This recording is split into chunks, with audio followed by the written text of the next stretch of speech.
Looks like we're in the clear. Damn it.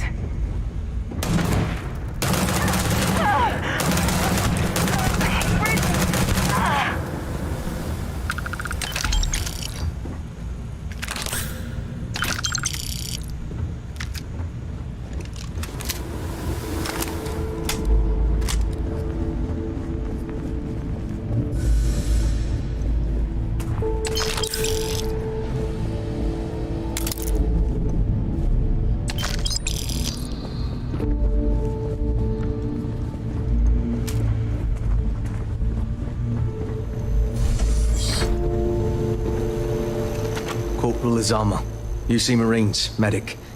We thought we were done for.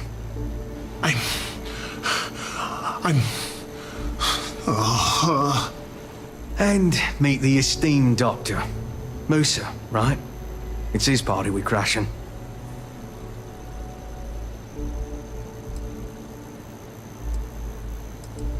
Mahoney's a machine.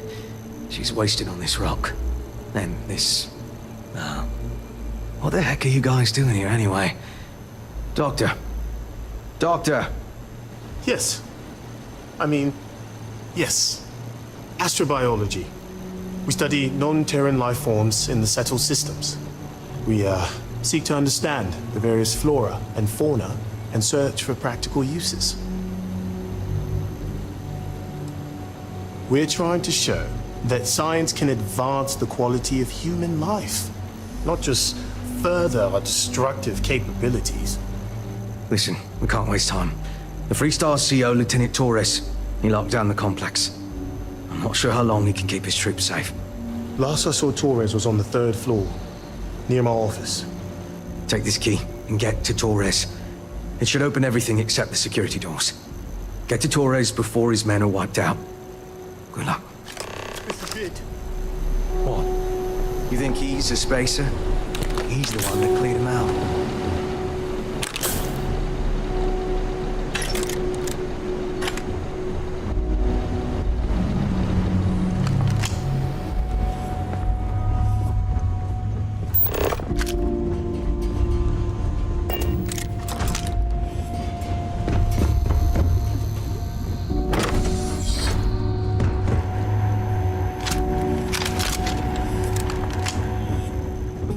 What was that?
We've lost Like so I many said, people. Someone's been taking out the spacers.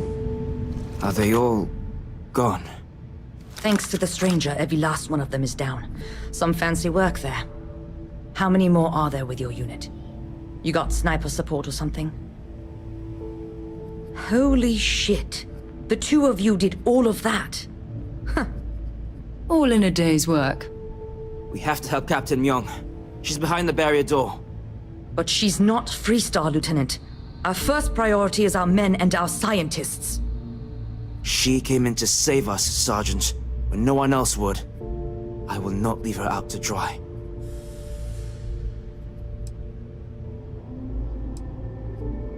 We were hours from being overrun, and then Myung and her Marines landed. And they saved us. We were desperate, so we just welcomed them. Together, we've managed to hold the outpost. Why the captain came to our aid? Oh, you'd have to ask her. She's... something else. But Lieutenant, they're the UC. We can't... Sergeant, I am ordering you to help us save those Marines. But how? We got a security override key. If the Marines are still alive, they'll be by the other entrance. We all work together. We should be able to save them. Or die trying. There are soldiers that need us. Are you... up for it? We could really use your help.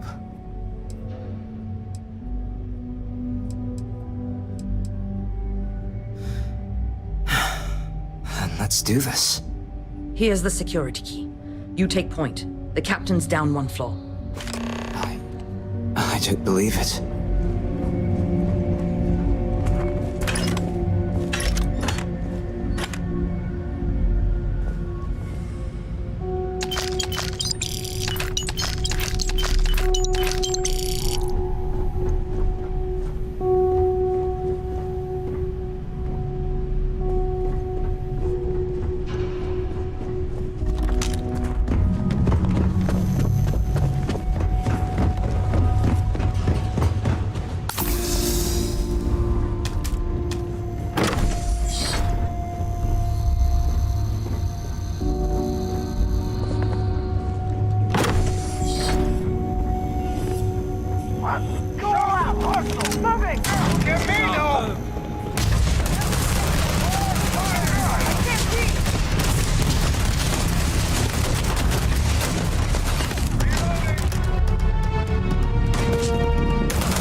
Truthfully, we would still be pinned down if it weren't for them. Well, I'll be.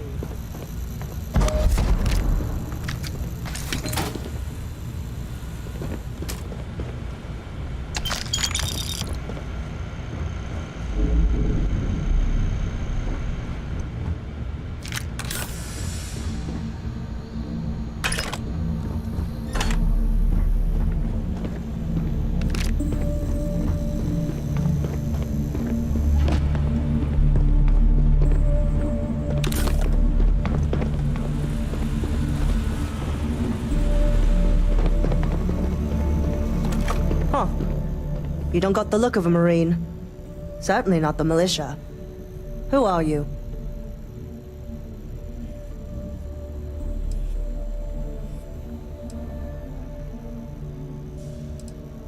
What, the explorers? I didn't know you guys packed such a punch. Captain Myung, UC Marines. Veteran of the Colony Wars, the Shield of Parduk Pass. Best damn Marine in the service. And that loudmouth is Private Psy. If she wasn't such a hell of a soldier, she'd be polishing latrines for the next decade. You've saved lives here, and that is something I won't forget. Captain Myung. You're a legend. I heard about you when I was working with the United Colonies. And you're here. My reputation precedes me, eh? I've always wanted to say that. I'm in the business of saving civilian lives. I figure this research outpost qualifies. If Mast found out, there could be a court-martial. The captain and all her marines. Well, we'd all be dead if it weren't for them. You lot may be Freestar, but you're ground pounders first. I wasn't about to let you all die ignobly to those rabid spacer bastards.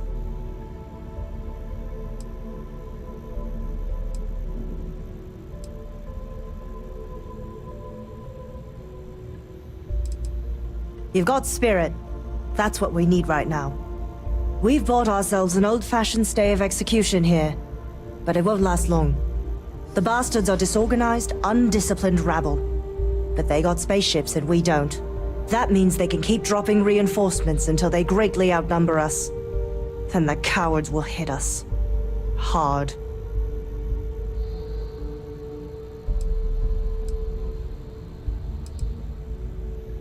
Give me a few years and I'd make you a Marine to be feared. I have a more immediate problem, Captain. I have troops and civilians in the field. If we don't act, the Spacers could take them out. I can't abandon them. Damn it. What sort of leader would you be if you did? But we need every trained soldier to fortify and get the defenses back online. Mahoney said their last transmission indicated they were in trouble. If you could perhaps take your ship to the research camp and clear out any spaces.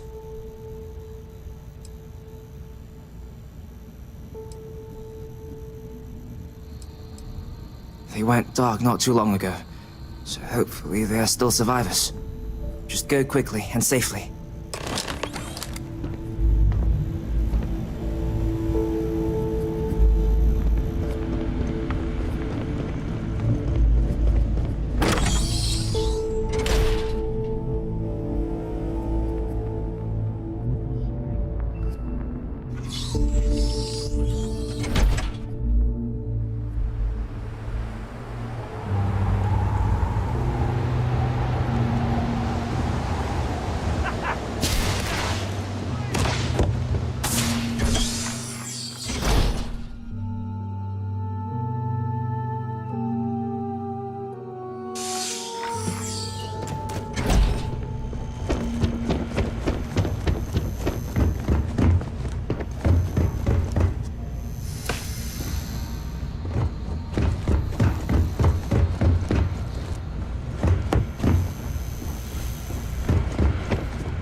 what I'm seeing, this world has all the essential building blocks to support life.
Corporal Mahoney's radioed you coming, but I didn't know if we could hold out.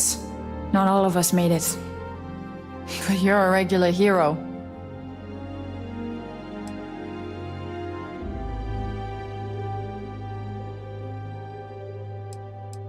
Torres did that. He's so damn green. But alright. Mahoney said for us to go to ground. There's a cave nearby we're going to hole up in until this is all over. Don't worry, I'll keep the civvies safe from here.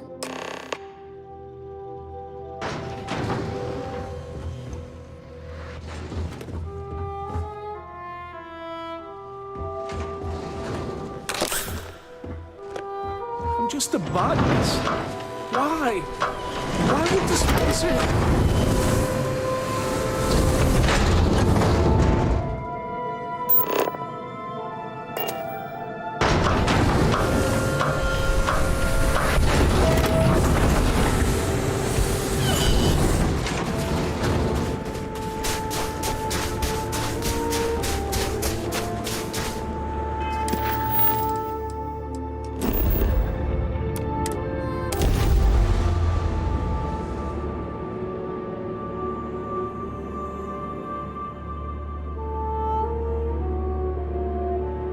Let's see what's out there.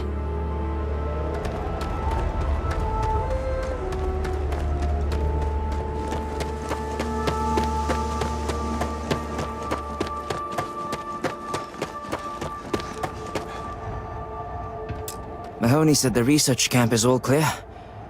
I don't know where we'd be without you. Most likely decomposing in some unmarked grave. Good on you both for making that mission of mercy a priority. Our job is to protect the civvies and never leave a soldier behind.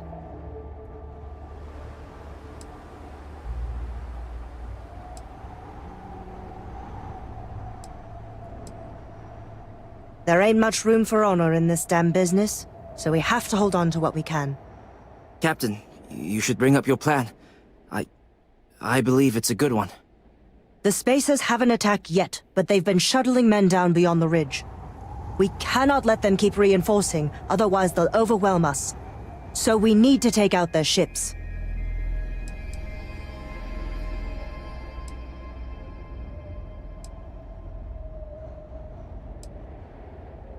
Ain't that the truth? But I'll take any one of the heroes here over a dozen of them. I concur with the captain. We can't hold out if we don't cut off their manpower. The Spacers have 2 fighter groups. If you take those out, the enemies will be stranded. So launch that fancy ship of yours and get to work.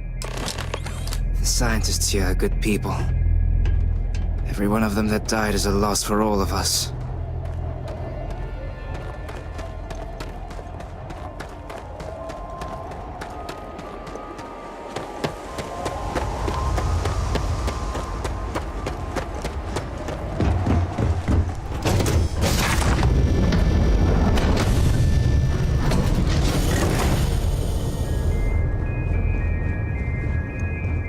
This is so cool.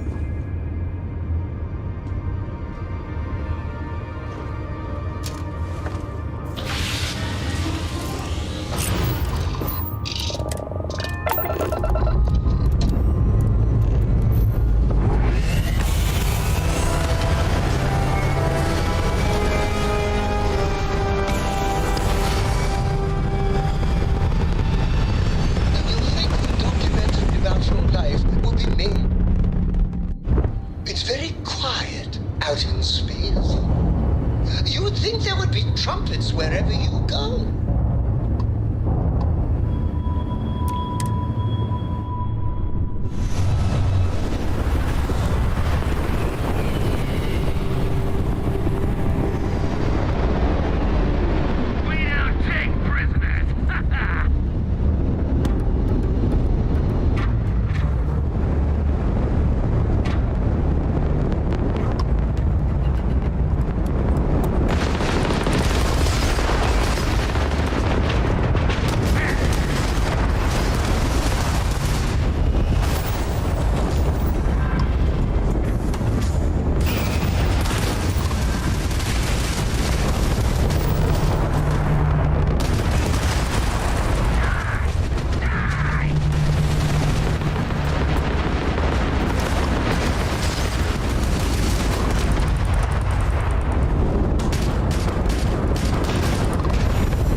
scan scanner.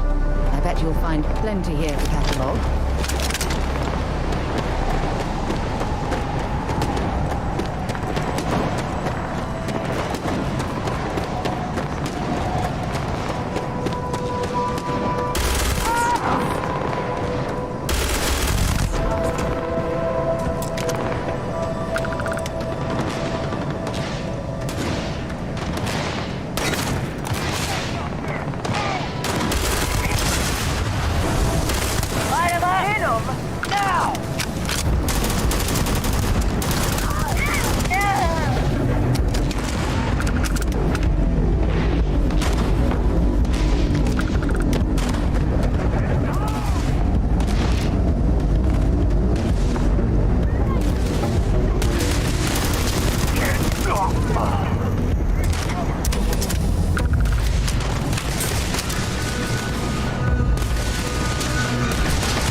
You have no idea what you're up to.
So many people. So many people. That's the price of command, Torres. Every decision leads to blood. You can drive yourself crazy with counterfactuals. Focus on the good you did. We did, here.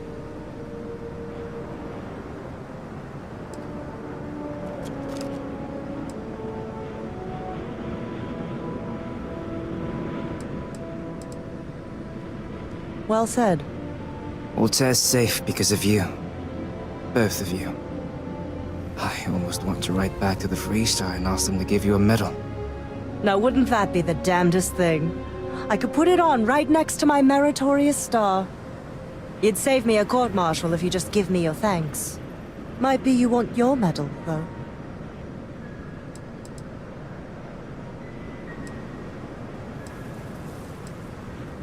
It's certainly earned. I'm not sure if I would have done all this if the roles were reversed, Myung. But I will never forget you. You're young, and you've got a future ahead of you. A bit of advice. I've been passed up for promotion more times than I can count because I've always stuck by my principles.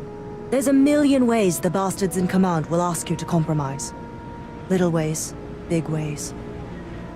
Don't. It may hurt your career, but I look back with pride at my service. Especially today.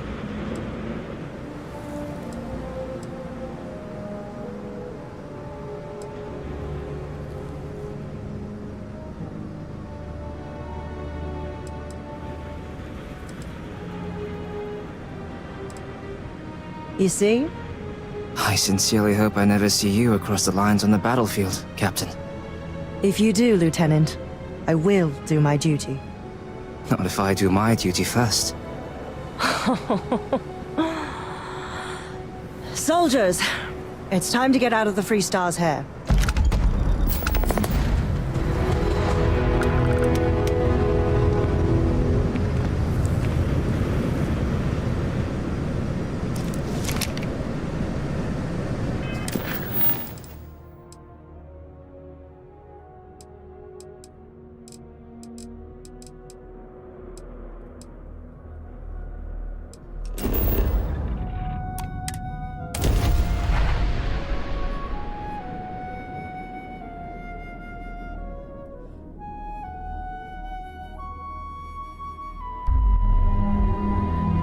I wonder how many poor souls who couldn't make it in the Atlantis ended up working at officials in Neon. Fill out an application today to be The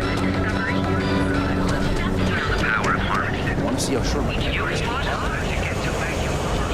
Here, each of our Marines on your own time. You'll make where your credits work for you. Great. It seems these Centaurians alter your physical makeup.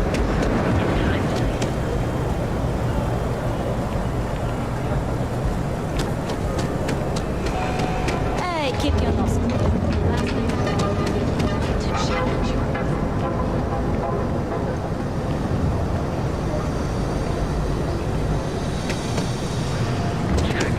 Neuroamps? Oh, yeah. If you're looking for supplies, no problem. I'm sure you'll find something you like.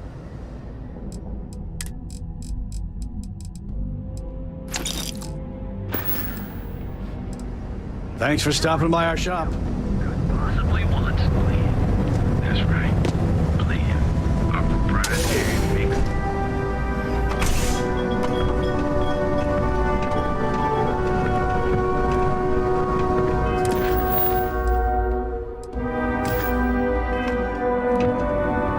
Hey there.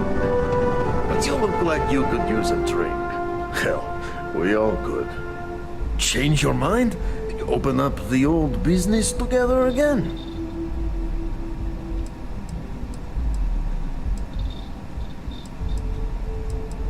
But it's all safe now. Easy credits. Maybe come back later, yes? Don't count on it. Do your own dirty work from now on, Yannick.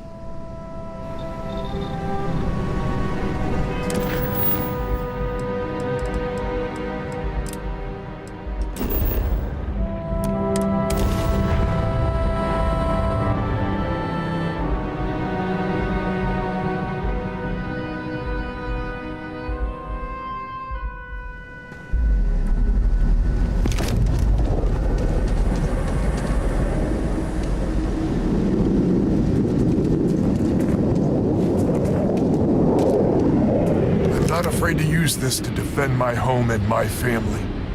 But sure as hell don't look like any spacer I've seen before.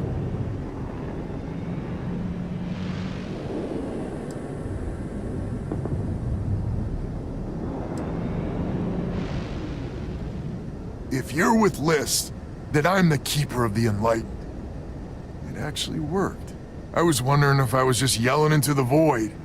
That message was mine, all right. So let me get this straight. You heard a distress call and you flew all the way down here. What are you, some sort of priest or good Samaritan? I didn't know people like you were real, but I got a heap load of problems. And I'm willing to pay my share for the help.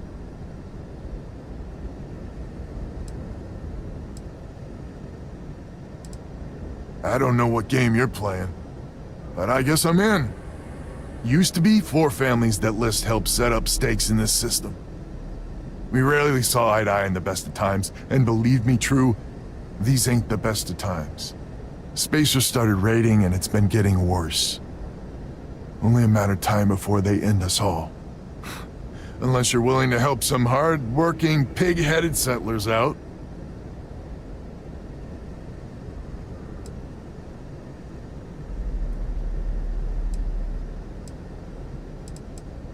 No arguments here. The Spacers have taken out the family's List satellites, so we can't even talk to each other. Isolate and eliminate, a classic tale. You fix the Lopez satellite, and I'll open a secure channel, and we can sync up and get the lay of the land. And then get all of our satellites operational.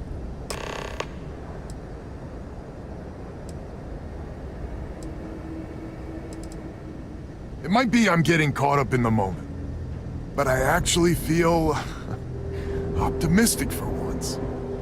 Thanks.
Sending the data on the other satellites.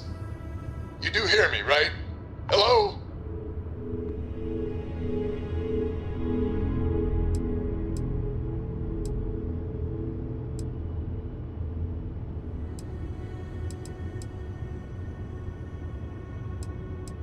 Now that's a weight off my shoulders.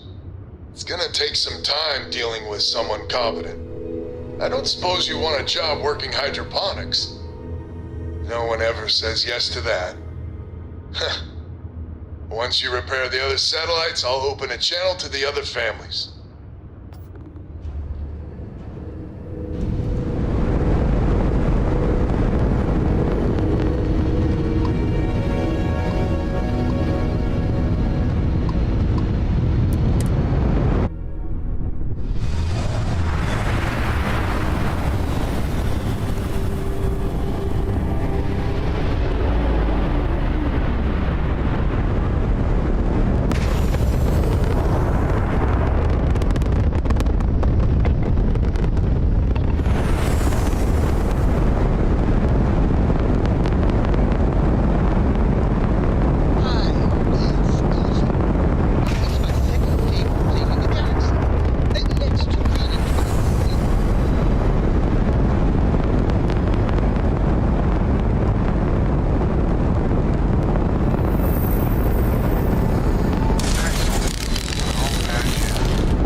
have friends. I'm turning over a new leaf. In that vein, we have to meet all the families. Oh, I bet Jackie's gonna love that. I haven't exactly talked to her yet. She hasn't forgiven you, you know. Not sure I have either. It's ancient history. We all need to get over it. See you soon. All right, connection closed. And as good people. Glad he's willing to meet. Time to get to fixing the other satellites.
Someone else to do something useful.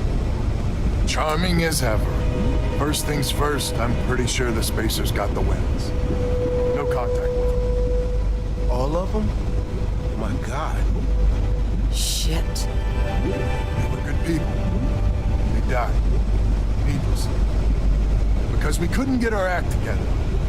That's rich coming from you. You've scammed me time and time again, Albin. The Spacers are a threat to us all, Jackie. And that is the salient point. Mistakes were made, we need to get past that. What I'm proposing is a mutual defense pact, nothing else. Each of us throws in our ships, men, materials, and whatnot, enough to protect all of our asses. I wouldn't give you one solitary ounce of helium-3 if my life depended on it. The problem is, it does. I think we all need to cool off. Stranger, a word? First things first. You did an honest day's work, you deserve an honest day's pay. Here, with heartfelt compliments. but I expect you know what's coming next. We're not military folk, and I'm not ashamed to say we are out of our depth.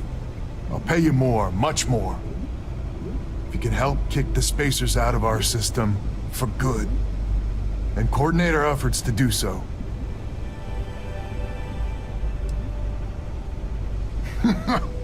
You are something else. So we're not babes in the woods. Each family has a ship or two and hard men and women that can handle themselves in a firefight. But the root of the problem is, admittedly, a self-inflicted injury. My family was here first, and when List sent other families here, perhaps I didn't take to it kindly. Might be I made an odd credit here or there at their expense. Something Lemaire especially has never let me live down. But now we need the Lemaires and the Bandits both, I reckon.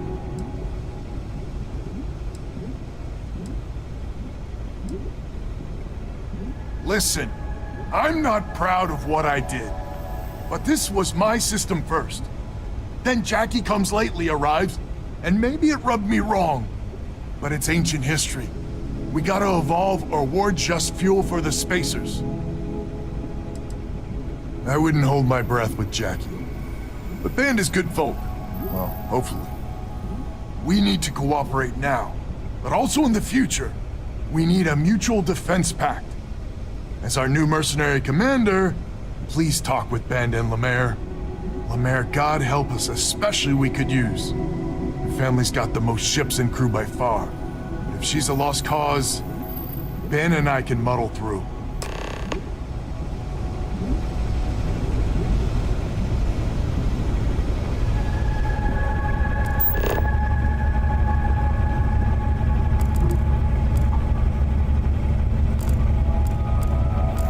Pact gives us a real chance in the future. Just so you know, Albin is a con man and a thief. Associating with the likes of him reflects poorly on your character.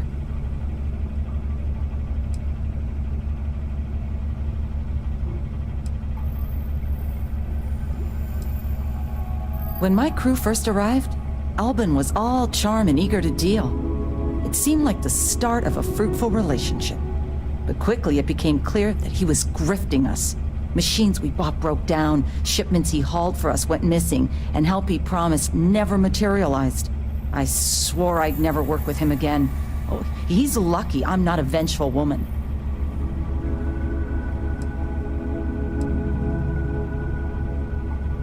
Might be I misjudged you. So here's the deal. Odds are good my crew can hold out against the spacers all by ourselves. If we're gonna band together, I have the most to contribute and the most to lose. The smart play for my interests is the Lemaire's hunker down and outlast the storm.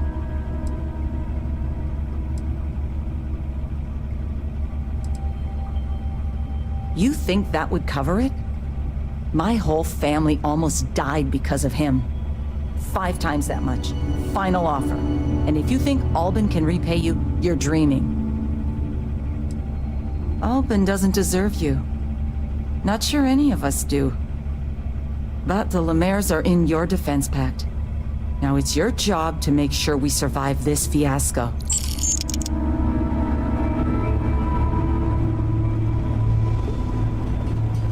Hello, stranger. Your work in getting the satellites up? You've done us a good turn. I know it was paying work, but a lot of mercs wouldn't even take a list contract. You here to talk about the defense pact?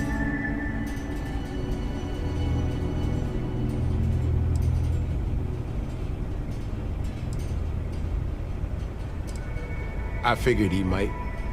I mean, I agree that right now coming together makes sense, but going forward, it's hard to imagine Jackie and Albin working together for the long haul without one winding up with a knife in the back.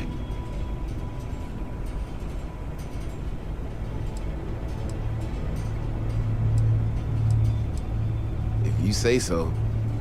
Well, the bandits will join the defense pact. We got one ship operational, another we can patch up. It's not much, but you'll have us when you need us.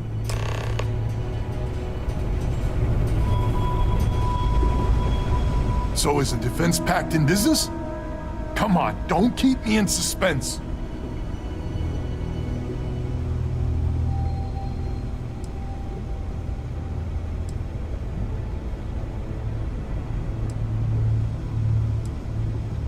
Well, she has every right to hold a grudge. But she's joining us anyway? How in the hell did you manage that?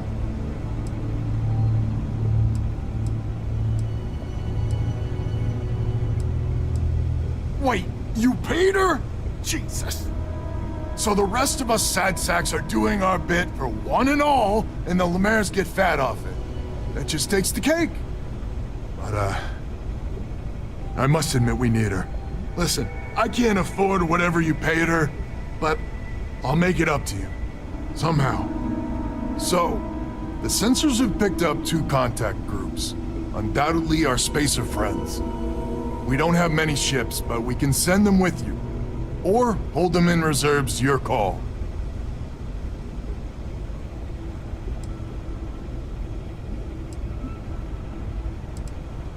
You are a wonder to behold. After you deal with the spacers, meet back on my farm. I've got an idea how to find where the spacers are based.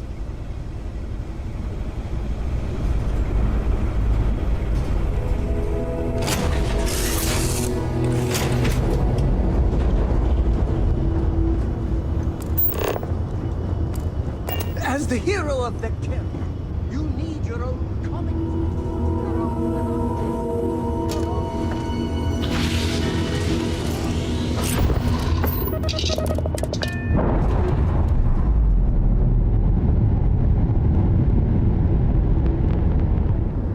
I'm sure they're sad to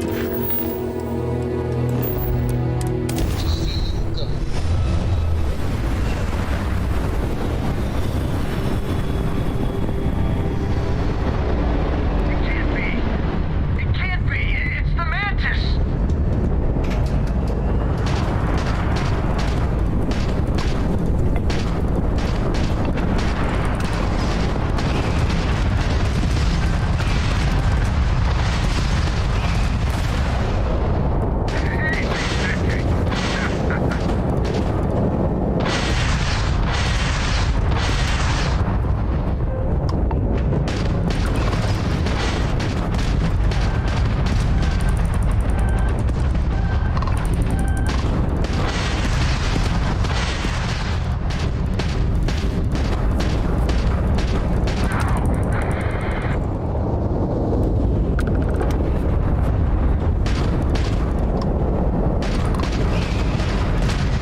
finally be off our ship.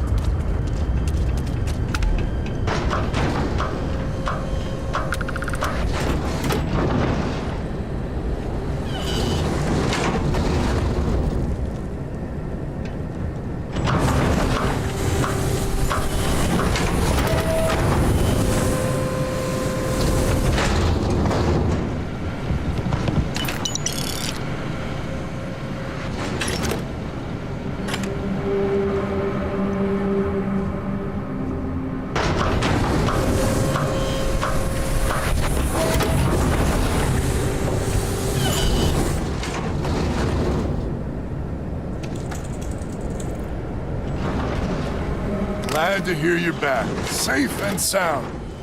Banda, you owe me 30 credits. You're tougher than I thought. Easy money. So while you were doing that, I used the communication satellites to triangulate some spacers' chatter. You did what? I'm more than just a pretty face. Anyway, there's an old derelict star station the spacers are using as a base.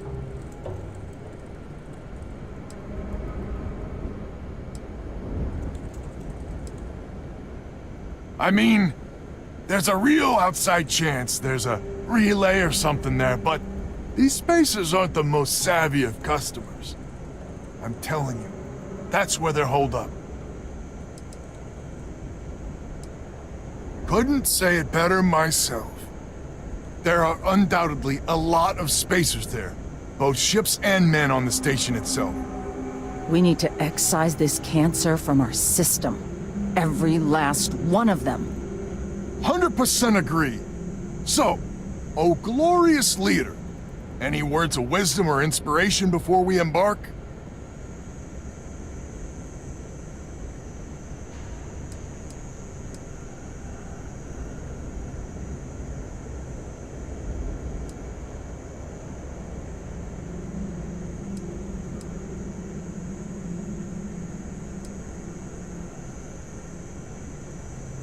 So caution's the word of the day. Got it. We need to bring everything we got to bear. There won't be any do-overs on this one. We'll all be waiting for you to jump in.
ran away.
Let's see if they've got anything worth taking.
This is badly for you.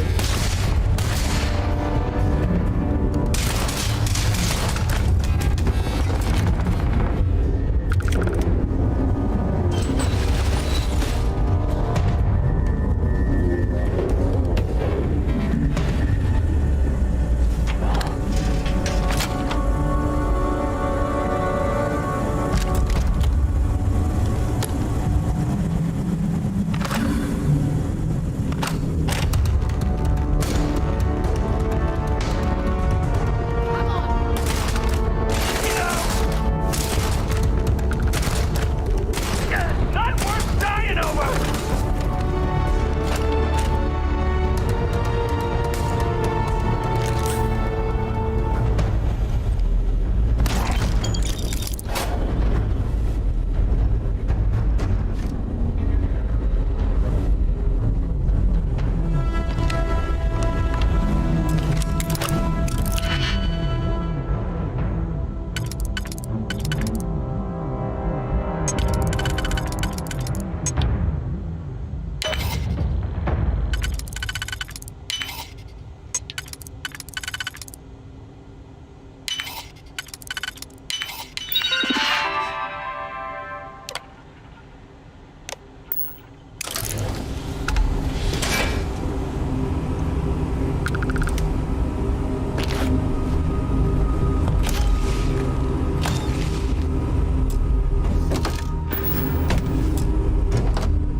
This is the first deep breath I've taken in months. I make no illusions. You did this, and now it's up to us to keep it going.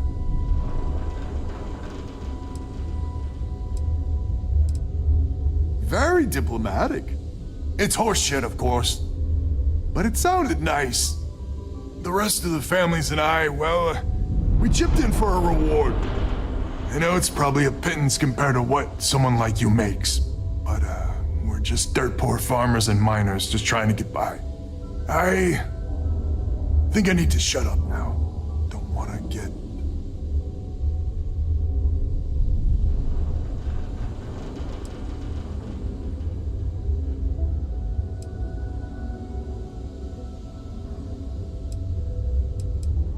Damn you.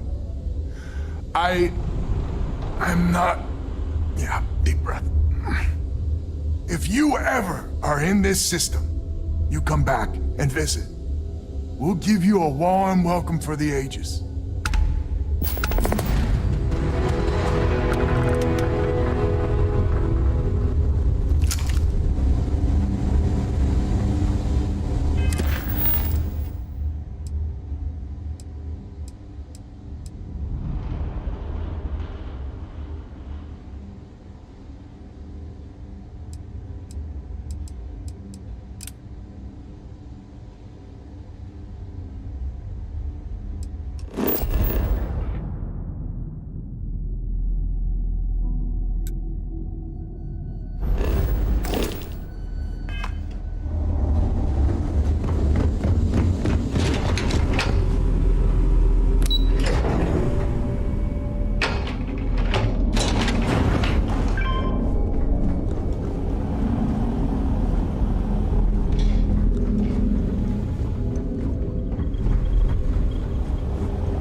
Incredible.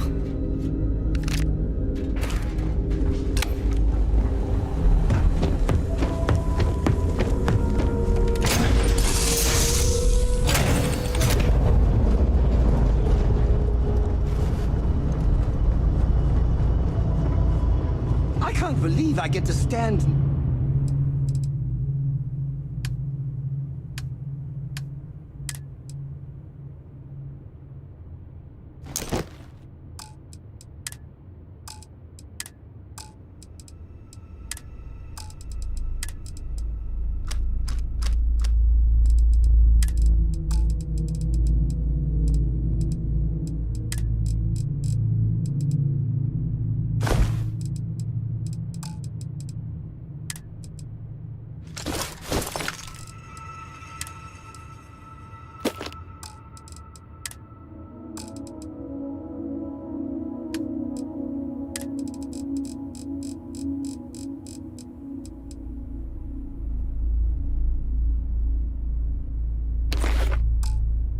Near you, breathing the same air.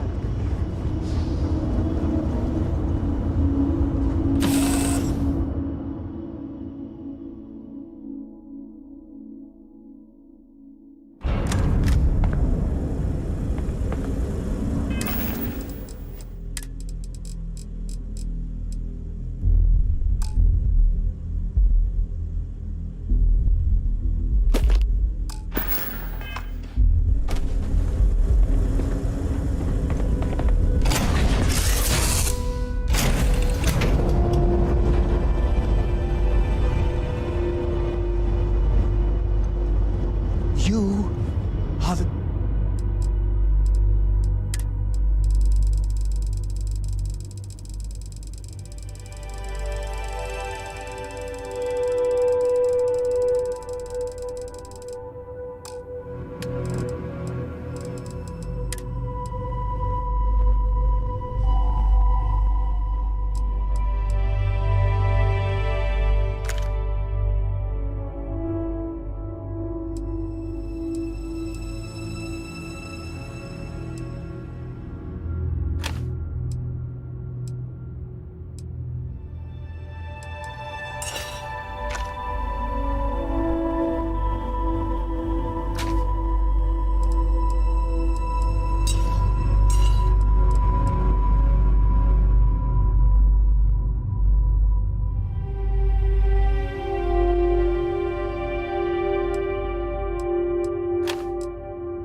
greatest.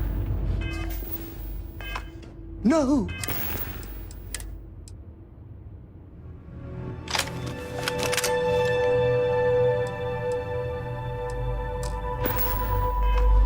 No, better than the greatest. I know that's grammatically impossible, but somehow you managed to do it.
Your immaculateness. What can I do for...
That ship!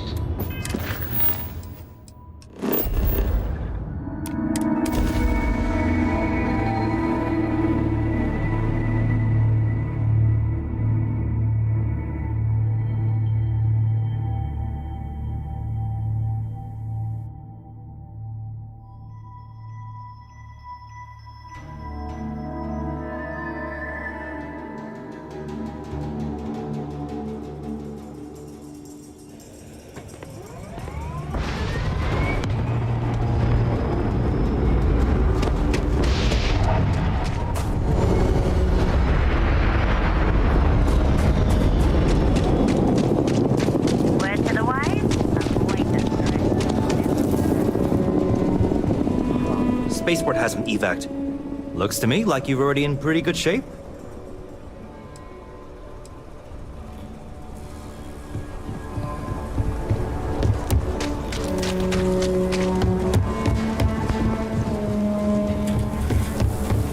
You heard of the Helios retreat? I'll say right up front that if you're short on... Here, browse to your heart's content.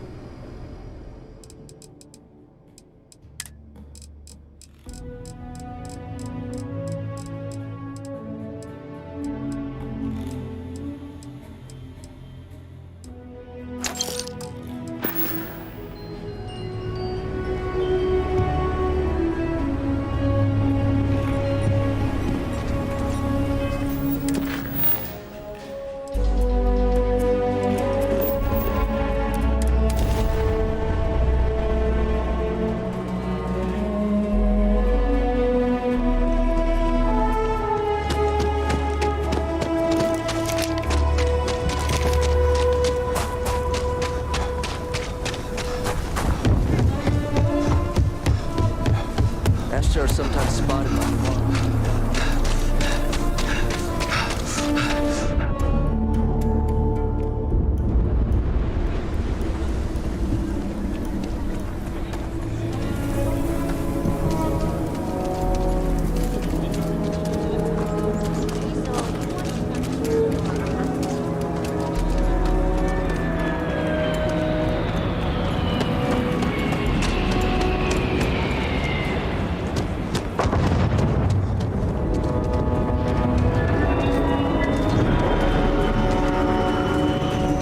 city is way more fun than Sidonia.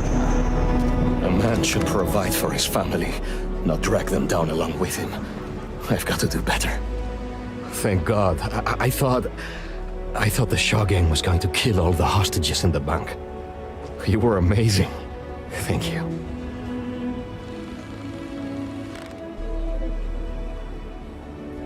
We wouldn't have made it without you. Listen, I have nothing. Less than nothing. My family moved here from Sidonia, hoping for a better life. Sometimes I just feel cursed. And I could live with that if it was just me. But Simone? And little Liv?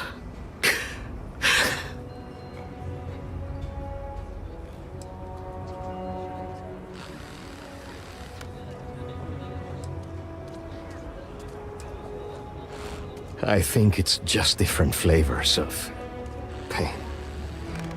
Sorry, you should feel good. Super good about what you did at Galbank. You want to talk about anything? I'm saving up to see the alien extravaganza. We left Sidonia looking for a better life, only to end up like this. It just ain't fair. We've been given as much charity as I can stomach. Without the Low House, I mean, there's something, but it's a hell of a thing to ask.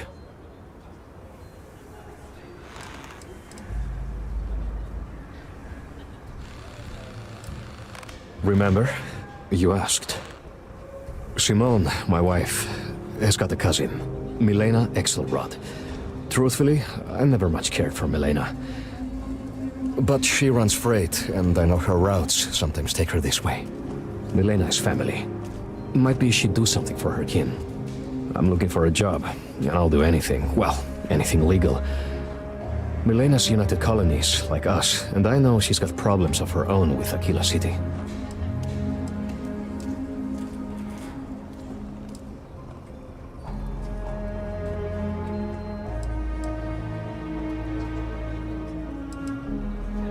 She clams up the times I've asked. Not even Simone knows. I'm sure she's run afoul of the law somehow. That's kind of how she operates. You are an answer to our prayers. Milena called Simone yesterday. I'm pretty sure she's still in the system. Just giving me any hope. It's a lot.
meat doesn't get the juices flowing, you're doing it wrong. It's supposed to be safe around here, but Cheyenne has always been just a giant bastard to me. Unless you're a native. In which case, oh my god, I love what you've done with the place.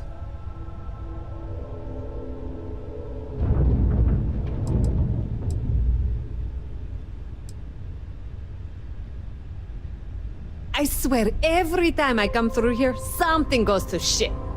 But it always calls me back. Take now. I'm just supposed to be doing some deliveries, and whammo! Pirates!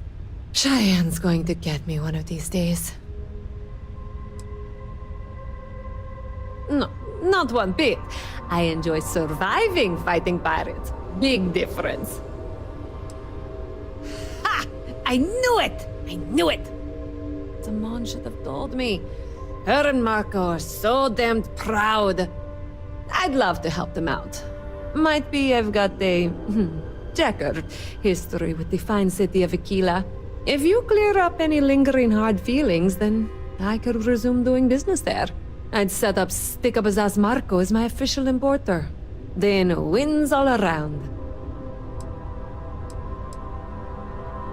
I used to do cargo hauls for the mayor, and he got really upset that I might have been carrying more than I ought to. We had some words, maybe one fat lip, not mine, and now I'm persona non grata. Well, two paths I see. The trade authorities got a fixer named Tom Starrett. He might be able to facilitate things.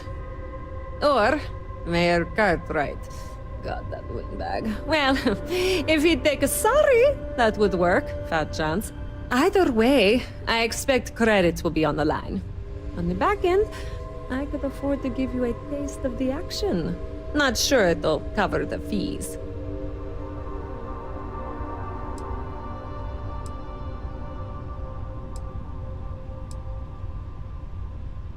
Ah, music to my ears, friend. Marco doesn't deserve you. But Simone, she's one of the good ones. You square things away. Just let Marco know.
Yeah? What? Or, sorry, I thought you were somewhere else. I do jobs for the Trade Authority. There's always something. I'm sure I don't know what you're talking about. Milena wants back? The Trade Authority always likes facilitating business, but she's got a considerable bounty on her. Captains associated with us can land here. I even have some credentials on hand. And wouldn't you know it, the captain's name is Blank. If she had set credentials and put her name on them, well, she couldn't land. But if any other name was in there, any name at all, well, I think that might clear it up.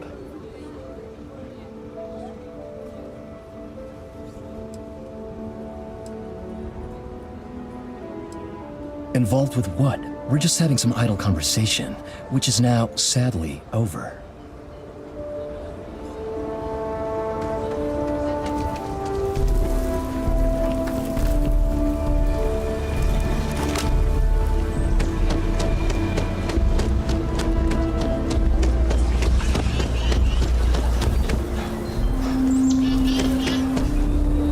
Hello there. So good to see you.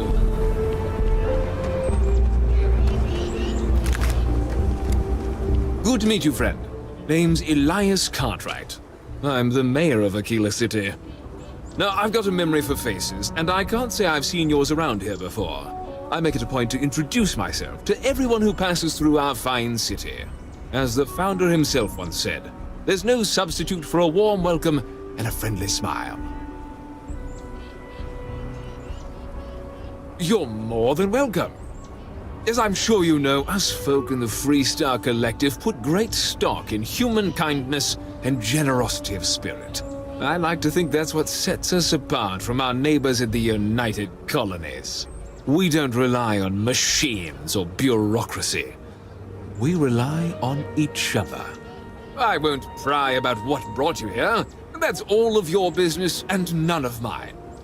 However, I'd be more than happy to give you the scoop about the core and Midtown.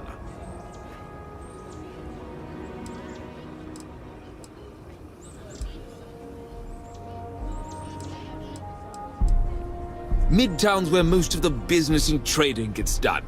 It's not as old as the core, because it was built later as the city grew. As the name might suggest, Wallside's the district that runs along the inside of the Great Wall that surrounds the city. It's mostly farmers and other laborers that live down there.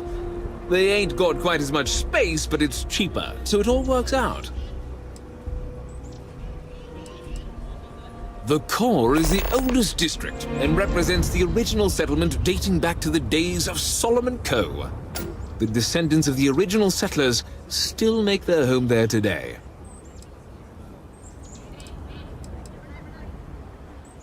Frank's just the latest owner of the old Hassanove Manor, and he's the worst, simply the worst. But it's been a problem since the Hassanove family ran out of heirs.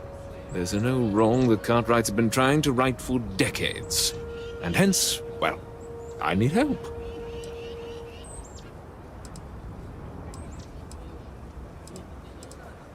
He's just another slick, rude, neon corporate hack, full of himself and just awful. I mean, the core is history itself. Cads like him don't belong here. I was right to talk to you about this. The last Hassanove was Sahar. Sad tale there. By all accounts, when she lost her last grandchild around 40 years ago, well, it broke her. She packed up and just plain left the estate. Built some farm far from Aquila City and the protection of its walls. It didn't take long before the Ashta overran the farm, and just like that, no more Hassanoves.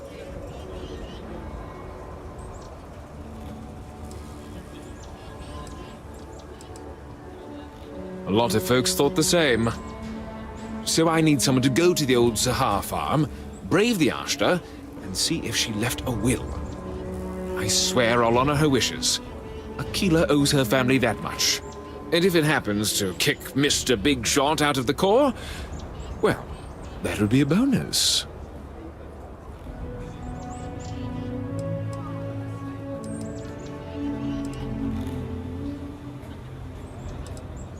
You are a blessing. Sahar's farm is elsewhere on the planet. If you can't handle Ashta, please just don't go. I don't want this whole sordid story to have more tragedy. Be careful, and look out for yourself.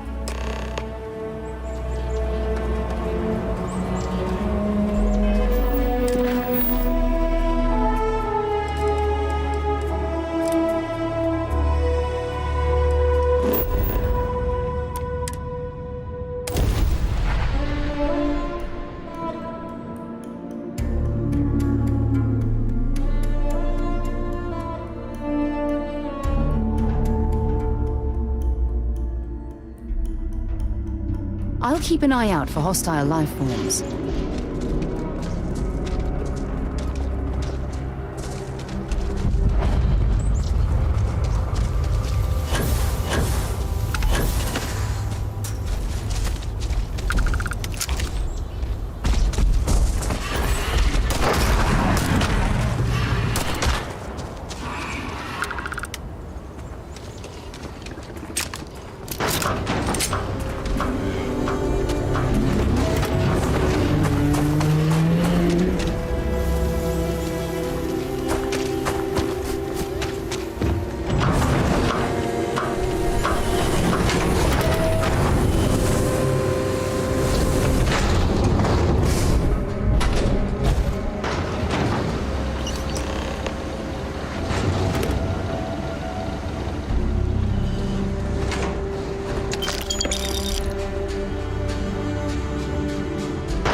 Aquila City is lucky that Hope Tech still deals with them after the reception I've gotten. I come here offering business, employment opportunities, and they practically spit in my face.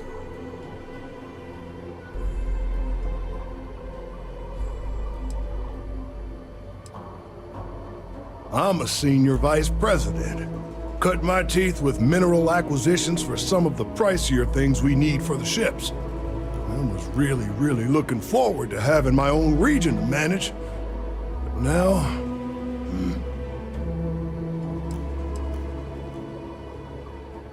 That's right on the money there. So Ron Hope assigns me to Aquila City, and I'm excited, right? Could be a plum assignment. But I need a place to sleep here, so I bought some prime real estate for me and my girl. And damn it, you'd think I plowed through a sacred burial site. Listen, I'm not the one selling some priceless historical manor. That's not on me.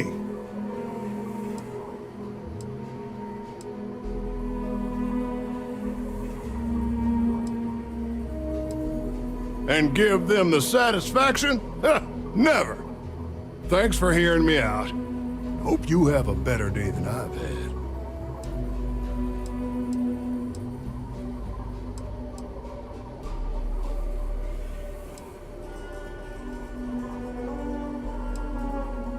Who the who? Wait. Hassanov. You mean the family that owned this manor? Oh, hell. Elias Cartwright. That man's always had it out for me. My credits are as good as anyone else around here. I got a business proposition. 10,000 credits, and I take that alleged will off your hands. No questions asked.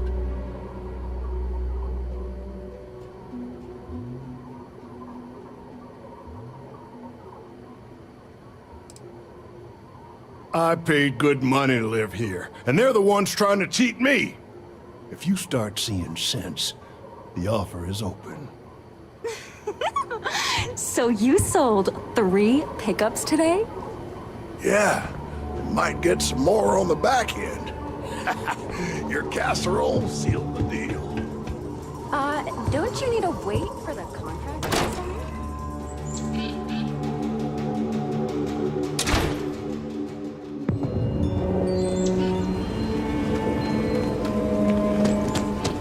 What? It was a joke. Come on.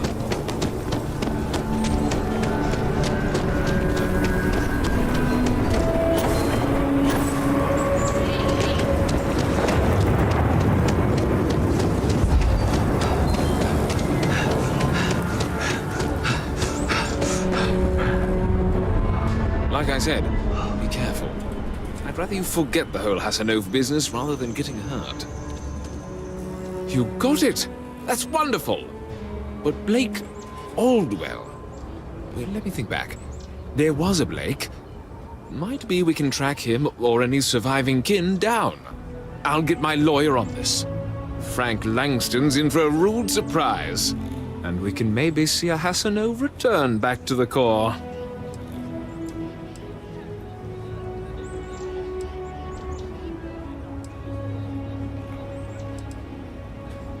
They helped make the Freestar Collective. If they have living heirs, well, it's more than I could have hoped for. You've more than earned this. You've done the city a great service.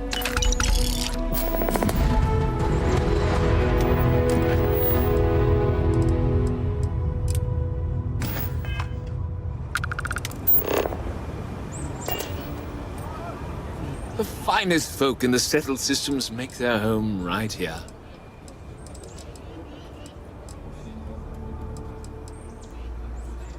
Milena Axelrod?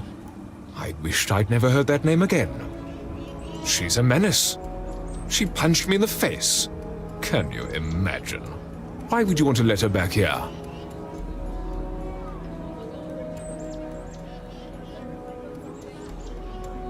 What? Oh, that's terrible. Listen, I feel for the Jansons. If it was just the fisticuffs, I could look the other way. But we caught her smuggling red-handed. She's been blacklisted for good reason. But, legally, if you pay off a bounty, I can't stop her from coming back. But we'll be watching her.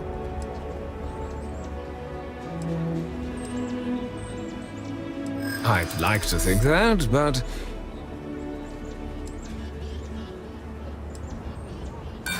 Sorry, but I can't.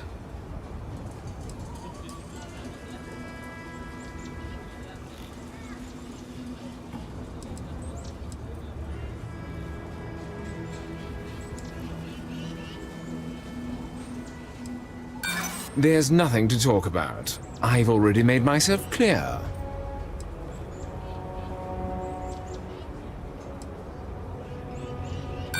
You really think I care? I just think it's a bad idea. If you pay her bounty, legally I can't stop you. I can't believe I'm letting her back here. But tell her the bounty's cleared.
wish or something. Milena contacted me.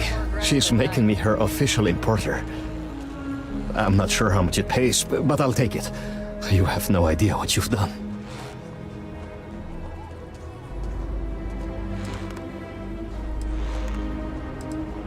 I figured it might be something like that.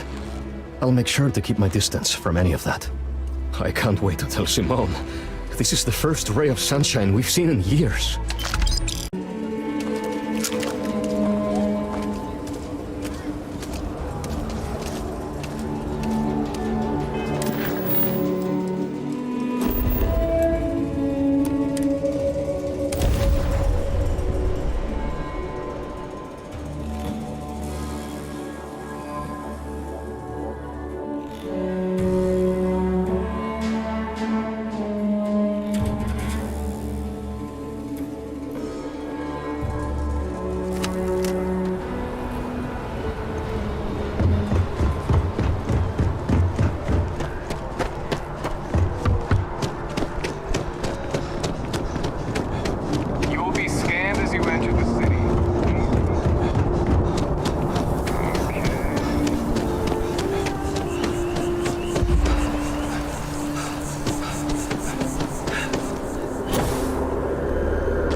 Constellation has lost people before, but not like this.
Constellation has suffered losses before, although really isn't not quite so violently. Look, we all feel like we've been kicked into the ground 1,000,000 times over, but I think I have something.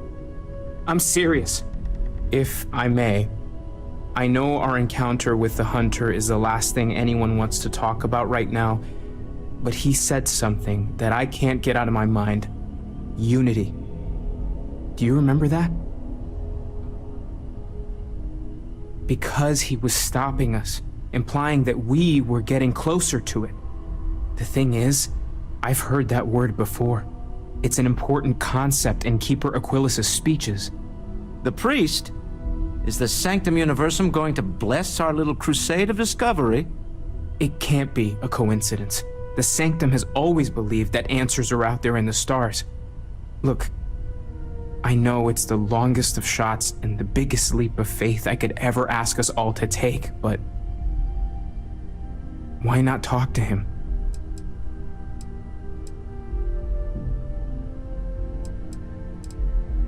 It's right here in the city, just a block or so from the lodge. There's no harm in gathering more information. A visit to the Sanctum might actually be quite enlightening. Thank you. I know it's not much to go on, but something about this feels right. I'll meet you over there. We should have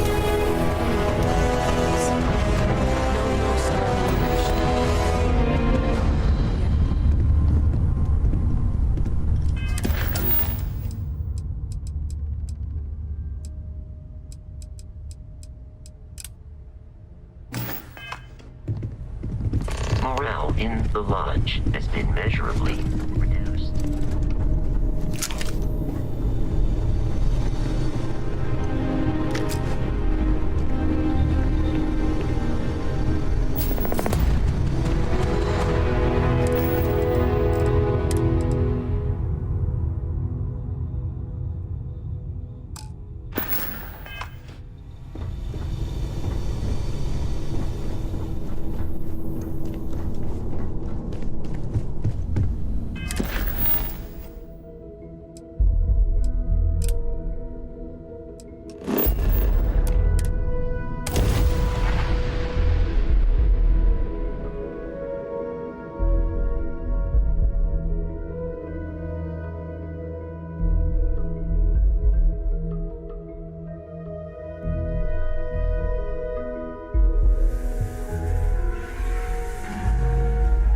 Akila, there's something I need to talk to you about.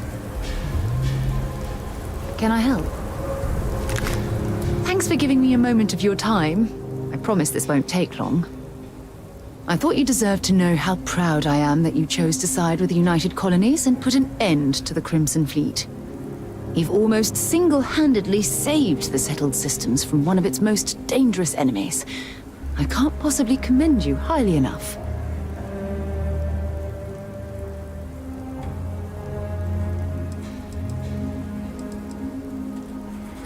Well, I'm not sure I deserve that, but I appreciate it all the same. What I want to know is what motivated you into making the right decision. You had Crix's legacy in hand, and you could have easily taken it to the Key. Instead, you flew it to the Vigilance. Yes, that would have been unfortunate. The Crimson Fleet would have had enough wealth to fund their operation for decades. So, no regrets betraying Delgado then? I imagine you and he formed quite a partnership right up until the end.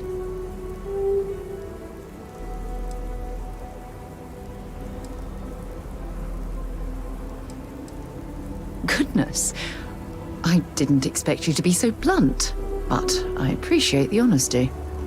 At least things will be quieter in the spaceways for a while. I suppose my final concern is how long this newfound peace will last.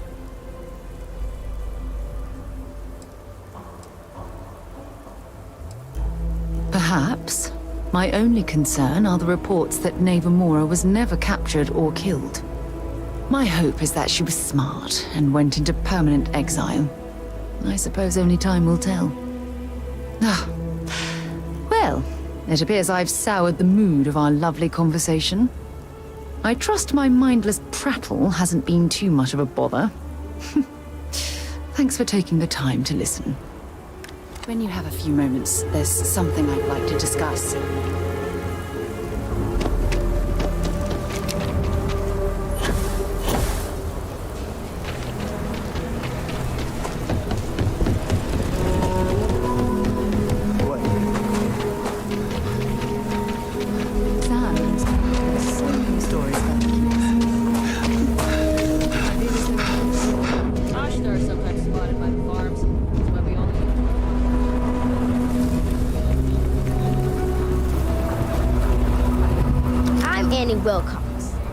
You're new in town, aren't you? That means I'm gonna keep my eye on you. Is it? Or are you just saying that? See, I work for the Freestar Rangers. I'm the first ever Ranger Surveillance Assistant. And that's not some dumb made-up title. Ranger Emma Wilcox gave it to me. So it's official.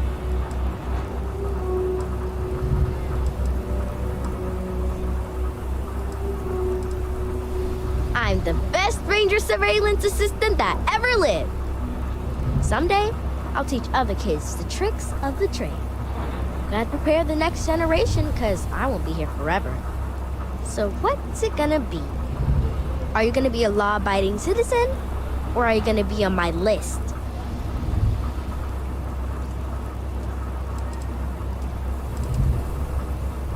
That's the right answer. I just hope you mean it. Aquila City is just crawling with crime. It's everywhere.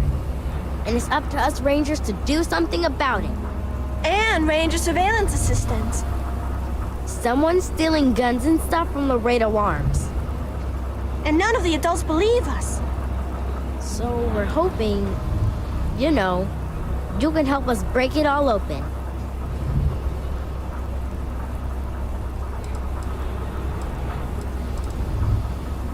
Emily was right about you. I was doing my ranger patrol one night, and there was a suspicious character casing Laredo Arms. I watched him as long as I could, but I had to rush home for bedtime. First thing in the morning, I came back and interrogated Justin Sneed. And he said they were tracking down an inventory discrepancy. I told him about the suspicious stranger, but Mr. Sneed didn't believe me.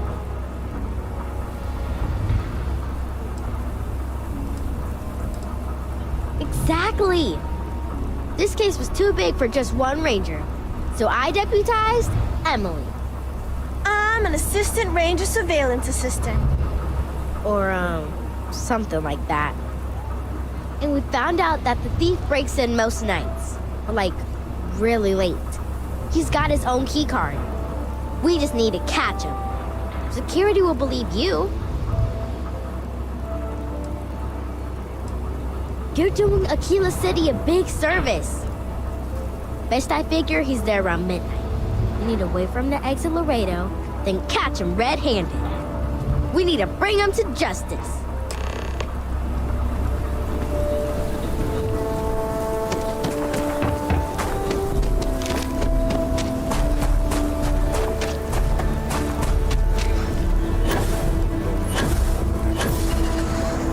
Aren't you the one I saw running?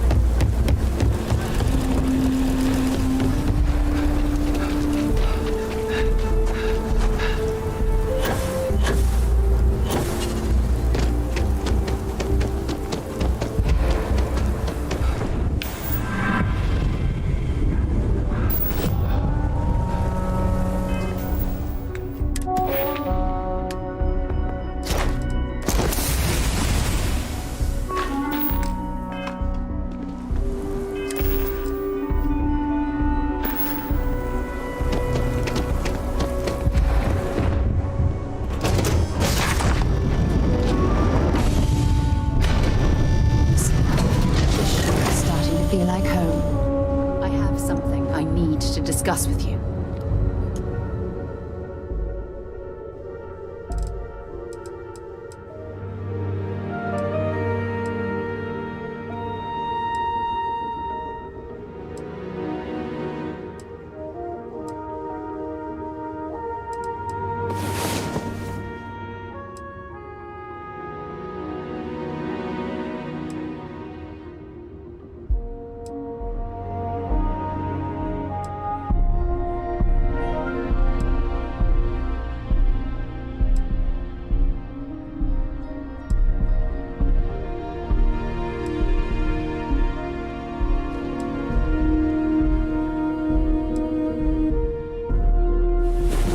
Rest well, I hope?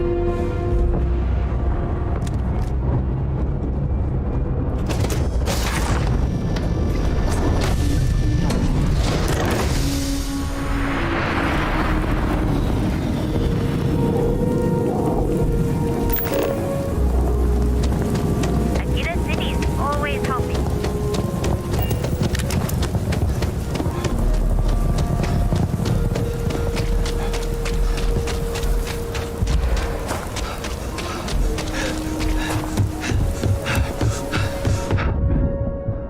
Hey there.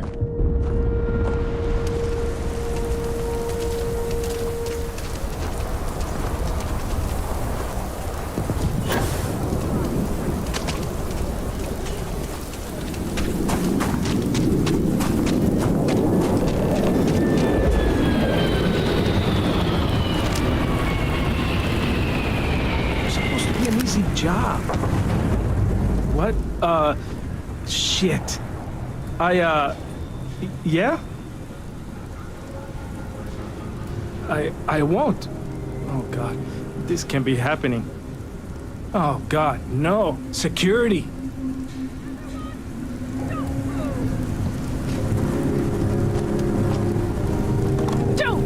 Everybody move. Let's see.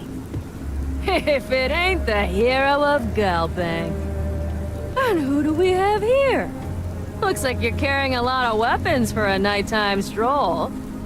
Hell, I give up. Smart move. I got a tip something was going down tonight. Was little Annie actually right about all this? I kind of always thought she was a pest. Now, I got her from here. Aquila City owes you again. And, thank Annie for me. Dear God, she's never gonna let us hear the end of this.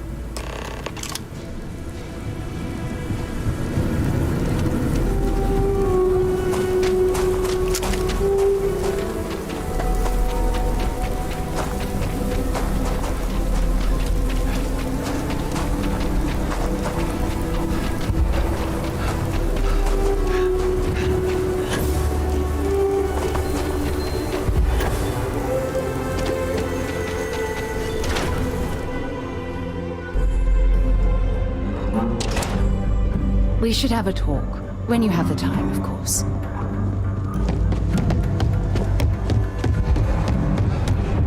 Need something? Did you catch the thief? Tell me it worked. Annie, what are you doing up? It's way past your bedtime. Mom, I have to know. You got him right? Right?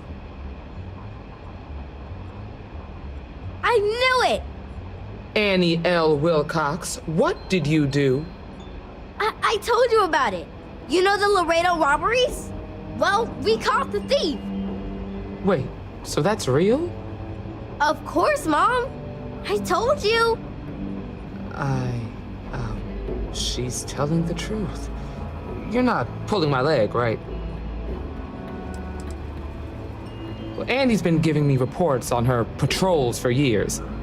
This is the first time anything, well, real may have come of it.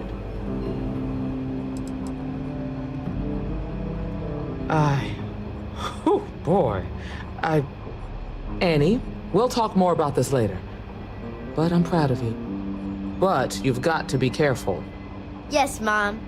I'm gonna be the best stranger surveillance assistant ever. Thank you for helping my girl and anything else involved. Take this. Lord preserve me. Aquila City is safe because of my mom and me. Oh, and the other rangers. Well, hey there.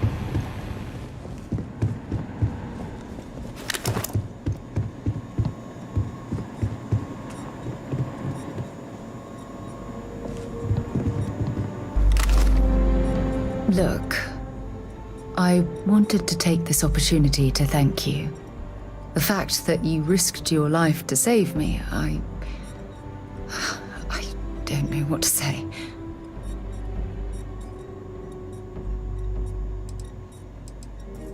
Then I'll say it again, from the bottom of my heart.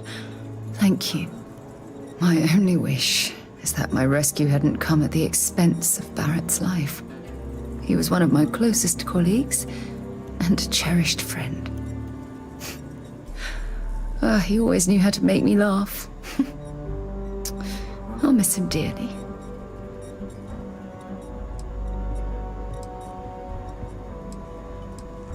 I really wish I could believe that.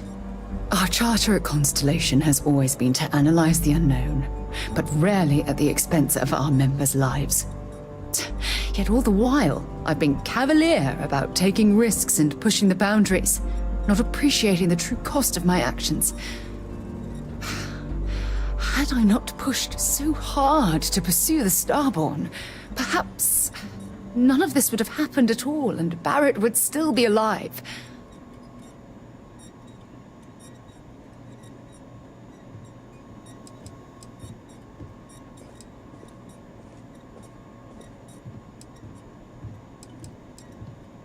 Of course I can. Damn it! Why is this happening to us? We're explorers. Our curiosity pushes us to seek answers to life's mysteries. It's one of the core traits of humankind. Yet in return, this is what the universe throws at us. Beings from God knows where who are trying to murder us. Why? What have we done wrong?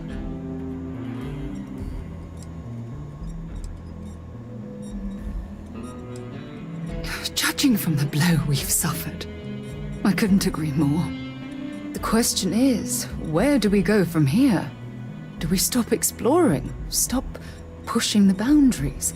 Take a more aggressive posture towards the universe? I don't know where to begin.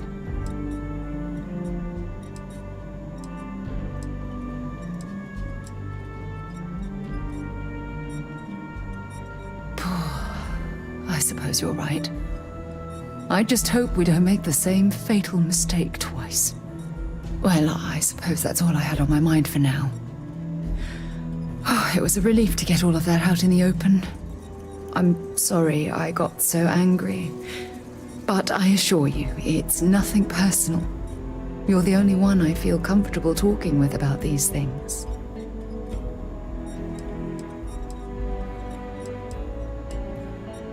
Thank you. Hearing you say that makes me feel a lot less guilty about monopolizing your time with my own problems. Well, we have a long road ahead of us. I suppose it's high time we get back to work. When you have a moment, I'd like to speak to you. Remember our last conversation, when you told me the artifacts made you feel like you were being pulled across the entire galaxy?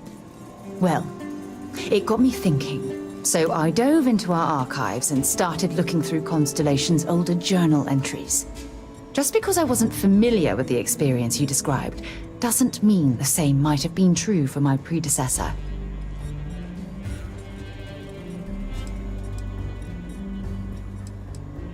Unfortunately, no. Other than you and Barrett, there were no records of direct encounters with the artifacts. I have to admit, though, I did get more than a bit sidetracked reminiscing about old times. Really? I'm surprised that I haven't. After reading those journals, all of the pleasant memories of my time spent with Aja just started flooding back. Aja Mamasa. She was the youngest member of Constellation when it was founded. Only took her 15 years to reach chair. Sorry, I sometimes get so caught up in my own bubble, I forget that I wasn't the first.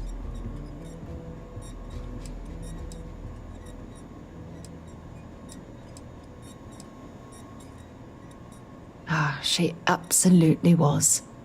Aja was the one that taught me the ropes at Constellation and took me under her wing as her protege.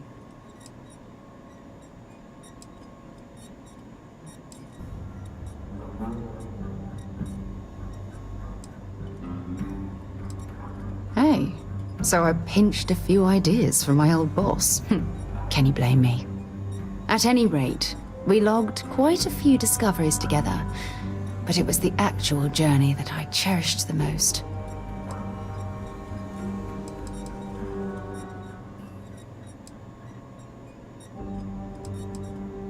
Exactly. For me, it was all about the quieter moments. There was nothing quite like sitting back and watching space bend while listening to Aja spin vivid stories to fill the time. Oh, I find that sort of cozy isolation the best way to really get to know someone.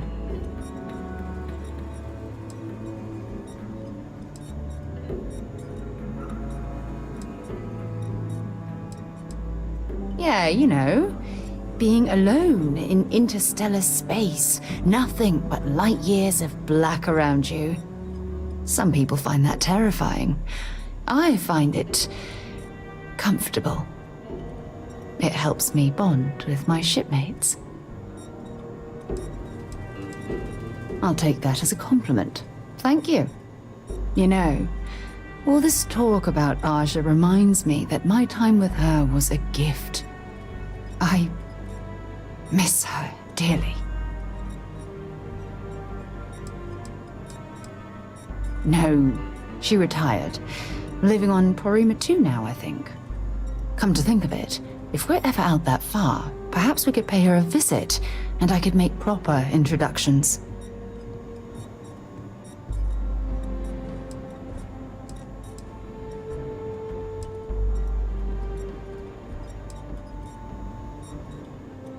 Oh, don't worry. There's no bad blood between us. The worst that might happen is you get stuck listening to two old friends catching up on old times.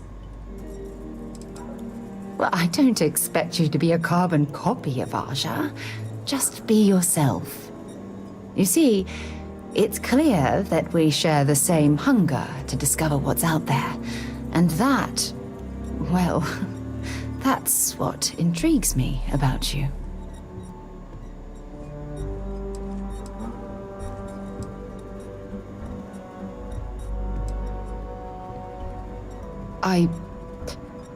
I don't know if I deserve to be that close to anyone right now.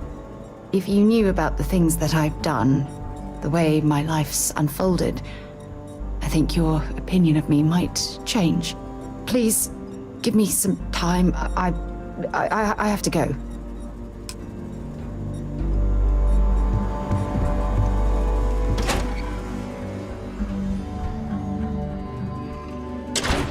Interested in? The rock isn't exactly massed.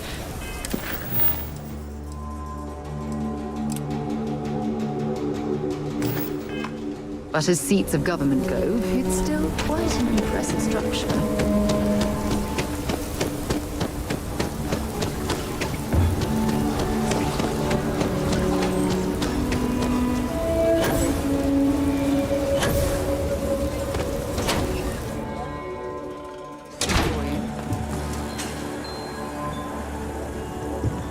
IntelliWheat is revolutionary. Why waste time with brewing when you can do so much good? And make so many more credits? If you're here for Weston, he's underfoot somewhere. Either here or at the factory. But please, if it's about that brewing nonsense, kindly leave. They don't need any more encouragement.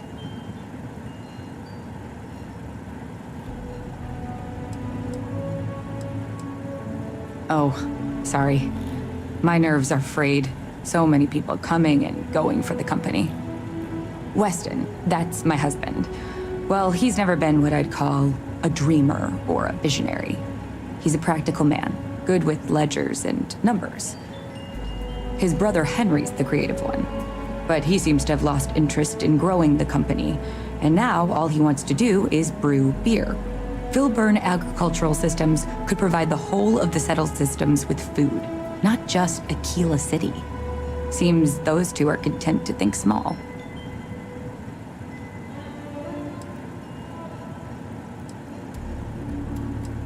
Well, I wish you were the one I had to convince. Well, you didn't come here to hear me natter on. Anything else?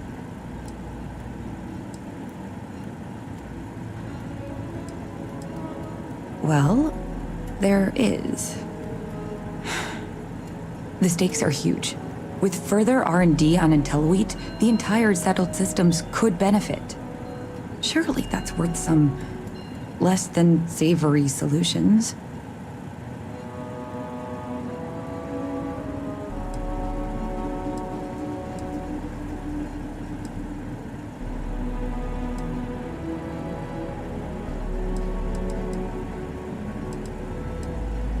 Exactly. Henry's pet project is tied to market perception. His beer, annoyingly, is really good. But if we could make a bad batch, terrible, really, his margins are tight enough he might be forced to throw in the towel.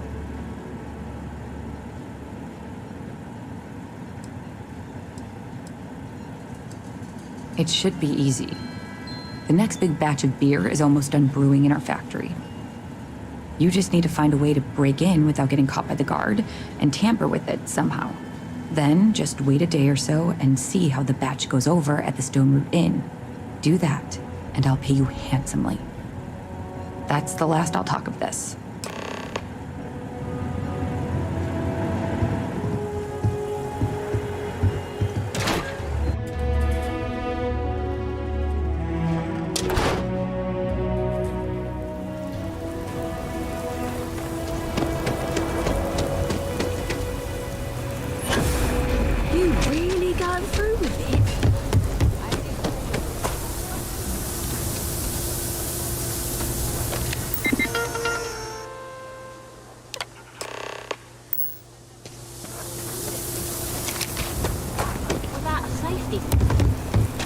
from a line of farmers.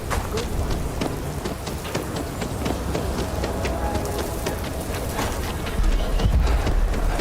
Seems like the crimson fleet is everywhere these days.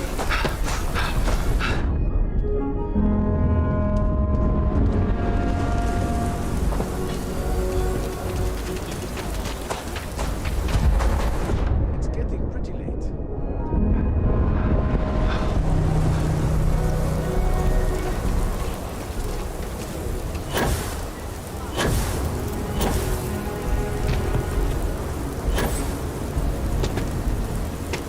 Be careful. It's easier than you think to pull a muscle in a high-gravity environment like this.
Decided to rejoin the world.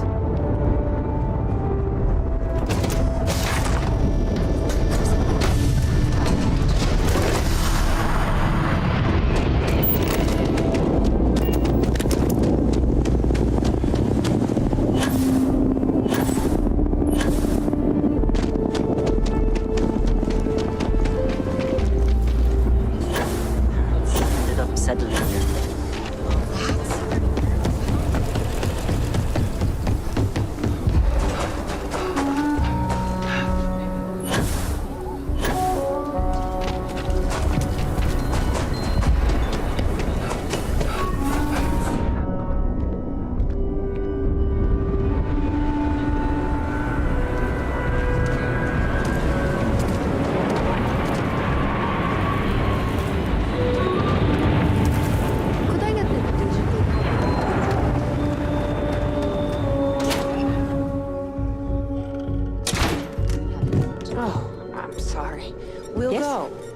We'll go. Just need to find a time. A lot of famous people visit Aquila. They're barely a Popping part of back the a beer, Freestar you Collective. never know who you'll meet. Hopetown's not that different Howdy. from Aquila. Hard workers, and everyone making their own way. But Neon... Kate, hold up!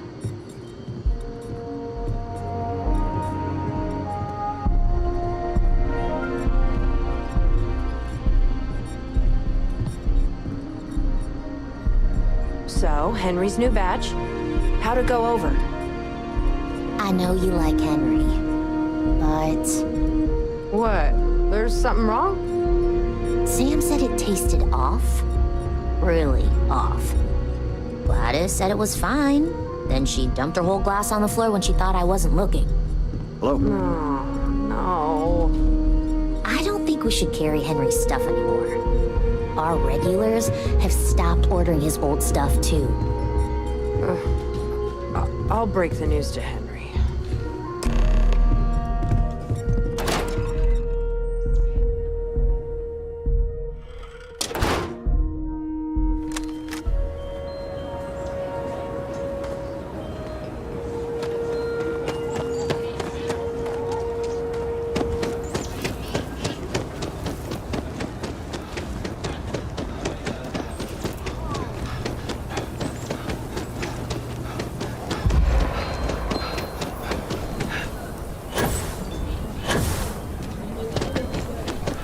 Never ever go outside the city walls ever.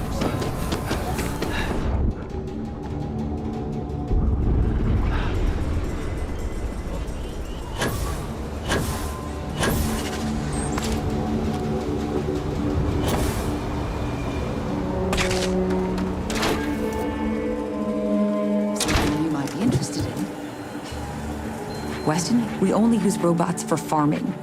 Surely some of that tech we could patent. Something happened to Henry's beer?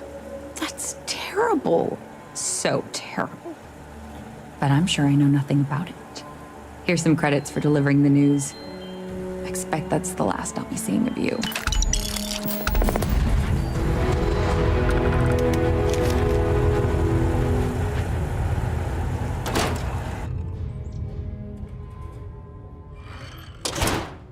It in.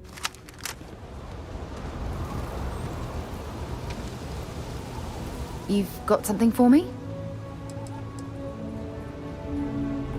Yeah, take a look at this.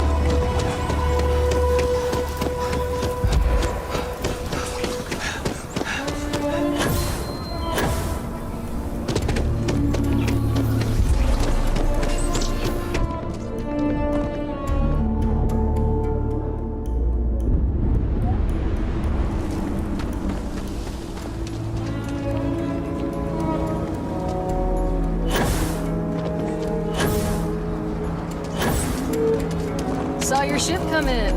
Nice ride.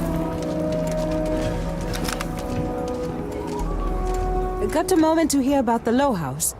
It means a lot to me and to others. Good to know there's still some folks who can take an interest in the welfare of others. The Low House is a place where folks down on their luck can get a hot meal and a bed to sleep in. More importantly, they can do it with some dignity. No need to beg or steal. Everything's given with no questions asked and no favors owed. I run the place. Have for years.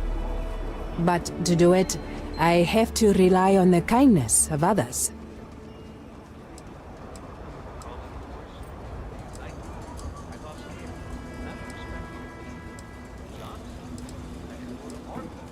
Trying to, anyway. Look, I'll be honest with you. We get a little help from some other wealthier folks in the city. But it's barely enough.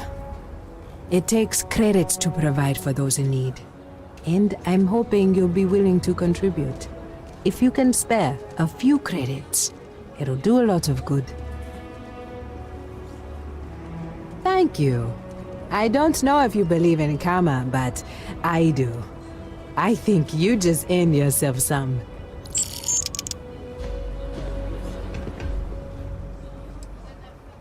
If you're serious, I'm drowning in work. Philbon Agricultural Systems feeds basically everyone in the stretch. Bless the Philbon brothers.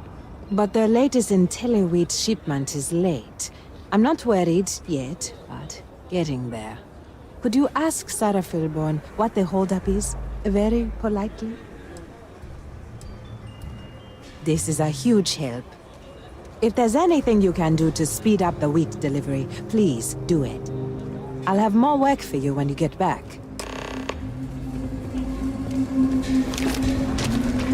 Aquila City is way more fun.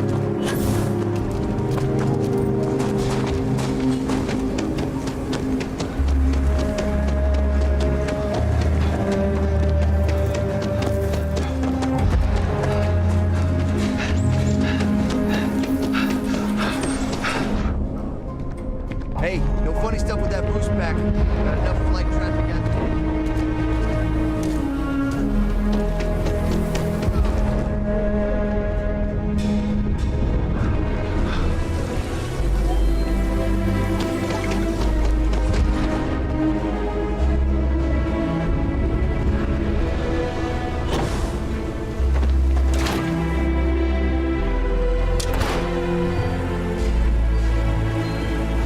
I really don't understand why Weston can't rein in his brother a little. A good business person shouldn't let their personal attachments become an obstacle to success. I know, we're late. It's been this whole frustrating episode. Short version, the farming equipment outside the walls needs to be manually rebooted. But the guards aren't going to be able to send people to fix it for days. We're committed to helping the unfortunates on the stretch, but the Ashta are just too dangerous for us to send someone.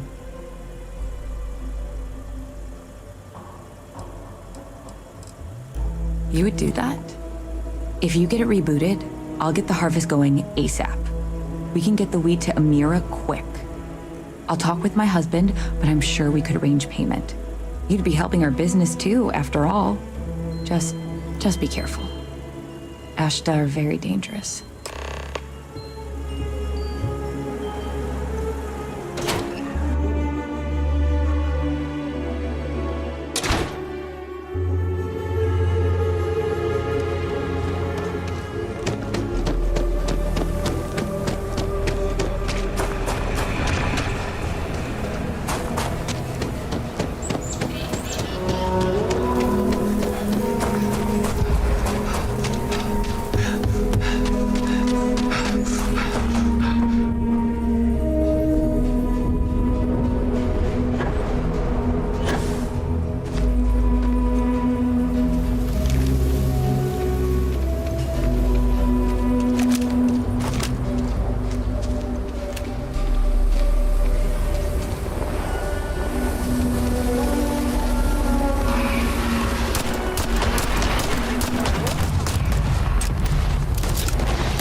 Don't leave any of that behind.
Mom says I made a new dress suit.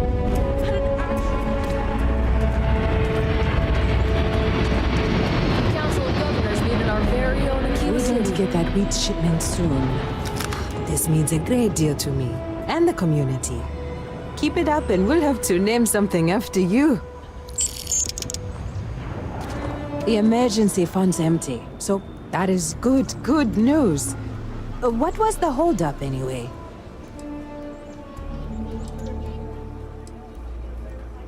Oh, that makes sense. Aren't they outside the walls? Wait, you went outside the walls, didn't you? Please, don't risk yourself like that. If anyone got hurt working for the Low House. I hate to ask it, but this next errand should be safe. Easy. Everything runs on charity. And our benefactors, though kind, I think sometimes, well, get sick of seeing me. A new face may ease up the purse strings, or at least save me some errands. It's touch and go sometimes. Pests are too much, and they could turn their back on the project. Too little, and people suffer. So, the mayor, Elias Cartwright, has always been generous to us, but it's been a while since he's donated. Raisha Lands is a huge benefactor. Laredo Firearms has been vital for us. Both of those are routine. More polite reminders, really. The last is a long shot, probably futile. But the Trade Authority is incredibly wealthy, and they have never ever donated to us. If you could convince Duncan Lynch to give us anything, heck, a single credit even, I'd consider it a victory. You are a breath of fresh air. Once you're done with that, come back to me. This means a great deal to me, and the community. Keep it up and we'll have to name something after you.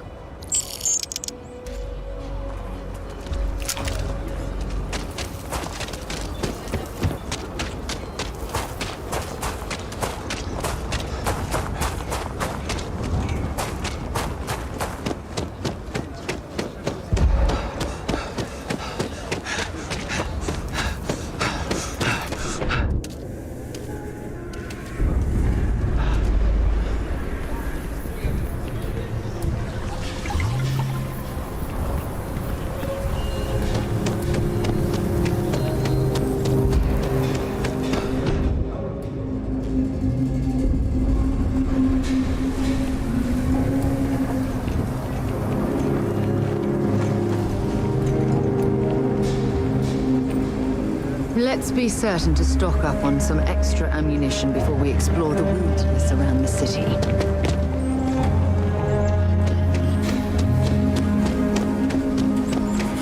Mom says I should learn doctrine like her. But The finest folk in the settled systems make their home right here. What day is it? Oh, shoot! I forgot. I'll send over my usual monthly donation to Amira. She truly is a wonder. And with the building project her and Mr. Tate are planning, there may be a day when the stretch is a distant memory.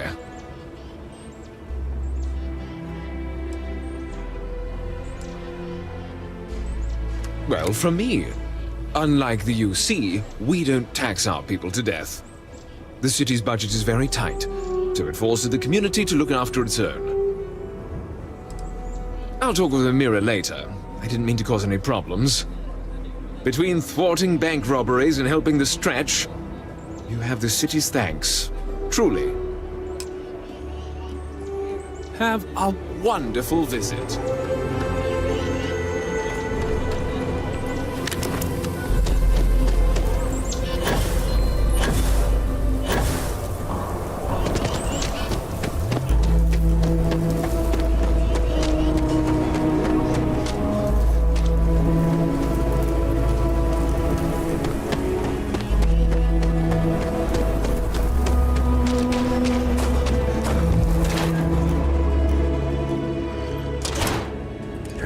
To do around here. Please, let me know if I can be of service. Oh, so Amira has some help? Good. She's going to work herself into an early grave if she's not careful. Laredo Firearms prides itself in helping out all the residents of Aquila City. I'll send Justin over to deliver our monthly donation.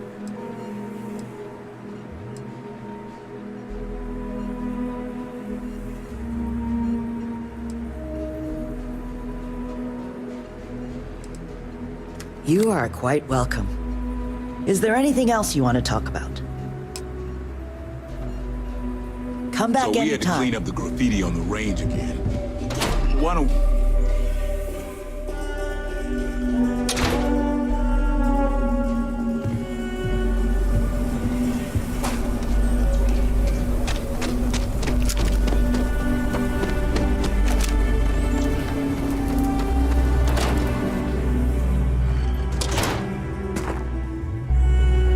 Trade Authority. Welcome to Aquila City's Trade Authority.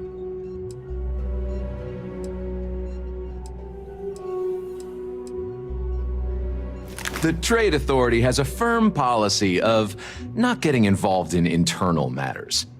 We're neutral in all affairs of the governments of the Freestar Collective and the United Colonies.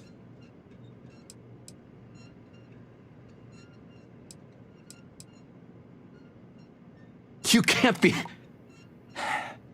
It's a matter of precedent. If we give even a little, we open ourselves up for endless rounds of begging. No, not one credit. Sorry. I'm done discussing this matter. You have a great day.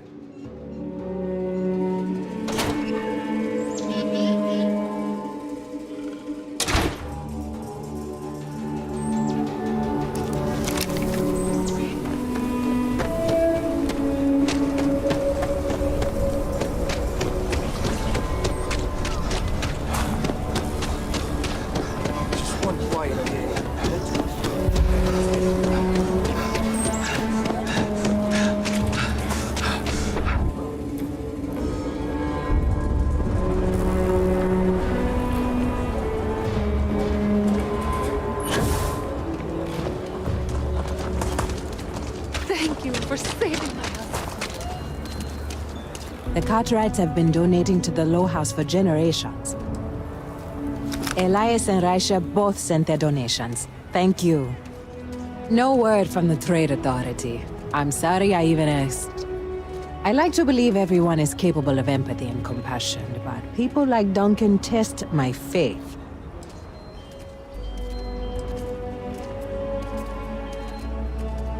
Some days are easier than others.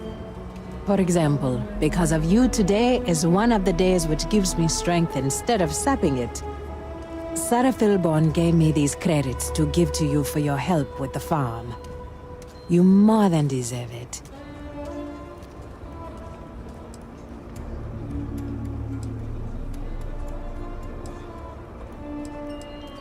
Those credits are from the grateful Philborns, not me. And I wouldn't take a single one. You've earned it. I have one more thing for you to do. But I hope it's more of a reward. This is part of the Intellowit harvest. I'd like you to deliver it to Simone Jansen and her family. I want you to see the fruits of your labors. Nice suit.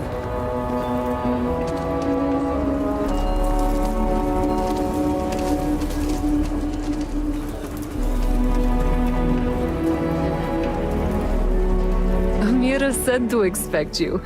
This wheat ensures my family won't go to bed hungry. I genuinely don't know what my family would do without Amira. And you have no idea how much it means.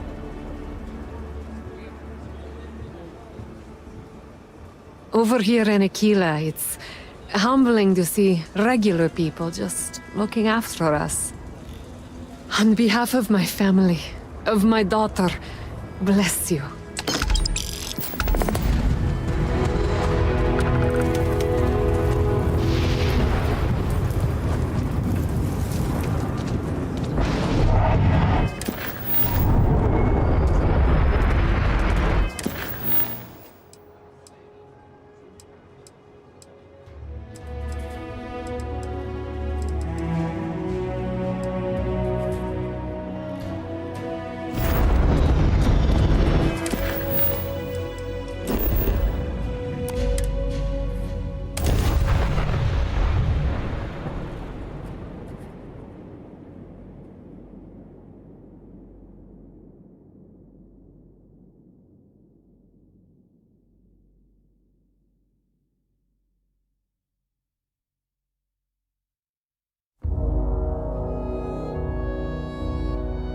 Hell of a city, isn't it?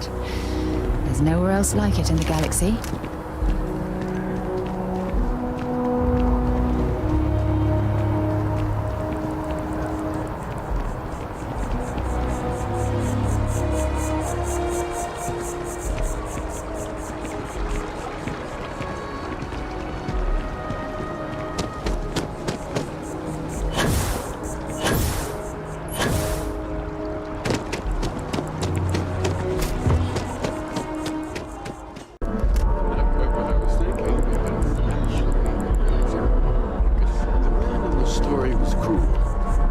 know why he was cruel.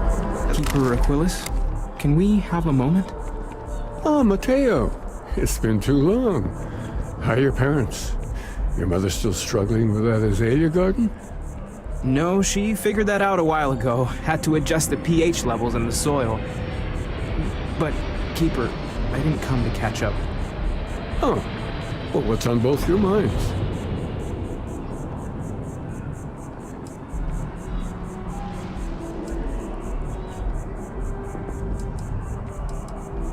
Keeper, we were hoping to talk to you about unity. You want to subject your friend here to one of our talks, Mateo? The future of humanity is always a long discussion. No, that's not exactly what I meant. Keeper, when you talk about unity, well, does it mean anything else? Something secret? Perhaps we should talk about this inside. Have you ever heard one of his sermons? They're really good.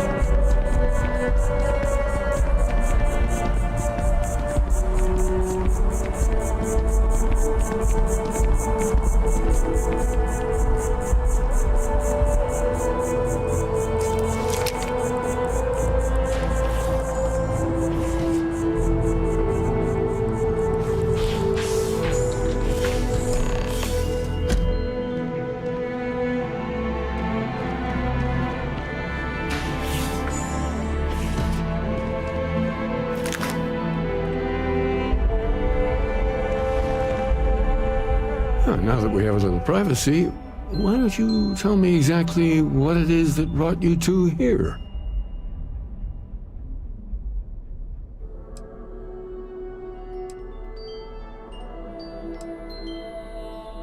We've lost people, Keeper. Oh, I'm so sorry to hear that. And these Starborn, I take it they're different from the people of the settled systems? There have always been mysteries that seem to defy our understanding of the universe. Beyond rational thought, we enter life as an act of someone else's faith in us. There's no way of knowing who we will become, and yet the risk is made anyway. So you've pushed into the unknown, not knowing where it would take you. And it's brought you here.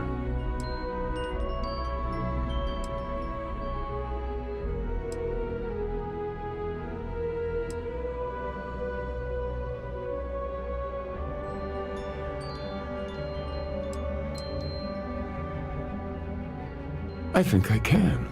If you're willing to find your way in the dark for a bit longer, I can give you a path to discovering its meaning. There's an old story, far older than the Sanctum Universum, of someone who walked the settled systems and saw every corner of it. This pilgrim claimed he found the true meaning of unity. I always thought of it as just a parable for trying to bring humanity together, but maybe it's more.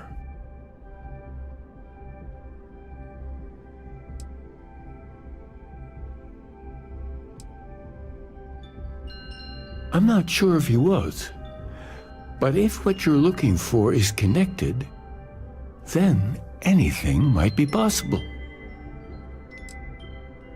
In my story, the pilgrim met the founders of the House of Enlightenment and the enigmatic cult of the Varun, and he gave them each a part of the truth. Then he goes to his final resting place to live out the rest of his days in contemplation of infinitum addendum, his addition or contribution to the infinite. But what if the story isn't a metaphor, but a code? A way of finding the pilgrim again, or at least his grave.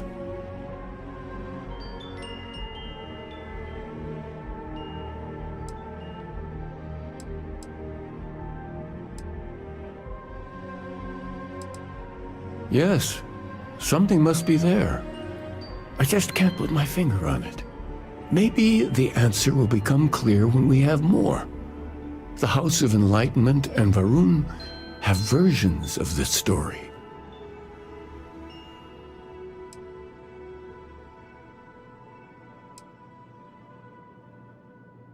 because I wasn't looking to find unity in the same sense you are. A fresh set of eyes might reveal the truth. The enlightened work out of the well here in New Atlantis, helping the poorest citizens find a better life for themselves.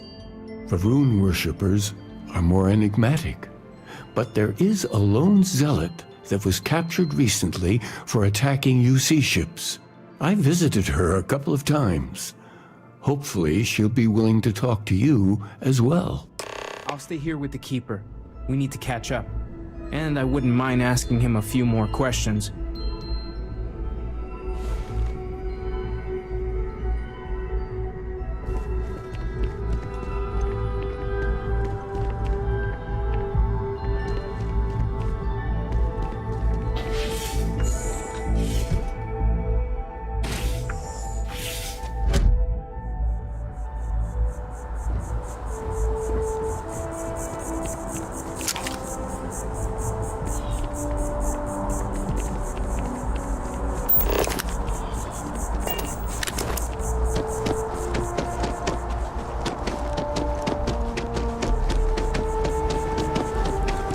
It's a shame House Varun abandoned their embassy. I bet we could have learned a lot from one another.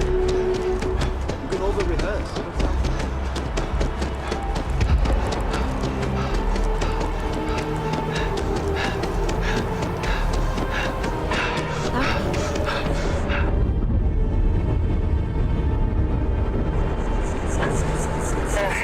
Wish that bartender at the viewport would stop complaining to security. I don't know what she lost, but she won't get it back by then. Oh my gosh.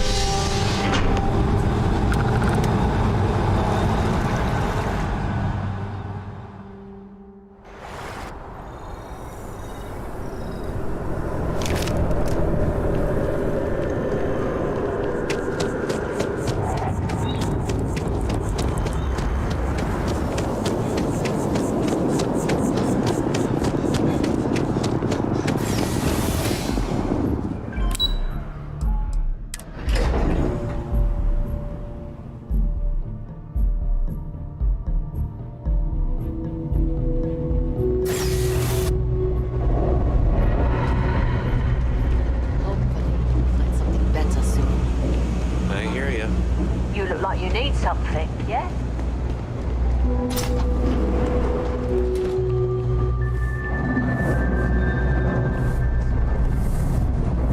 If it's about the financial or food assistance programs, we are backlogged. Don't worry, we're doing everything we can. Oh, you're not. Sorry. Can I help you?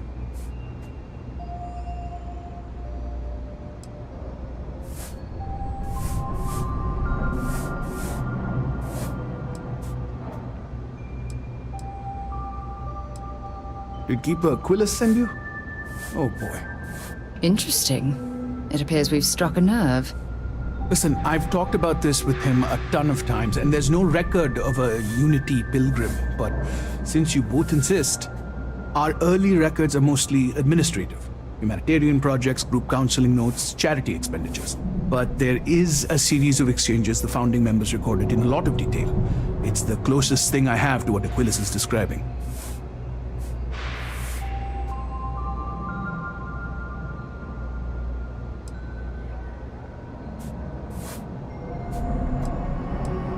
Yeah, I mean, he's always going on about trying to bring people of all beliefs together. Really wants there to be some shared story or origin. Look, I like the Keeper, but belief is the problem, okay? We don't need a shared narrative or theology. We need to help each other in practical terms. A man walks into the first House of Enlightenment. The founding members just call him the Drifter. So they think he's a charity case at first, but no, the Drifter asks them a bunch of questions. If your philosophy is built on an individual's own morality, what about the second person? That second person might disagree. Isn't the problem of two what you're really looking for? And the founders respond, each individual must understand how the second person lifts them up. All of human effort is a story of cooperation pushing us forward. And it kind of goes on like that. He comes back every week for a year. Same conversation every time. Second person this, the problem of two that.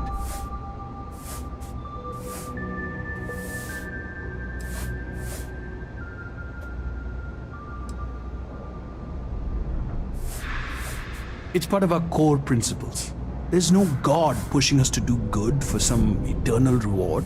We have to help each other because we choose to. If no one takes responsibility for making the settled systems better, then we're just leaving it to the tyrants to bully the rest of us. Honestly, I think the founding members made it all up. There was a little more hesitation being openly atheist in the early days. I think they were experimenting with writing their own scripture. Fortunately, that got abandoned pretty quick. After the records of the Drifter end, you never see anything like it again.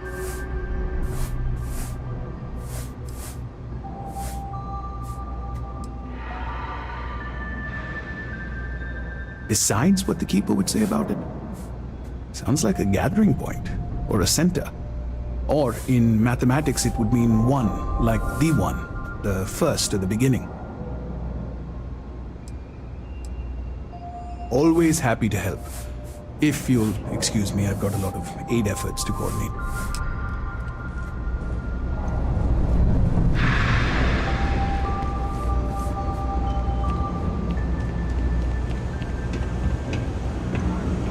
I get so nervous before a crab jump. Like, what if the ship jumps without me?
A visitor? I have all the company I need.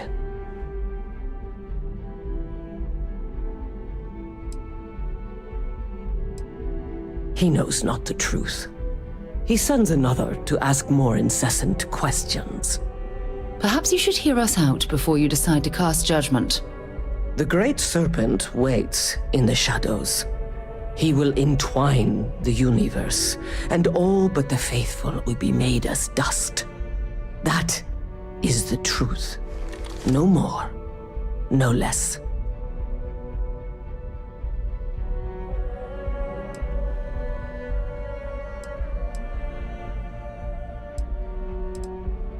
Anything you could tell us would be tremendously helpful. Yes, I have spoken to your keeper about this. I will tell you what I told him, and then you will leave me. Jinan Varun meets the unbeliever. He gives false prophecy to Jinan. But such is Jinan's conviction in the Great Serpent, he does not hesitate. He cuts the unbeliever down. But the unbeliever returns. Jinan realizes the Great Serpent is testing him, and he will not be found wanting. 4 times they fight. Over 120 rotations of the planet they are on. Remember these 4 battles, Jinan, the unbeliever says. Remember these 120 rotations. But Jinan knows this is blasphemy, and delivers the killing blow. That is all.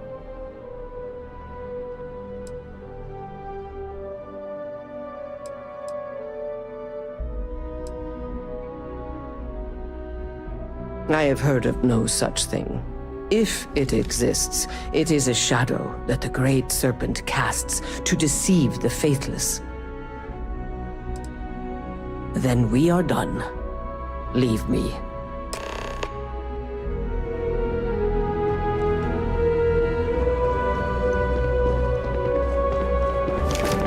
Sergeant Yumi's looking for reliable people to help the guard.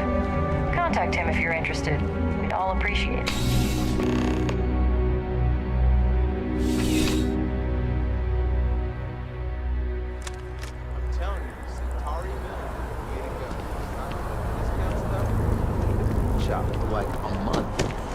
I don't know about that.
You're back.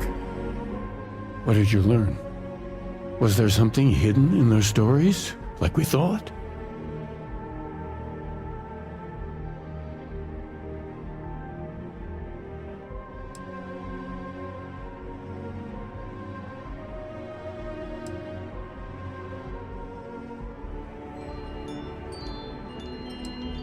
If there really is a location the Pilgrim wanted us to find, those do sound awfully like coordinates.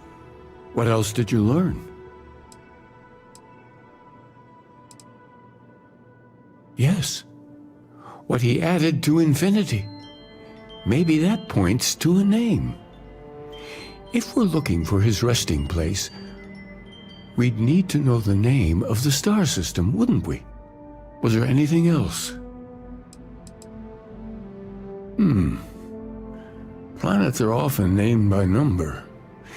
That second might mean the second planet in the system. Let's see. We have something that could be coordinates. Something that could point to a planet in the system. But what's the name of the system? Infinitum addendum. What if we break down the parts? No systems named finite or add. That just leaves in and dumb. Well, that's certainly how I feel.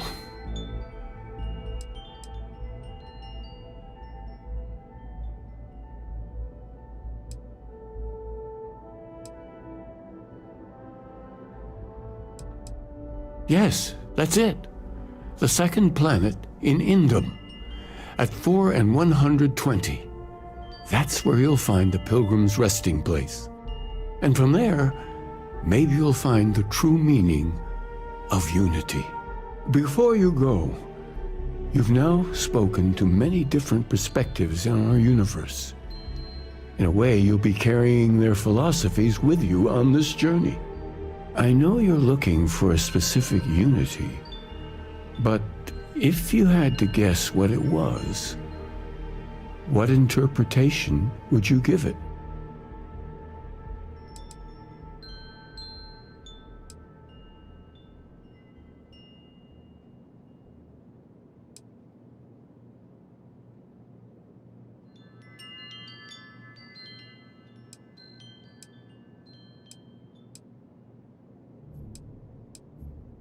But what makes something like that holy? Gravity is also a force that brings things together. Should that be sanctified?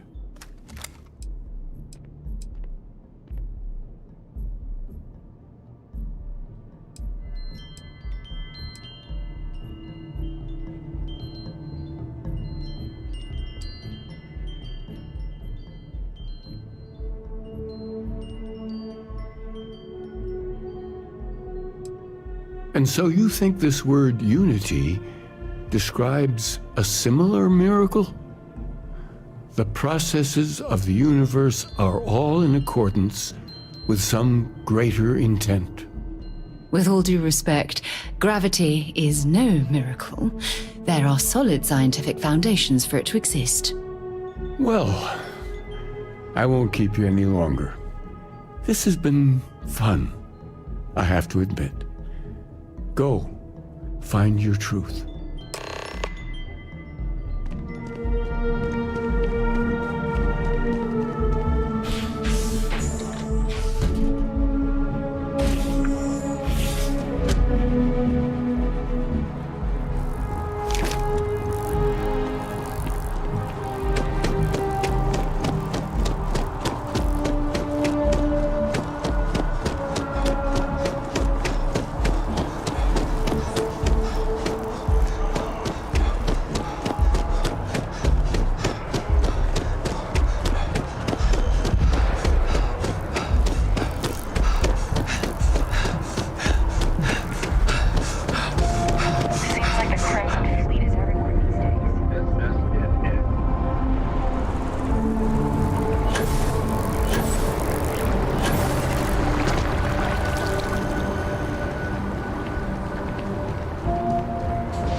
all this? Whoever lived at this homestead seemed to have settled in for the long haul.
beautiful sculpture.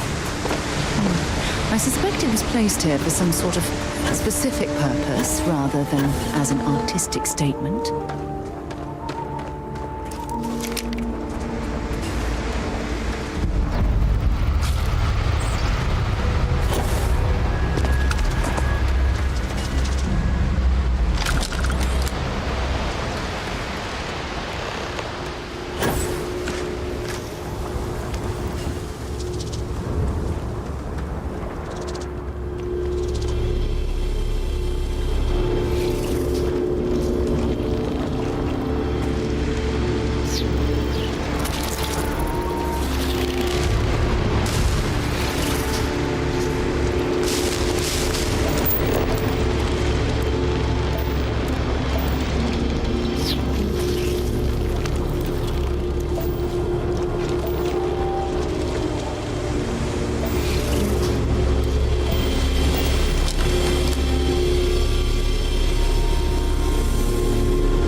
Jealous, but this ship is starting to feel like home.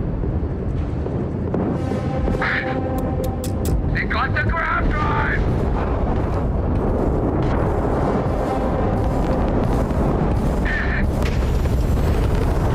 Ground drive's out!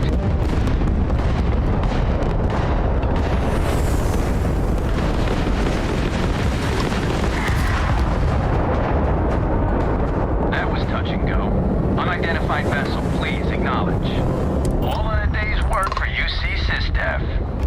We could have really used the help out there. So, next time you see one of us in port, buy us around. Fly safe.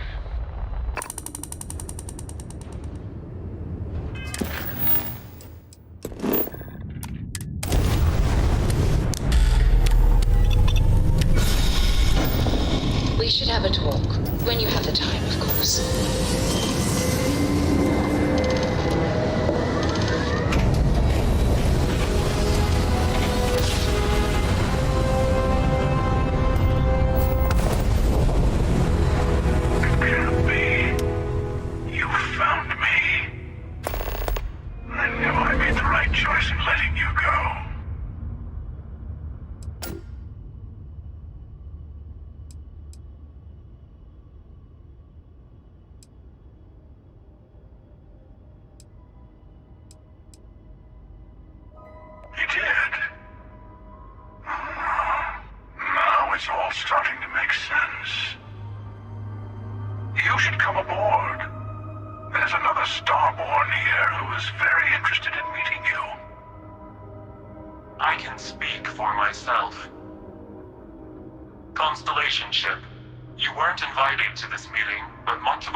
See? We can all get along.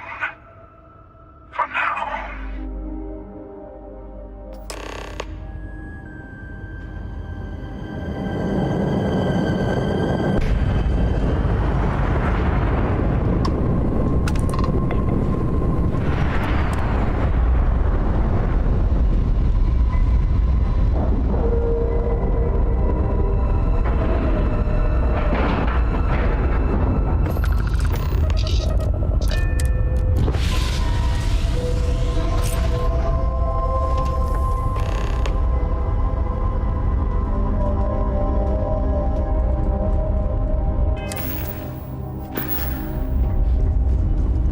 something on your mind? And is it here? Thanks for taking time to chat. I really need a friendly ear right about now. I received a message from Constellation, and it's given me a lot to think about.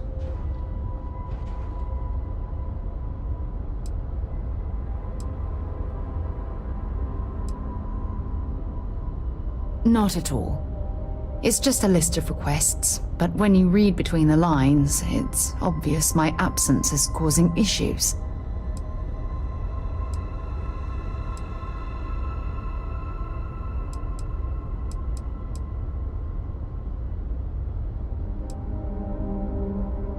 No, it's the first time. But the fact that they're reaching out, well, it's given me a lot to think about. Something like that. It's difficult to explain. Before I joined Constellation, I served for 8 years as the head of the Navigator Corps, until the UC decided to axe the department.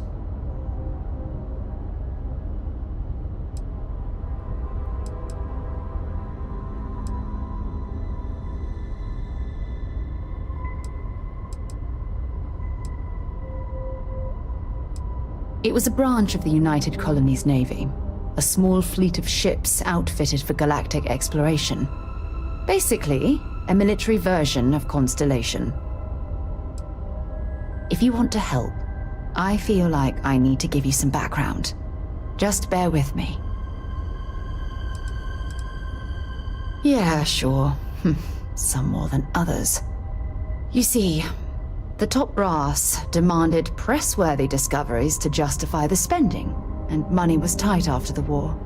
Shutdown was inevitable. At the end of the day, I was in charge, so the blame obviously fell on my shoulders.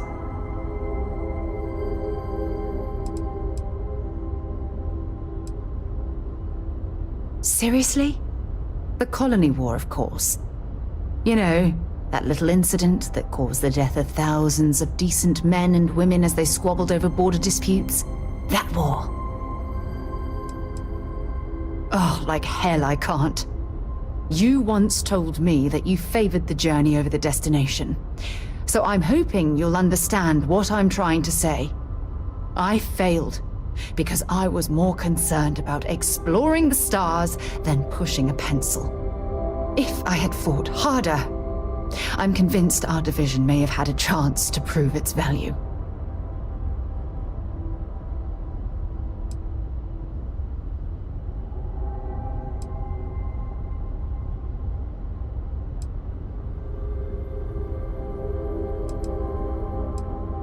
That's just it, though. Did I push too hard? Did they shut us down because I wasn't quietly sitting at my desk approving meaningless memos? We'll never know.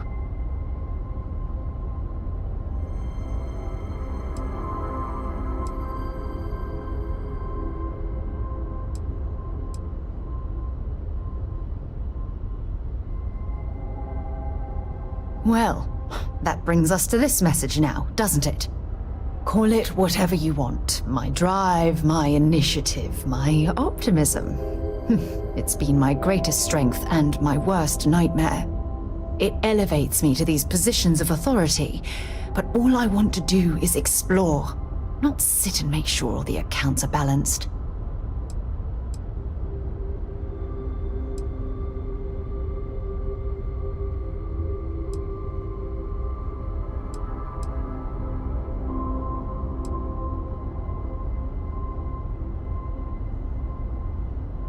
Oh, you have no idea how tempting that sounds.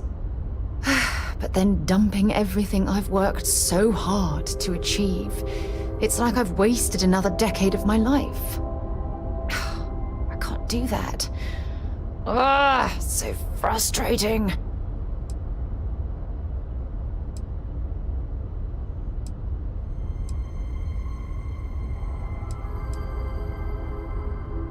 Oh my God. I'm so sorry. Oh, here you are trying to help me and I'm yelling at you. You have to understand. Once Aja retired, I lost the only person that gave a damn.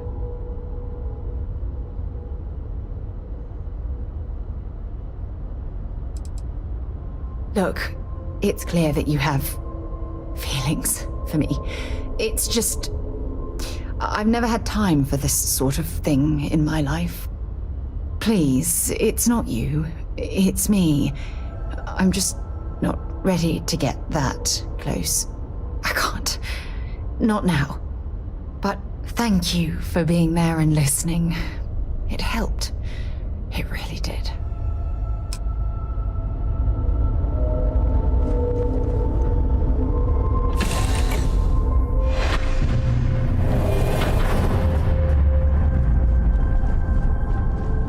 Hello. Again. Do you remember the emissary, perhaps? And their ship, the Helix? I believe they ambushed you above Neon and demanded that artifact you worked so hard to gain. Thank you for the stellar introduction. Your success is unprecedented. Before you came, we were just discussing how continued use of force against you is unwise.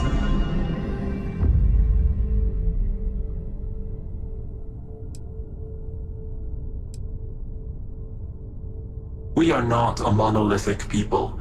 The Starborn are individuals. Some are united in cause. Others are in it for themselves. We are all in it for ourselves. Some of us are just more honest. The emissary threatened your ship, demanded you hand over your artifact. How is that so different from what I did? We needed to warn you off. Every encounter with one of our kind could spell disaster. For whom, exactly? I say whoever can collect them should.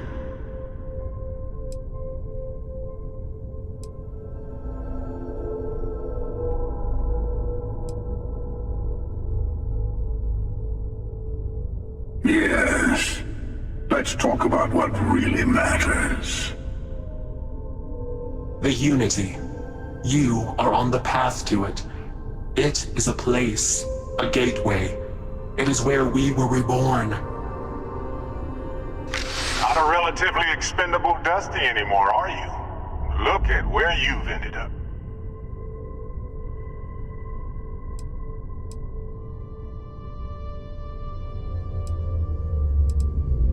I'm not who you think I am. This universe is only the first one you've been to.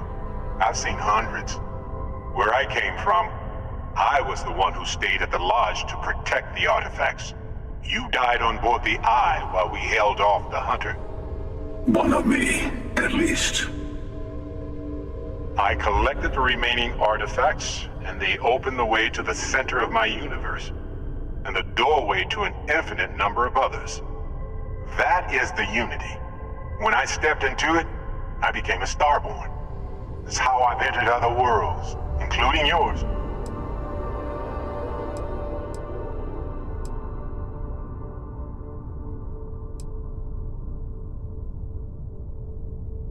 They are all connected.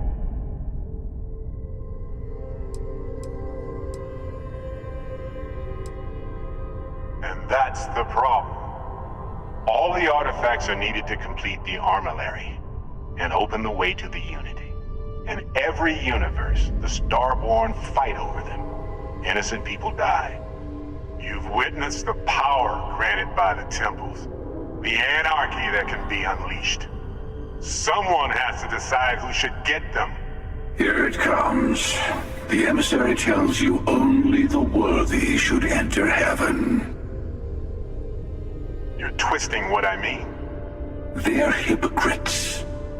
They use the chaos caused by the hunt for the artifacts to establish an order where they decide who's worthy. I attacked your lodge because I wanted the artifacts, and you held me off. You got away. That wasn't some morality play. You didn't survive because of righteousness. You won because of persistence, luck, and skill. As I have done countless times. I was also human once. But what does it matter who or what I was when eternity is within your grasp?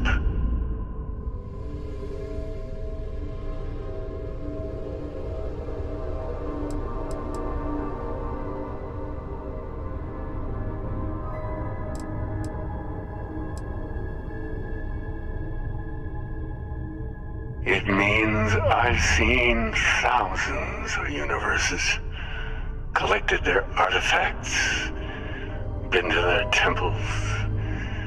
You have a small taste of their power, but it keeps going.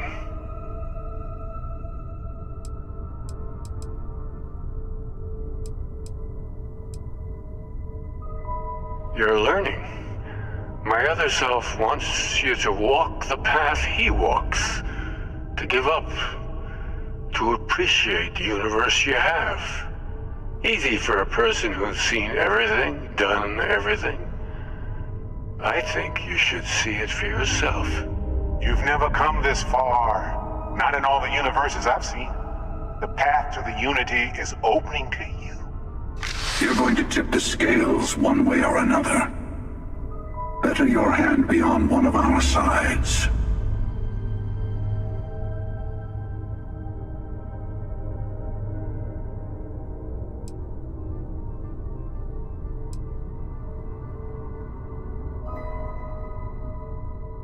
You're already in it. With artifacts come Starborn searching for them, fighting over them. I want a truce between all three of us. Give you some time to think over which approach to the Unity is the one you want. Mine or the Hunters? Yes. Let's see how willing you are to live under someone else's rules. Just remember, one of us isn't trying to judge you.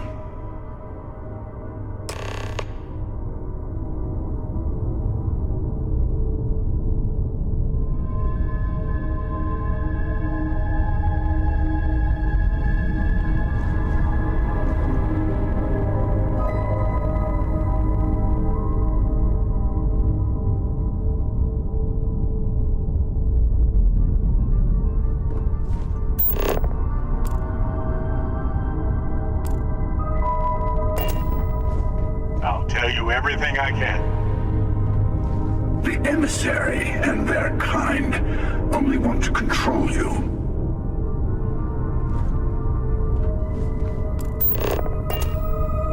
I know we're not the same people we met in our universes. Still, it's good to see you again, old friend.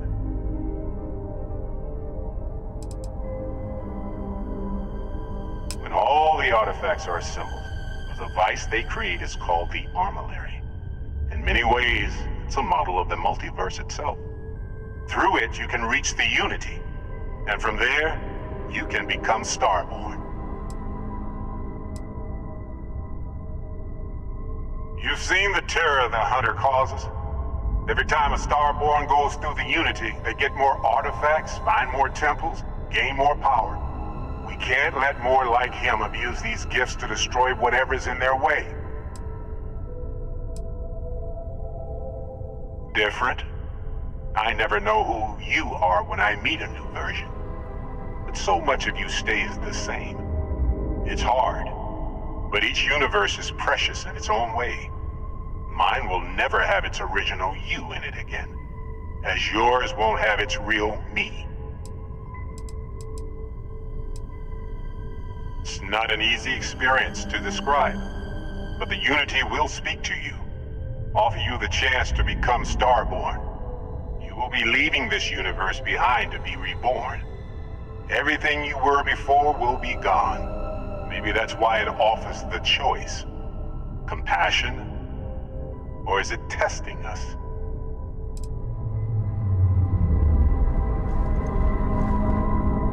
The Unity is meant for whomever can get there.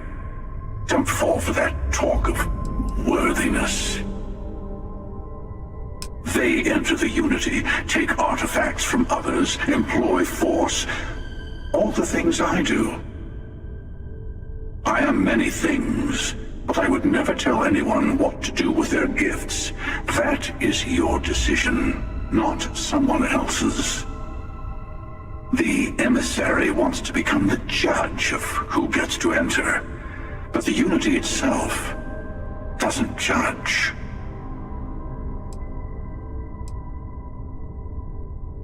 To see what would happen, of course. You might not understand just how many times I've done this. Usually, you're the one who ends up dead, and whoever cries over your body goes on to become the emissary. Sometimes I manage to get you all bunched up and take care of the problem in one go. Sometimes the emissary has gotten to me first, and I never arrive. Hundreds and hundreds of variations of me, hacking through Constellation. And it's almost never you. You making it to your ship on your own. It's new. I took it as a sign. I don't get many of those anymore.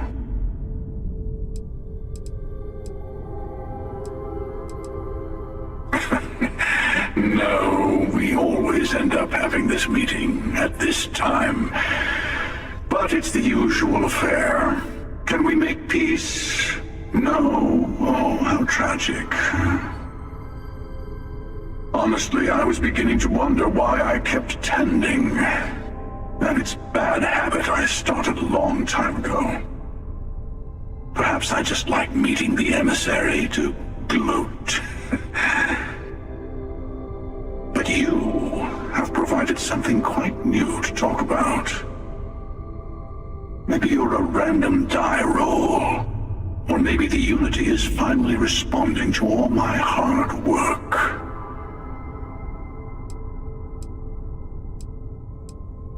I've simply found that it's the quickest way. Talking, forming alliances, waiting for the right moment to commit theft. It's all so tiresome. I'll admit, you getting away has been the most interesting thing to happen in quite some time. As soon as I realized what had happened, I knew I needed to wait until this meeting with the emissary to decide what to do about you.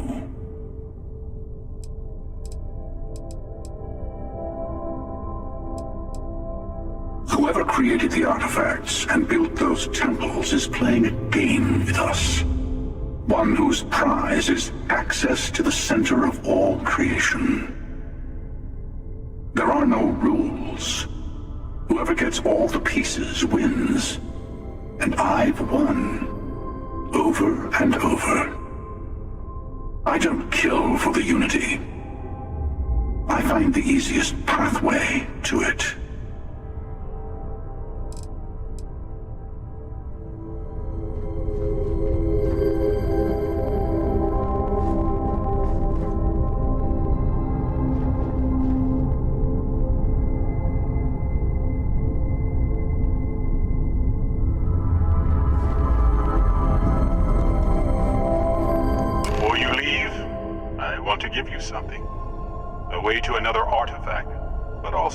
In how dangerous they can be. Seek the moon of old Earth. There are secrets there you must discover for yourself. Here, to open the way.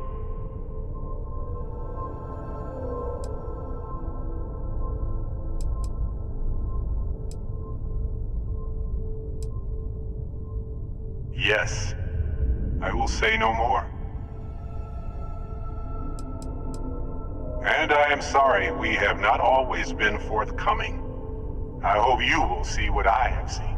You should also talk to your colleagues in Constellation. I am sure that they have gathered more information on the remaining artifacts in the fringes of space. Part of me wonders what they will all say about what you have learned. But I will leave that to you.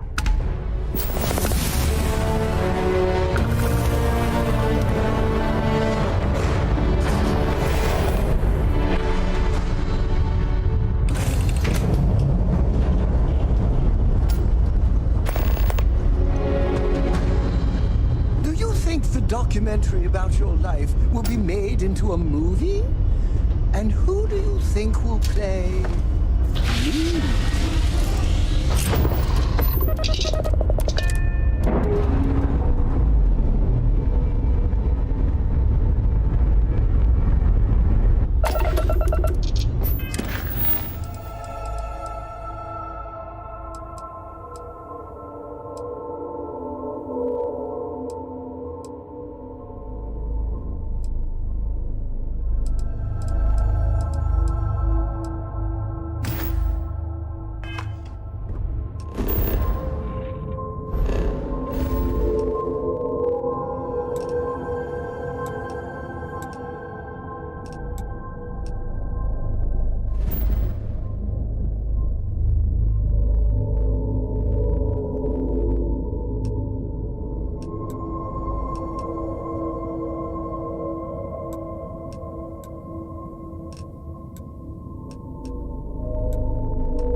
clear to be scanned. And we're done.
Accepted the assignment up here, we were told to bring a couple of personal items.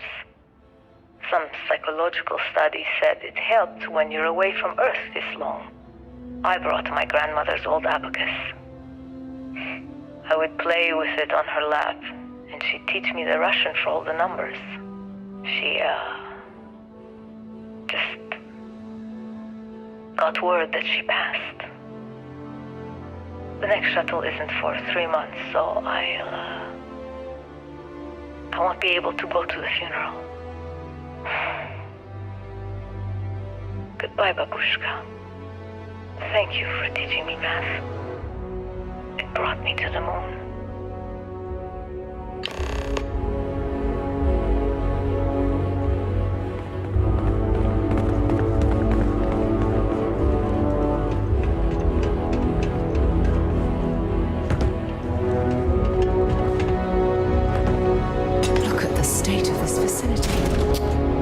I wonder why this place was abandoned in such haste.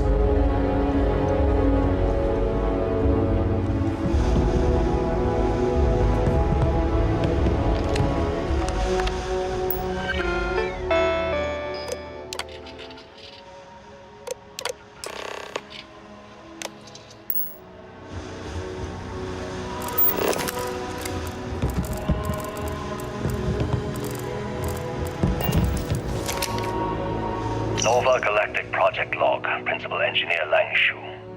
I admit, this is not the most disciplined team I've ever run. Malcolm keeps stealing computational time on Voltaire and thinks I don't know this. And Sabina's been distracted lately, but won't tell anyone why. I really should demand answers from both of them. But honestly, I'm too preoccupied with this contract. We all are. Despite anything going on in our personal lives, there's something special about what we're building here.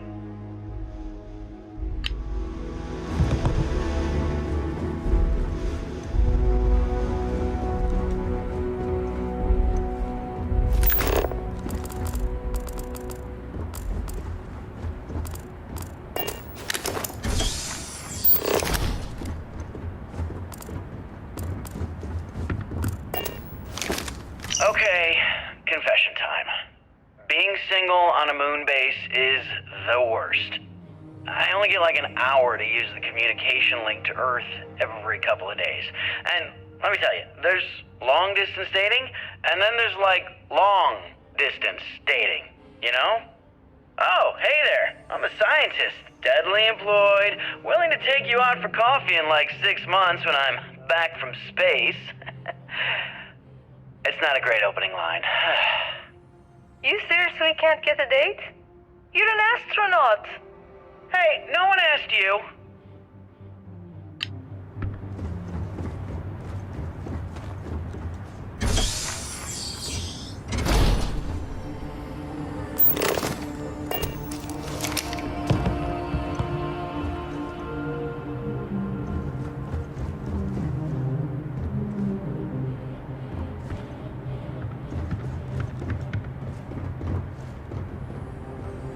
You ever get jealous? You know, the crew in the shipyard? Building the actual vessels that are gonna travel the stars? We're literally on a base on the moon. Oh, come on, Sabina. I'm trying to share my dreams here. Well, your dreams are always out there and never here where the rest of us live. Can't you just be happy doing your job? Where's the fun in that?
Really is something else.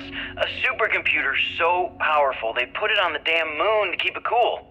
Although by that logic they should be running it purely in the vacuum of space. But hey, good marketing material. I've been spending some off hours running some dumb simulations just because I can. My favorite so far is simulating the sound of every duck on Earth quacking after receiving a piece of bread. You didn't know you wanted a real-time sim of feeding all the ducks, but now you have it. You're welcome, humanity.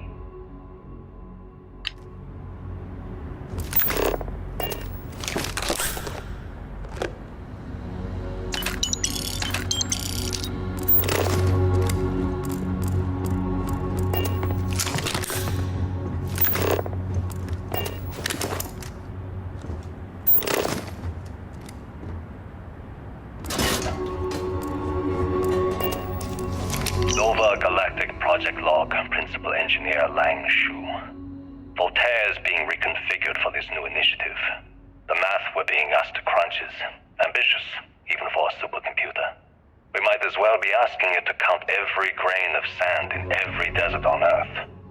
Who came up with these original equations? Our partner isn't being very open about it. Every question I have goes through some discretionary channel. I'm surprised we even know we're working on a ship.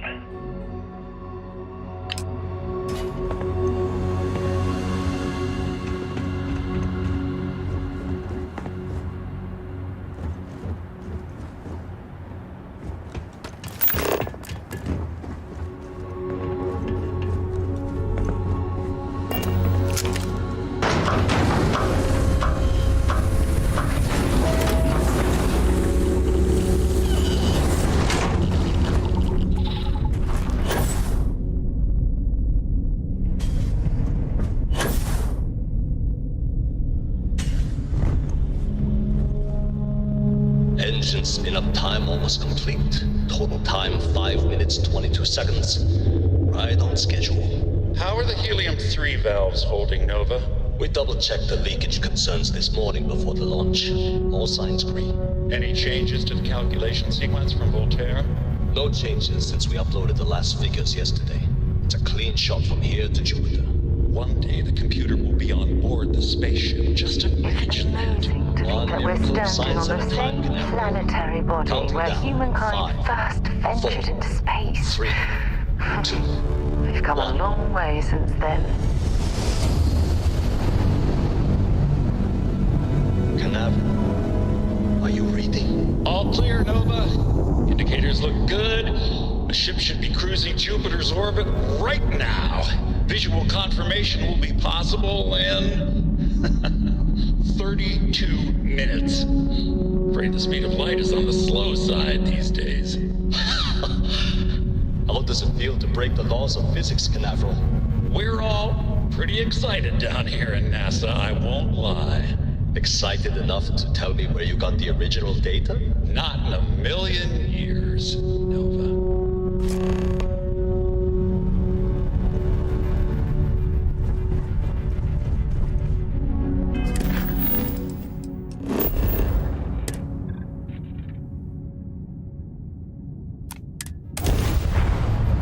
Move on.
Way into the NASA facility would be via an elevator shaft taking us straight down. Hopefully the system is still in operation.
The gantry was in loading position. I wonder what prevented this particular colony ship from lifting off. Temperature levels are bottoming out. The lift system seems to be completely offline. We should search for a way to restore the power and get it back into operation.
This looks like it was some type of crew preparation area. Probably the last step before boarding. It's definitely seen better days.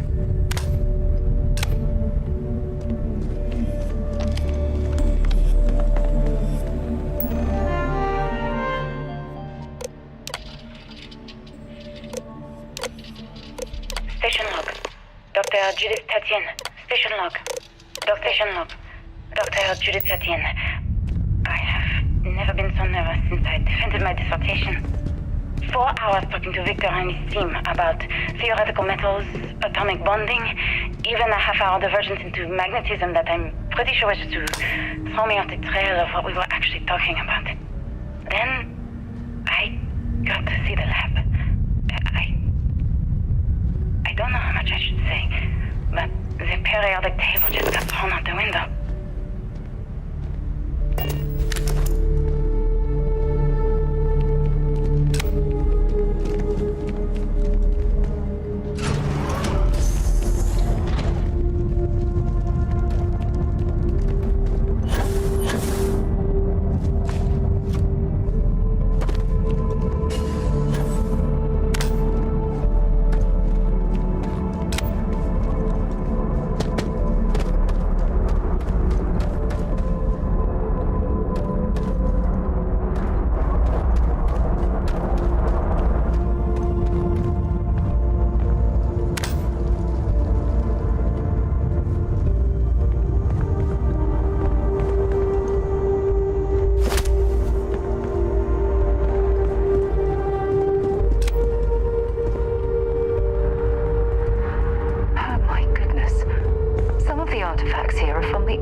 Jetpack damaged or something?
Calculations came from. There's something wrong with the math? I think it's quite straightforward. That's not what I'm asking. We've had no success extracting even a sample of material from the object.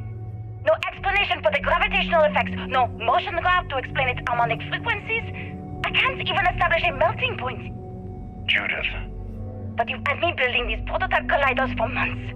And now you want me to pump helium-3 into it based on this equation you've written on a goddamn napkin? I just need you to trust me. I have been trusting you. We keep slamming our heads against a brick wall, getting nothing. And you keep coming up with something new to try. Like, you know what's going to happen. Where are you getting your information, Victor? I'm sorry, Judith. Look, not here, okay? Somewhere off base. I'll tell you everything. But I'm not lying, okay? We're going to discover something important here. I promise.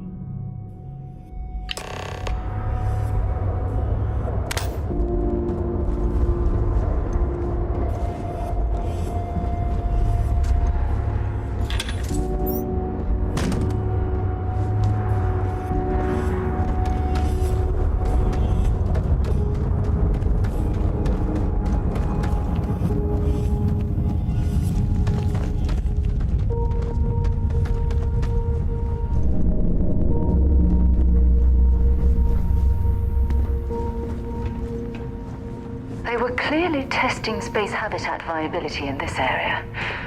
It seems as if they knew the inevitable was on the horizon.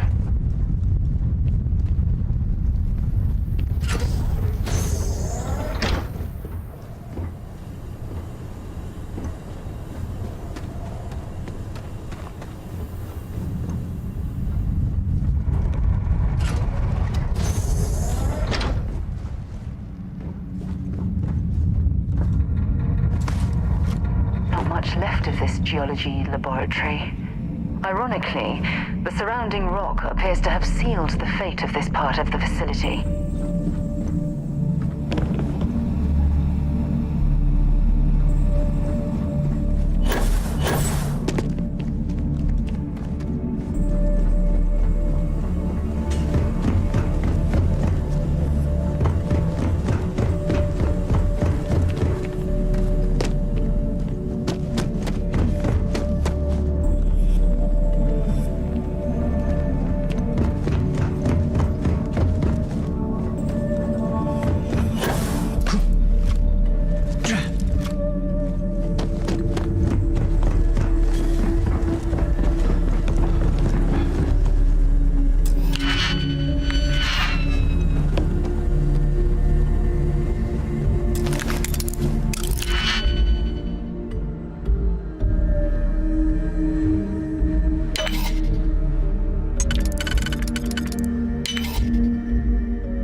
It appears we've found one of Vasco's long-lost relatives. I'm sure he'll be thrilled to find out.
The logistics it must have taken to build it this deep underground.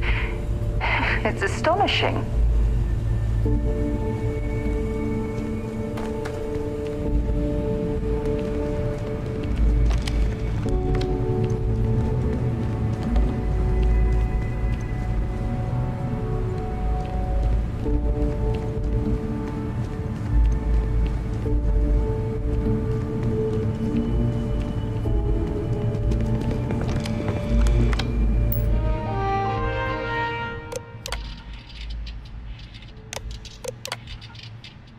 Project log.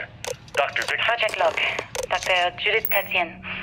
I watched the gravjet tests from the moon today. It was the first time we were able to talk to the team at Nova Galactic directly. So many things were under wraps before, but now everyone wants all the publicity they can get. I'm already seeing proposals for manufacturing hundreds of drives. Expeditions to Alpha Centauri and beyond. It's also overwhelming. And worrying. It could take years, decades, before we know what all these side effects of operating a cryo-drive can be. But no one wants to hear that right now. Like a bunch of pioneers racing towards the edge of the frontier without knowing about the grizzly bears in the mountains.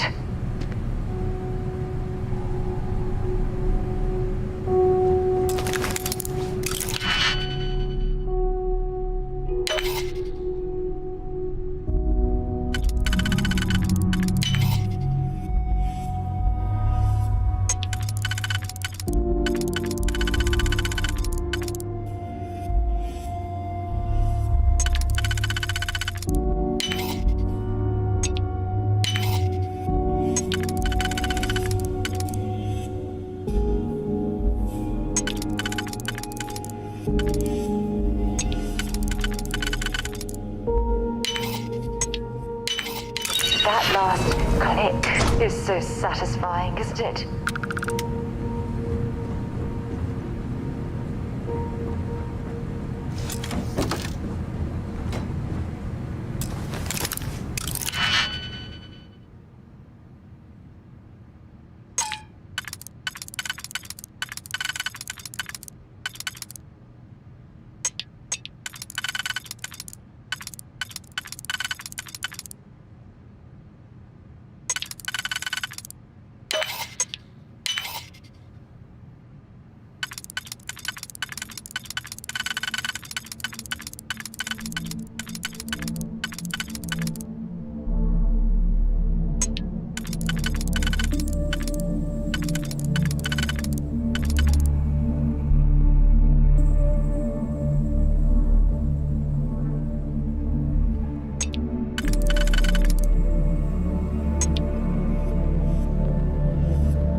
Victor Isa. And if you're listening to this, then you probably already know the truth. I was young when I first headed the retrieval team of an odd gravitational anomaly on Mars. But I kept what really happened that day hidden from everyone except one other person. Even she didn't believe me at first. But I have no reason to lie to anyone now, so I hope you'll accept this confession, whoever you are. When I touched the anomaly, I experienced 12 days of lost time. I met myself. He told me everything that has since come true. The grav drive equations, the tests on the moon, Earth's atmosphere sputtering away because of what we had done. But he also told me about a city thriving on a planet orbiting a distant star. Human culture, art, music, lifestyles evolving and shining brightly across all of space. What price would I be willing to pay for that future? Maybe you don't believe me. Maybe Judith was right and I'm just a coward who wants to believe his mistakes were justified. But everyone has forgotten about the real origins of the grav drive, this artifact from Mars. I hope you make better use of it than I did.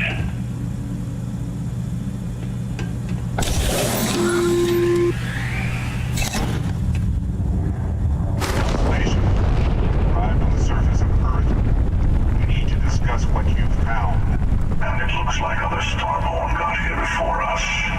So, you might have company.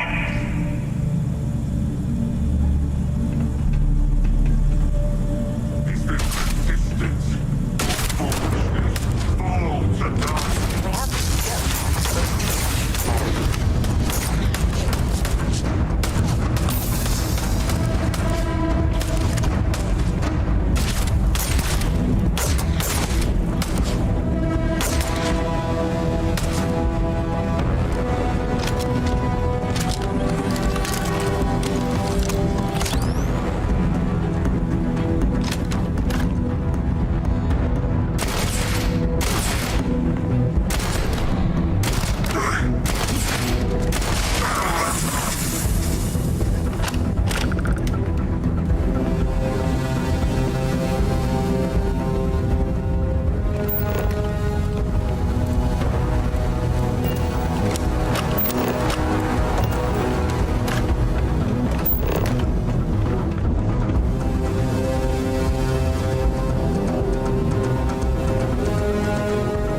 Rise more kings.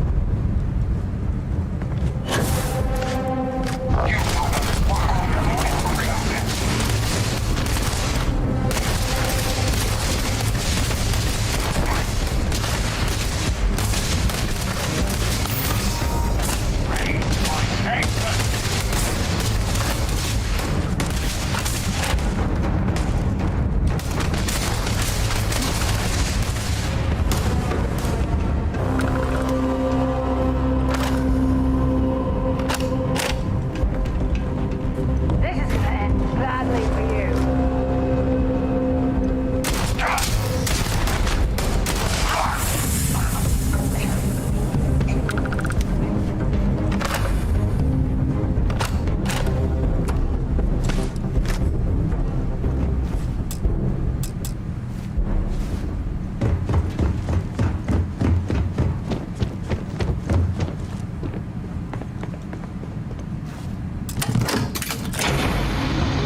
you understand now why I asked you to come here?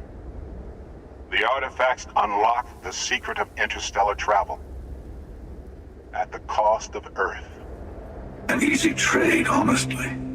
Why have one world when you can have all the settled systems?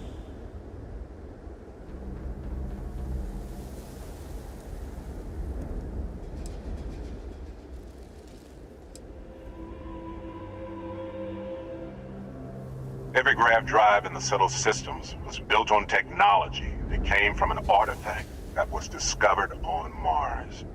But these early drives shook the gravity field surrounding Earth. Eventually, the atmosphere started to slowly sputter away into space. That's why Earth is uninhabitable. The artifact gave the scientists a greater understanding of time and space, but not the wisdom to see where that would lead. The settled systems wouldn't exist without the artifacts, in other words. We owe what happened here in NASA a great debt. Assuming we weren't going to lose it anyway. War, disease, famine, all the classics. Don't you see? The power of the artifact forced humanity to the stars. They didn't get to make a choice. How many would have chosen Earth? And what gave Victor Isa the right to choose for them? You see the hypocrisy in what the emissary is saying, right? They don't want to rob people of their free will, but then they steal the artifacts for themselves. In the wrong hands, the power of the artifacts can make anyone a tyrant. That's why we watch over them. The only thing you're watching out for is yourself.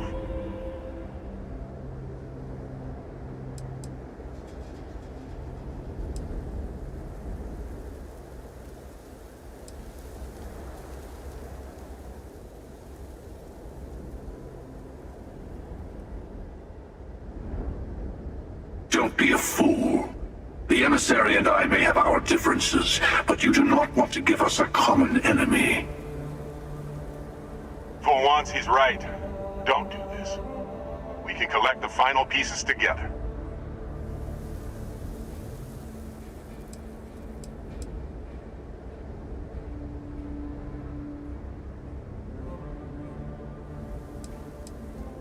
Thank you. Well, can't say I didn't try. We'll settle this at the usual place. The buried temple. We'll be there. You're lucky I'm a man of my word. I'll see you there. Stay for a moment. You must have questions about what happens next. You won't be able to go to the buried temple right away. There are still other artifacts out there in the settled systems that haven't been gathered. You'll need to work with your colleagues in Constellation to find them.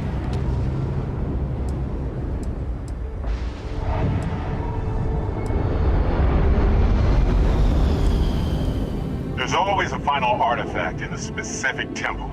The hunter and I agreed that whoever you sided with, the other would wait there. Expect anything and everything. Other starborn, human mercenaries and defenses, alien creatures under mind control. It's all fair game. I'll meet you in orbit above the buried temple. We'll face what's there together.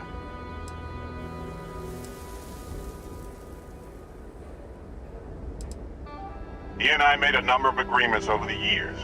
You can even call them years at this point. We let him go. In exchange, he'll wait at the buried temple. You'll be able to prepare any way you can before then. All of the other artifacts need to be gathered before the final one will reveal itself. I'll be bringing mine, the hunter will be bringing his, and you'll need to bring the rest. All of the ones Constellation can find.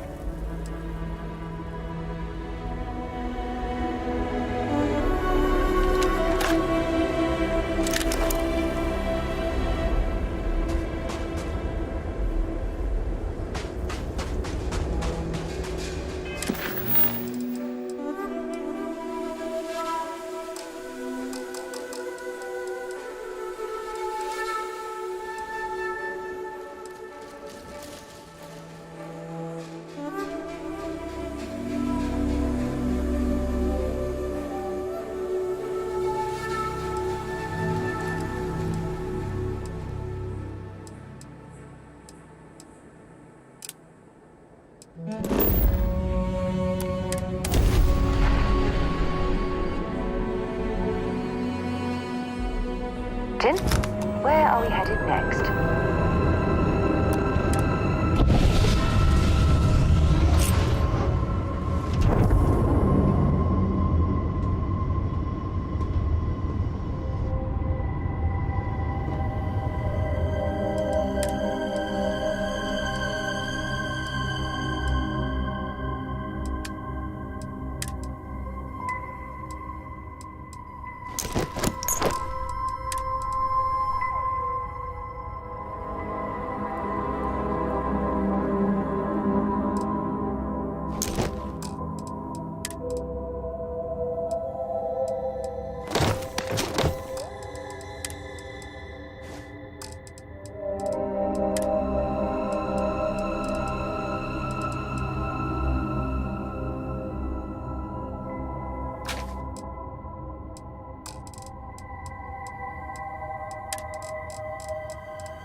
I hear constellation has been connecting a ton of new things, ancient things.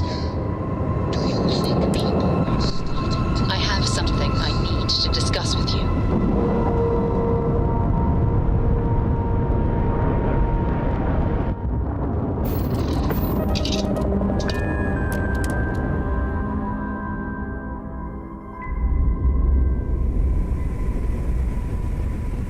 Getting key duty is the worst. It smells a little... Don't make me want to open the airlock.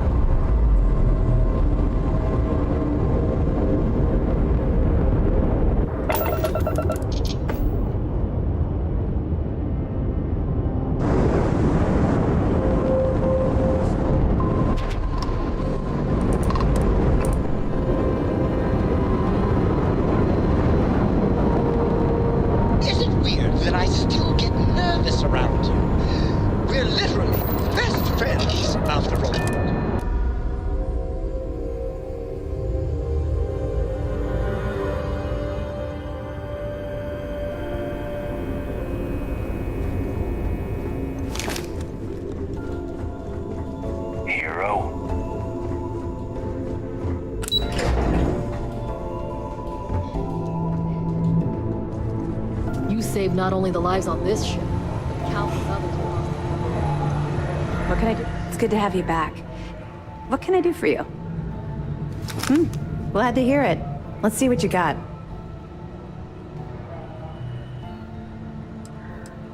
It's amazing that all this romantic nonsense about Crix's legacy really just amounts to a rumor Jasper Crix picked up in jail. It just goes to show you how a tiny rumor can snowball into a full-blown fairy tale. Any other fragments? Are you kidding me? Dombrowski was already making a six-figure salary, and yet he couldn't resist starting an embezzlement scheme. It makes me sick. It's gonna be an absolute pleasure to throw his butt in prison. Find anything else? That's a hell of a story. I still can't believe Crix ended up being marooned on the legacy. All that wealth, and the only thing he could do was stare at it. Can you imagine? I almost feel bad for him. Must have driven the guy crazy. Anything else? Okay, fine. I know there's more out there, so keep on it.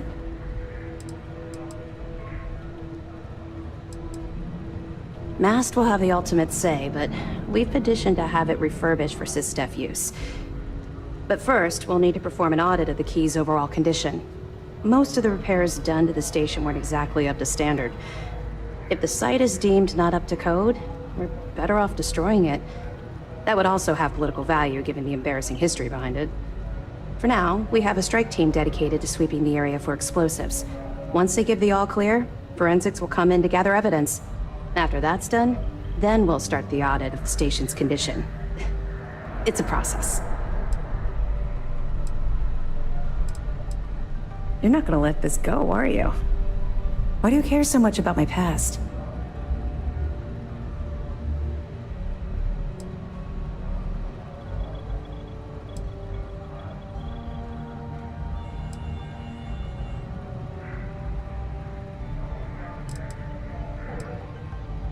You're right, I did. I suppose I'm hesitating because I'm not sure you'll like what I have to say. Would it shock you to learn that I spent some time in prison? I suppose that makes me a hypocrite.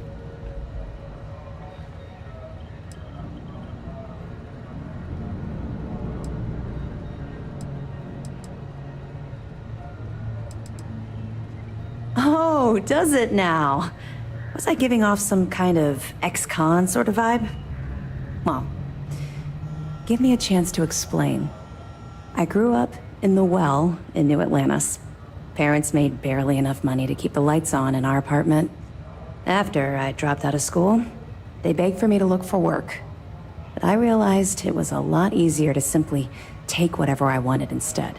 A year after that, I'm a career criminal with UC security breathing down my neck, and my parents kicking me out of the house.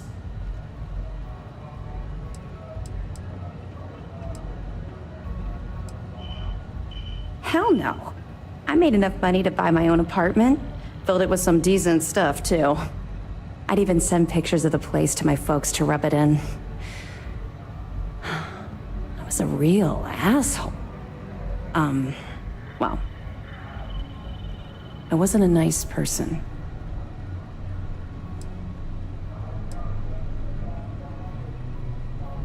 Don't worry. You won't be waiting long. I was having the time of my life, earning way more than I needed to simply get by and loving every minute of it. Back then, if you would have told me one day I'd be wearing this uniform, I'd have said you were out of your mind.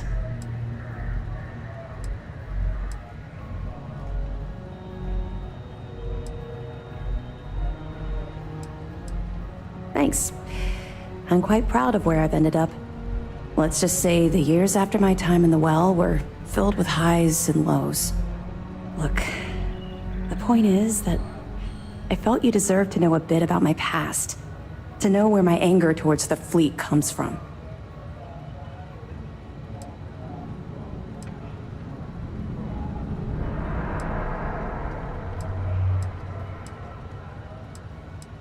You're welcome. Well, I think you've had enough for now. You get the point. Let's get back to it before Keyboy writes us a citation for loitering. That's right, since you're no longer undercover, you now have full access to our mission boards, just like other special agents.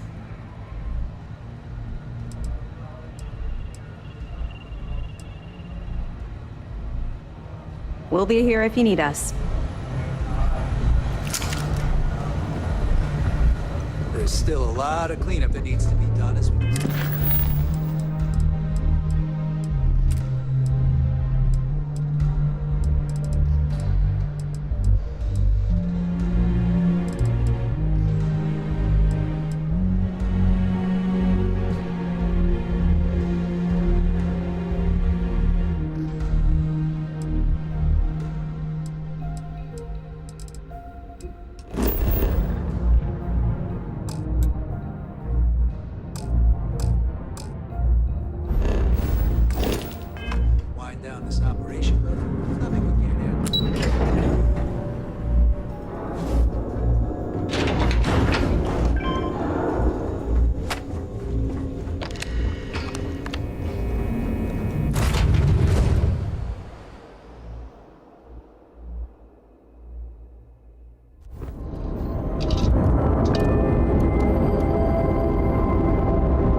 When you have a moment, I'd like to speak to you.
when you have a moment, I'd like to speak to you. I need everyone looking out for each other during this time.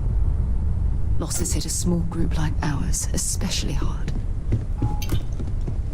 Hey, I've been talking with the others, and I'd like to get everyone together. To say goodbye.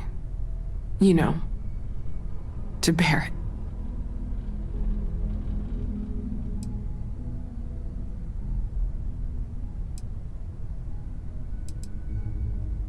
Thank you. It wouldn't be the same without you there. I'll have everything set up in a few days.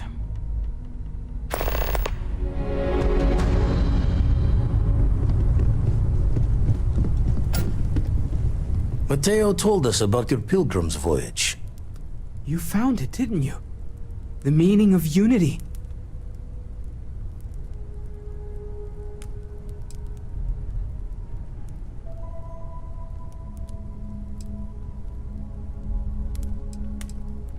Wait, say that again? Multiple universes? You can't possibly mean what I think you mean. Let's take a step back. This is everything we've been building towards, and the implications are a lot to take in.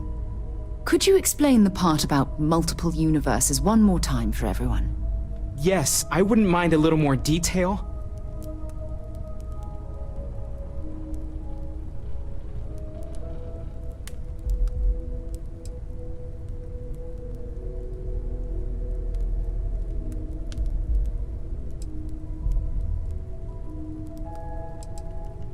And that's why the Starborn want the artifacts so desperately. They're the keys to unlocking the infinite. I don't even want to think about the physiological changes you'd need to travel between universes. Plus what it would do to the mind? Enlightenment? Or oblivion? Like the Hunter. You have the opportunity to reach the closest thing to your god that might exist. And you're second-guessing it? One doesn't approach the afterlife without some trepidation.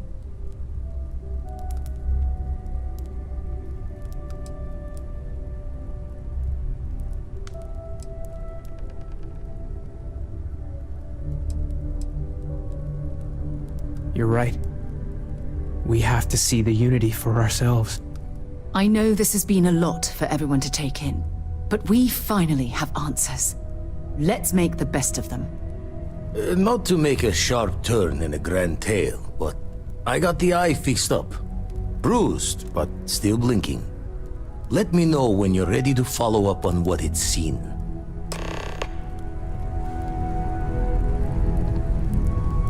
When you have a few moments, there's something I'd like to discuss.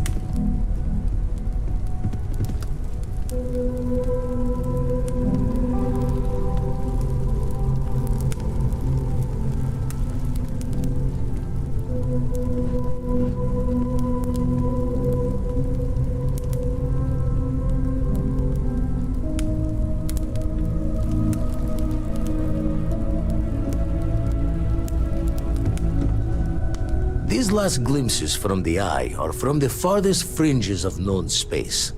Could be the only remaining pieces outside the hands of the Starborn.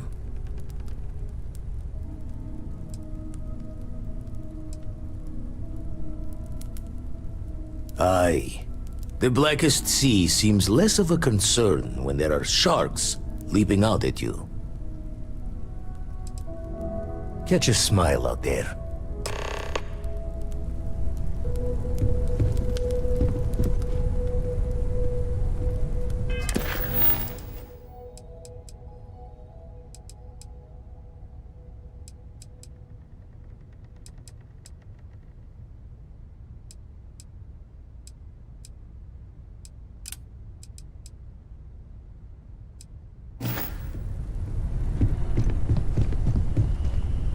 Home's got a sanctity. Hard to fix once it's broken. Keep coming back to one thing. Both of these Starborn, they're people you know. Only they're not the people you know. Say and do things the folks you know would never. Doesn't bode well for anyone stepping into the Unity. Or through it, or however it works. You consider what it might do to you?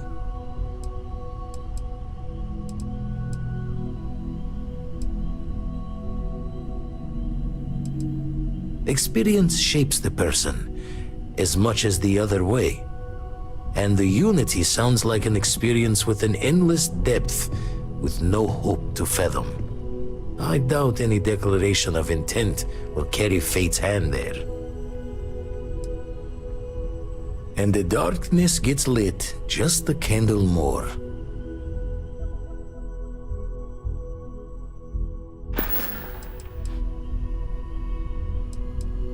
Been poring over the charts, looking for another match. Think this one might just be it.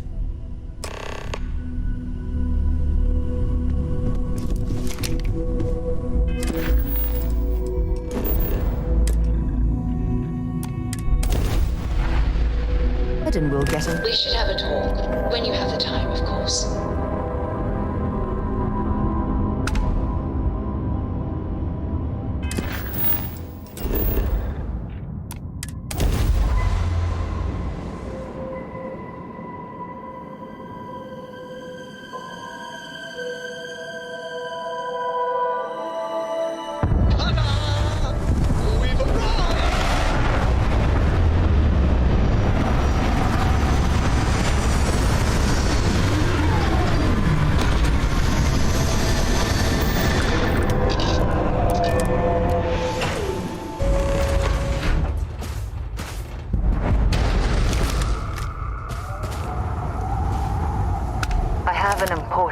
Personal decision to make, but I need to discuss something with you first.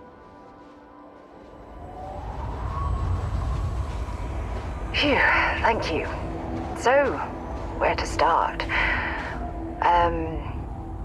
Before I was with the Navigator Corps, I was career military, part of the United Colonies Navy.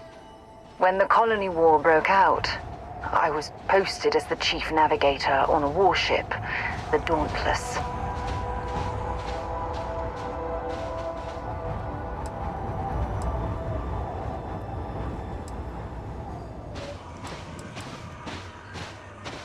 Well, the position didn't last long. There was a particularly bloody battle. We were fighting over a world in the Eta Cassiopeia system. Worst fighting I'd ever seen.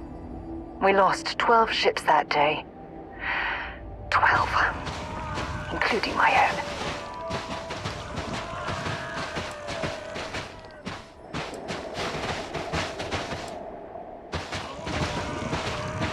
Economic reasons. Several of the worlds in the Cassiopeia system got nothing.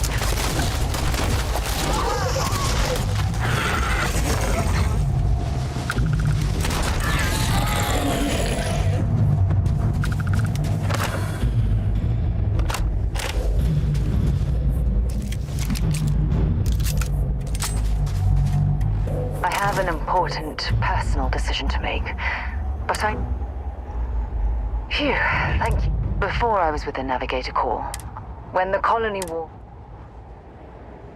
Well, there was a we lost 12 ships. Economic reasons. Several of the worlds in the Cassiopeia system were mineral rich. Both sides wanted to drop refinery outposts on the surface to bolster their supply. No. This is important. I need to tell you this. The ship was barely intact. The captain and first mate died the previous day, which put me in command. A shrewd captain would have called for the crew to abandon ship, but I was so angry. I wanted to stay. I needed to fight.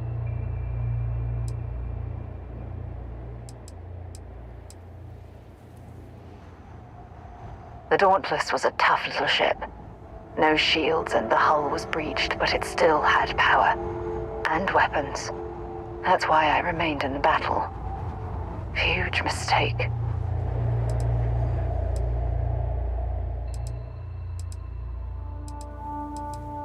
I believe you. But you haven't heard the worst of this. We fought for hours. but the damage was fatal. I gave the order to abandon ship and the crew piled into the escape shuttle. As the shuttle launched, I could see it was damaged. I heard screams before the radio cut. The last thing I saw, they were spiraling helplessly towards the planet's surface. There was nothing I could do.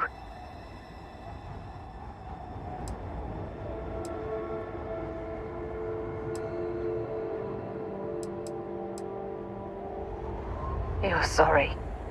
For me? If I hadn't been so stubborn, so eager to prove that I could handle command, my crew would have had more time to escape.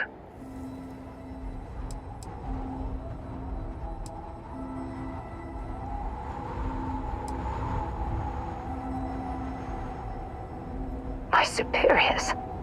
When the dust settled, the United Colonies gave me a medal.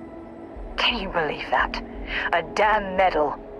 I never even had a chance to find the shuttle wreckage and give my crew a proper burial.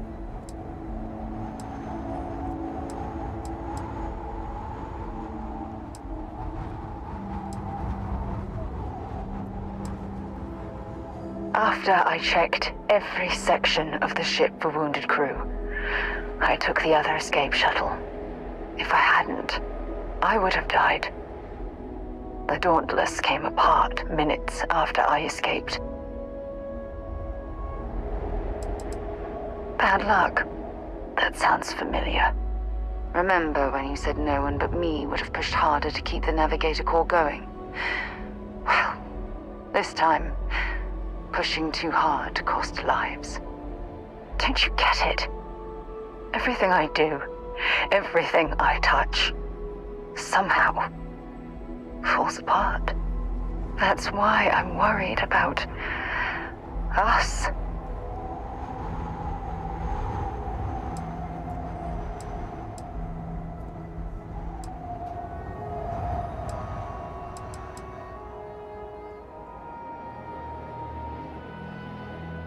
After everything you've heard, all my stories, you still have faith.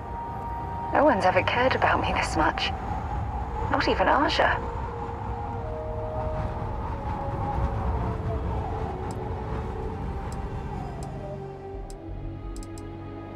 You know, I've spent a lot of time thinking about us, about our relationship, how we've clearly become close.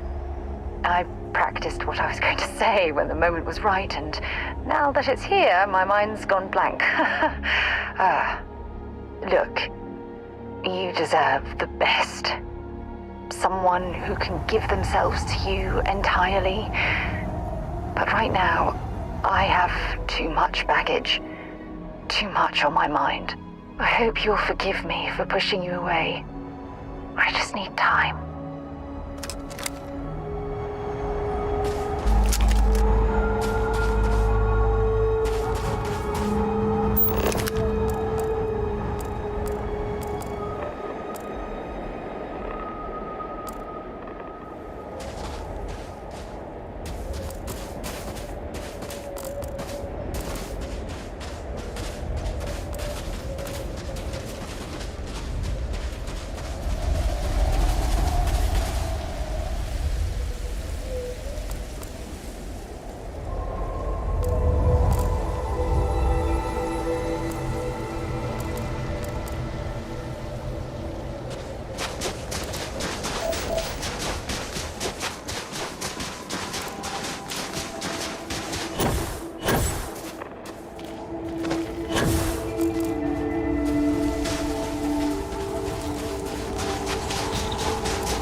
inside again.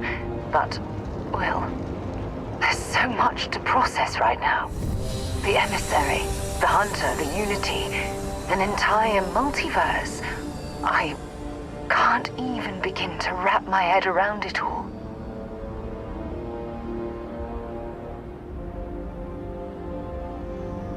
I don't know where to begin. The fact that we are the origin of the Starborn.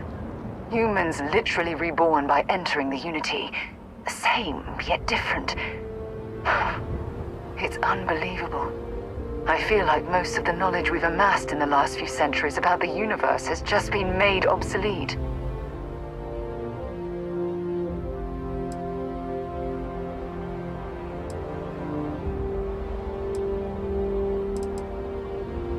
Yes, that's exactly right. Humans are clearly a victim of their own success. We've been pushing further and further outwards from our home, when we should have spent more time being prepared for the consequences. Our current problem relates closely to the nature of humans as a species.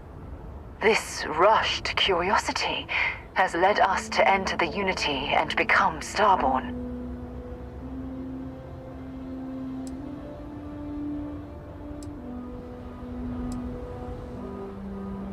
It certainly is. Without curiosity, our motivation to explore would vanish. But in this case, there's a difference between exploring the cosmos and blindly entering the unknown without being prepared for the consequences.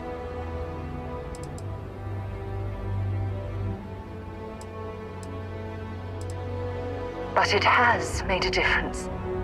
Here we are, caught in the middle of some sort of needlessly violent crusade between the hunter and the emissary. You'd think that a technologically advanced society would have evolved past petty squabbling over something like the artifacts. It almost makes me wonder if entering the Unity has done them more harm than good.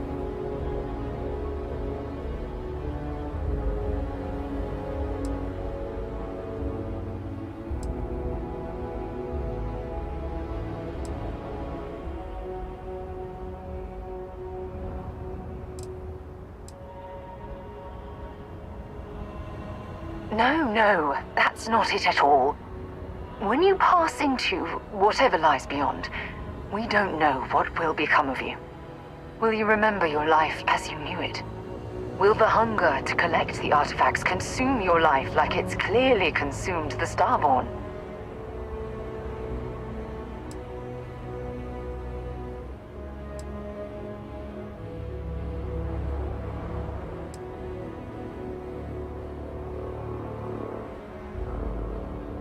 Of course not. I am, and always will be, an explorer at heart. My concern is how fundamental the change will be to ourselves as people. We don't even know if you'll remember anything about this conversation. I'm worried what that will mean between us.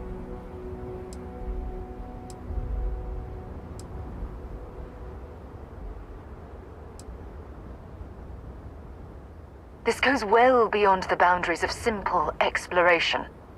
As the chair of Constellation, I want all of us to have this opportunity to explore the Unity. It would be the pinnacle exploration of our lives. However, after we enter the Unity, we'll likely evolve. You and I, as we stand here right now, will essentially cease to exist. You're a respected colleague, and I wouldn't want to lose you.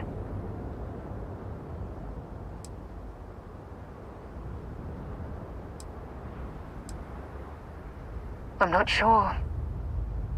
I'm guessing based on what we've learned. Even if I accompany you into the Unity, the question still remains. Would we know each other anymore? Even if we did, would we care?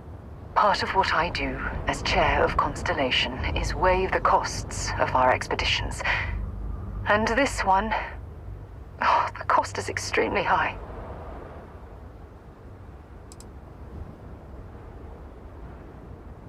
Yes, of course. Of course. Listen, I realize nothing that I say is ever going to change your mind or diminish the enticement of this incredible opportunity. All I ask is that you research the facts before you blindly stumble off into the unknown.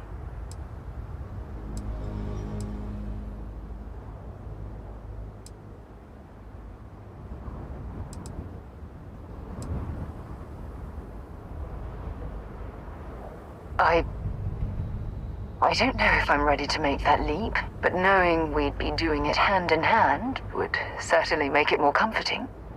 Well, I suppose I've ruined the moment again, haven't I? I'm getting quite good at that lately. I'll let you get back to whatever you were doing.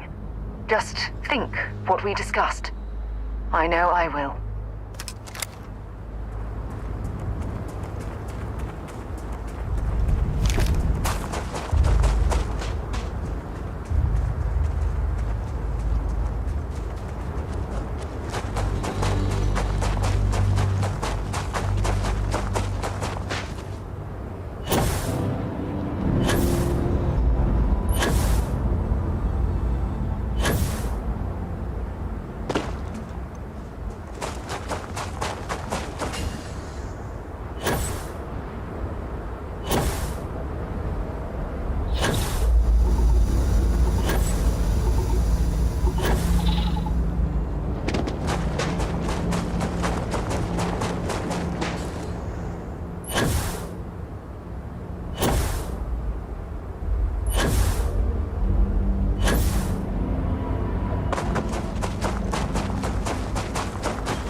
Certainly hope there's no seismic activity while we're in this cave.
I'd be happy to carry a few things for you.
Do I have time for a nap before we leave?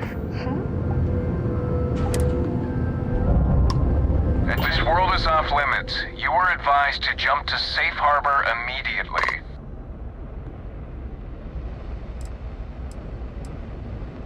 Tolomon 2 is a biological exclusion zone. Nothing down there but terramorphs and UC soldiers keeping an eye on them.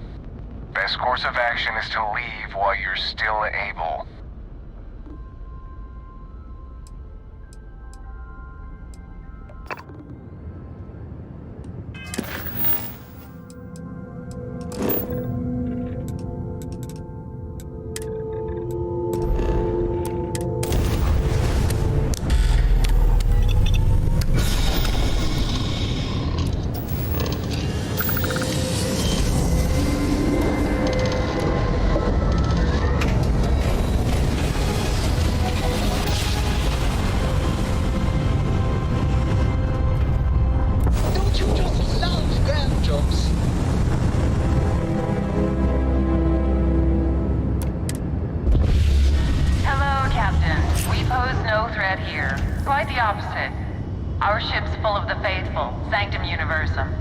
Happy to talk if you're inclined. And is it If you don't want to return the hail, that's okay.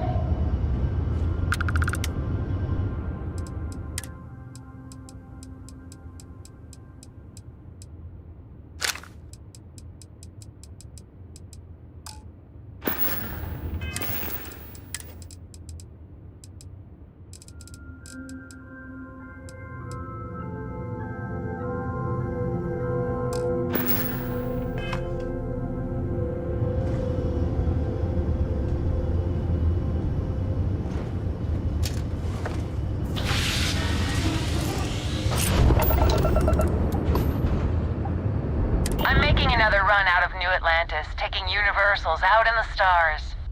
To get closer to God and to appreciate the galaxy and all its majesty.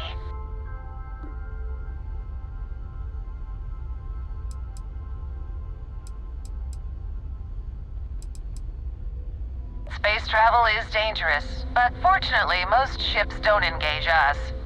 Whether it's respect for our religious beliefs or the fact that we carry only passengers, I don't know.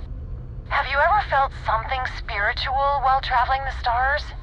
I've jumped dozens of times, and I still don't know I've had the revelation that Keeper Aquilus describes. But I'll keep jumping.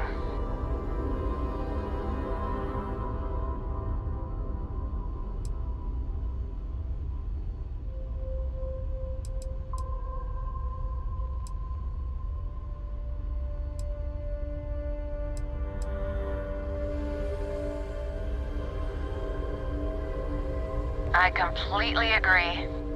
It was a pleasure talking with you. We have to be going. But I hope God watches over you out there in the stars.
And which, without you so wouldn't be.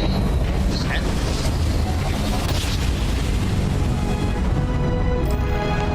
your grandchildren are as majestic as a banner. Hey, Mayday! This is easy to... Explosion, high energy research lab. Massive damage. Overrun. Requesting emergency evac. Please.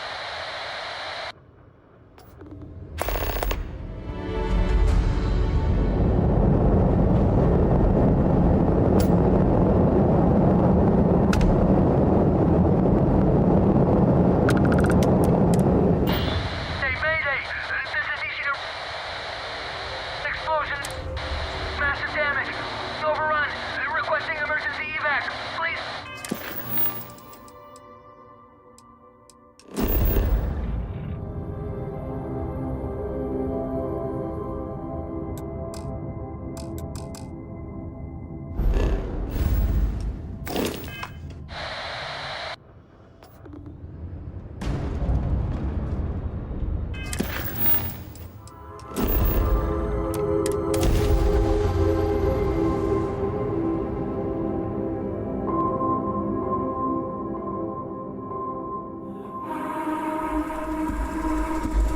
Another perfect landing. Cameron out of the pit.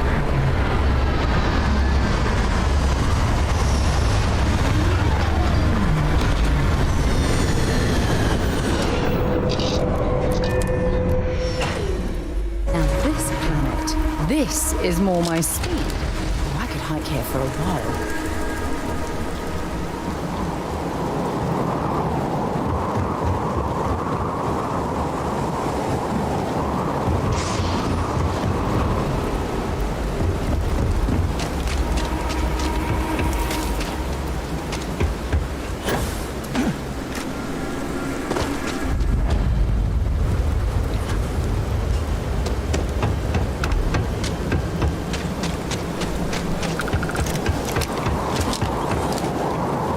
Nesta Research Station. You speaking. What is your business here?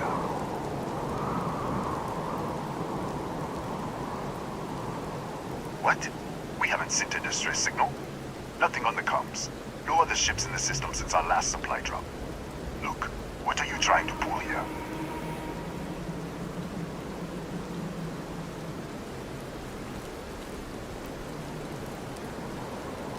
Really? The High Energy Research Lab? Alright. I don't know what's going on here, but you should talk with the director. For security, I'm going to have to ask your friend to wait out there. Once inside, stay with me and don't make any sudden moves. I'll get the door. Welcome to Nishina.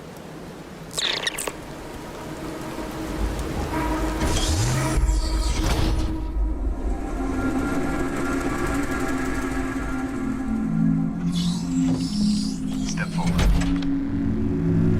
Scan is clear. One moment.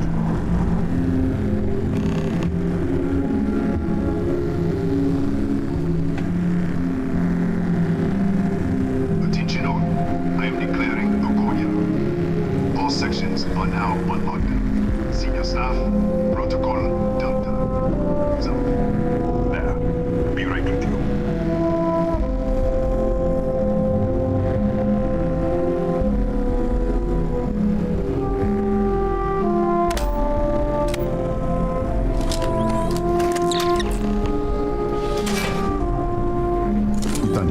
Chief of Security. If you'll follow me, I'll show you to the director. We'll take the back way up.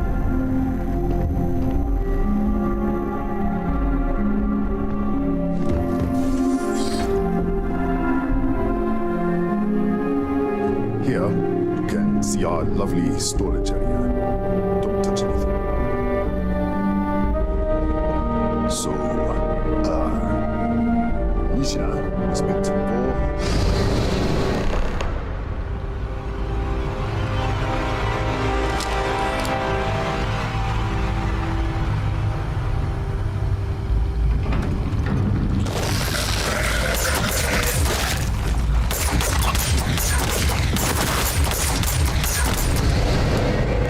What the?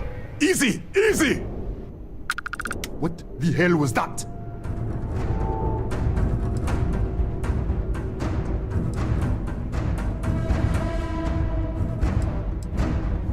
One minute, you're following me, and then you're just gone. Minute later, you pop in out of nowhere looking like you were in the middle of a fight. In our storage room. I should have never let you inside. What is this? Some kind of stealth tick? Who are you working for?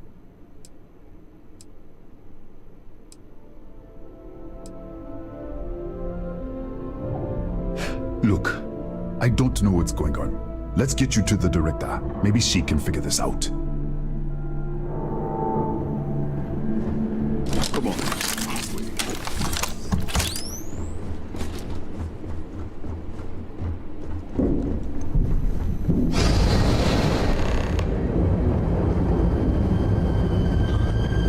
Who's there?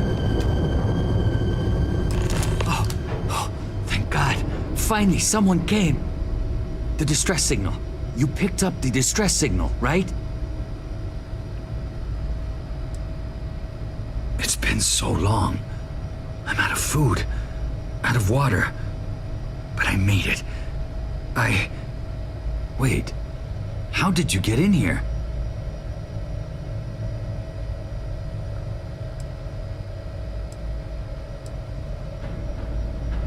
What? What are you talking about? No. No. This doesn't make any sense. Unless... the accident. Maybe this is a side effect of the accident. If the probe is still feeding power to the distortion, then...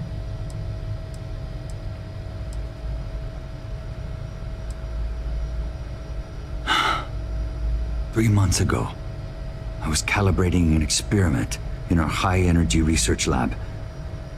There was an accident. An explosion.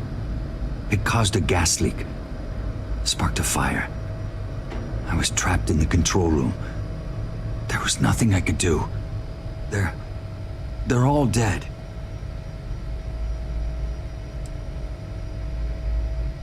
An artifact? You mean the metallic Yeah, we should. Wait, he's back. All right, we're on our way up. Hugh's out. I was just filling in the director. Let's keep moving. If anything happens, the director's office is on the second floor, end of the hall. You can't miss it.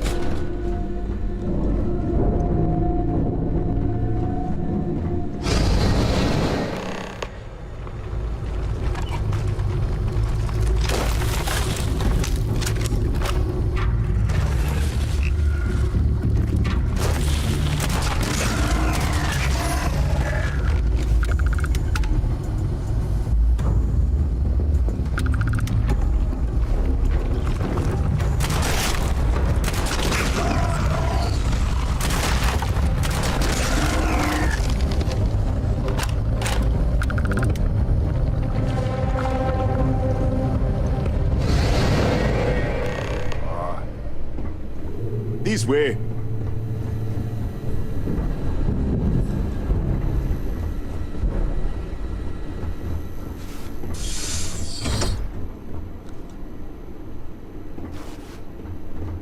Director. Thank you, Ethan. Come in. Kaya Patel, Research Director. And this is our Chief Scientist, Maria Hughes. Ethan said you disappeared right in front of him. Twice now? 3 times?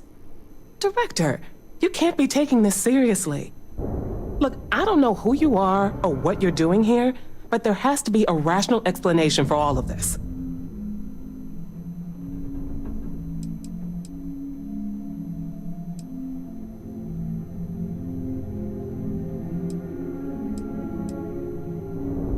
What does our research have to do with this? No, it's fine. Let's start there. This facility and the research level 2 kilometers beneath us were built to study a gravitational distortion. 3 months ago, our chief engineer was calibrating an experimental probe when something went wrong. We still don't know what happened. There was a series of explosions, and somehow it's still running.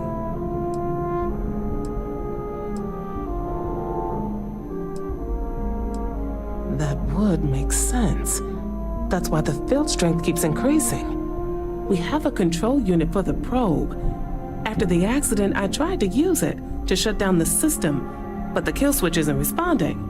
We could shut it off manually, but the entire research level is locked down. We can't even get down there.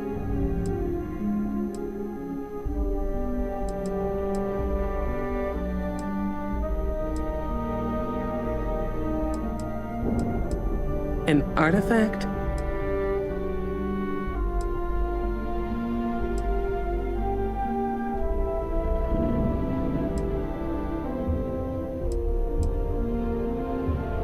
Really? That's all you're gonna say? No, fair enough. You have a prior connection with them then. Maybe that's why this is only affecting you.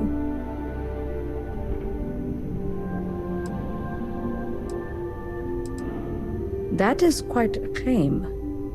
What makes you think that? Tell us about this other universe.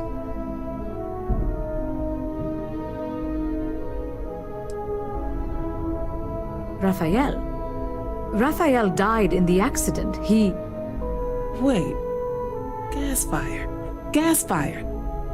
The leak. Director, there was a hydrogen leak right after the accident. It was contained in a minute or two. But if it hadn't been, it could well have caused an explosion. Another universe, though. That's a lot to swallow.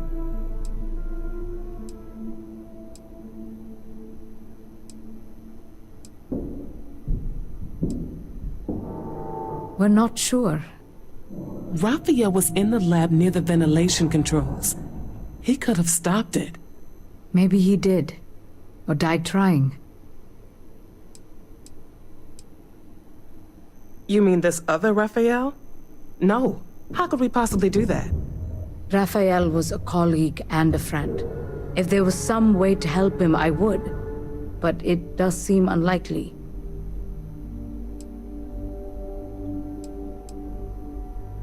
How? I told you the research level's locked down. We can't even use the damn elevator.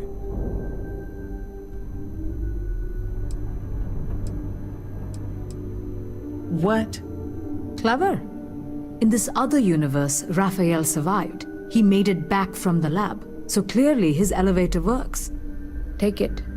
And you might be able to shut down the experiment. This is crazy. But first, we have to do something about your shifting.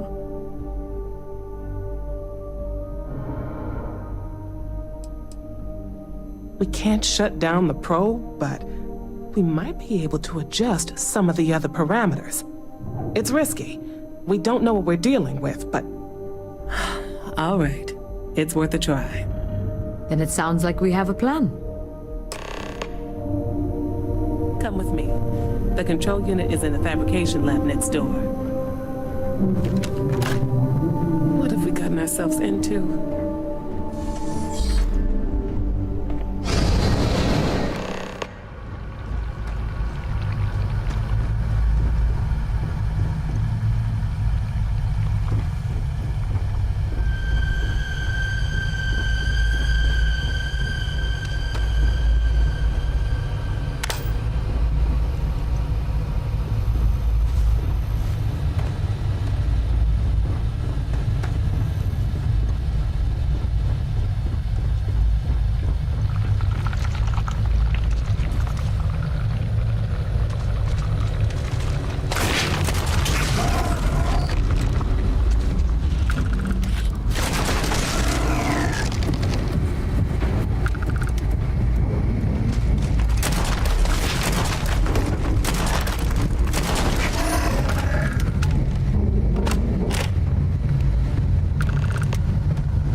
It's you.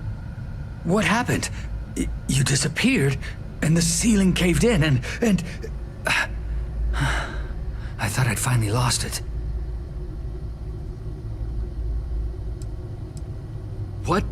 How? Look, If you think things are bad up here, the research level is even worse. I barely made it out, and that was months ago. I don't understand any of this. If I hadn't seen you disappear with my own eyes, I wouldn't have believed it. Okay. You're my ticket out of here. We'll do this your way. We can get out through the pantry. Here's the key. I'll back you up, I guess.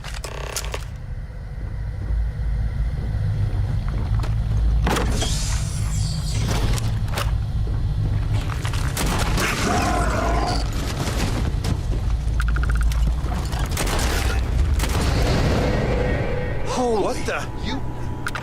Security breach! Everybody Go! out! For it! Out of my way!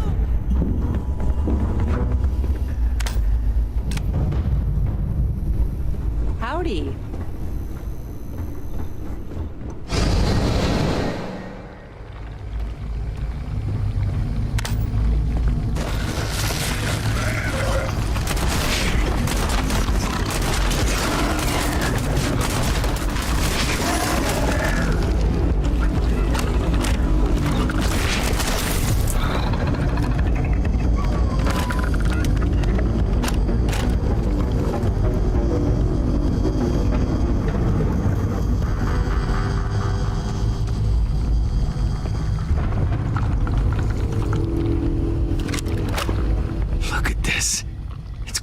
Hours to clear this out, assuming the rest of the building doesn't come down on top of us.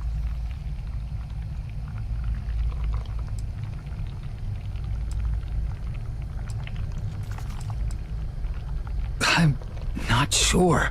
It might stop whatever's happening to you. It's a reasonable theory, I guess. How should I know?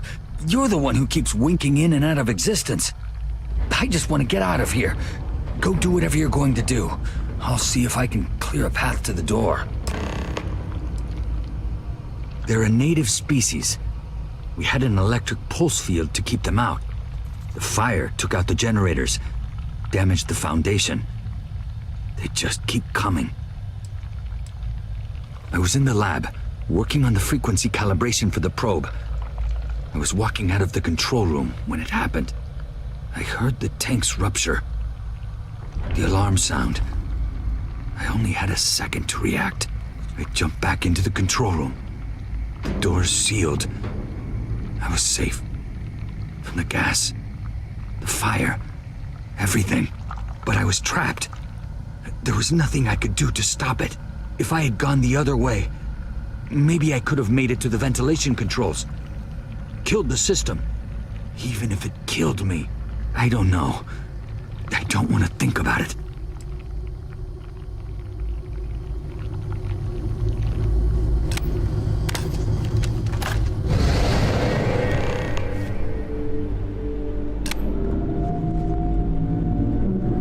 What?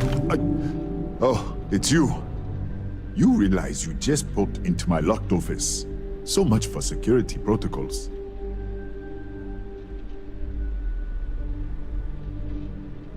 Sure.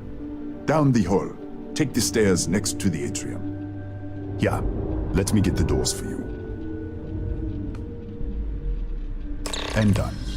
Is there anything else you need? Yes, Kataxi. Nasty things. The original survey team ran across them. You're welcome to read the old logs if you want. Yeah, I'll unlock the terminal for you. The Kataxi in the other universe. Wow. I've got an experimental thing one of the engineers put together. But...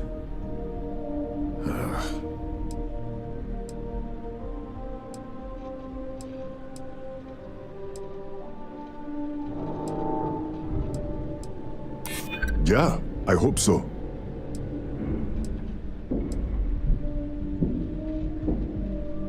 I might be able to do that after all.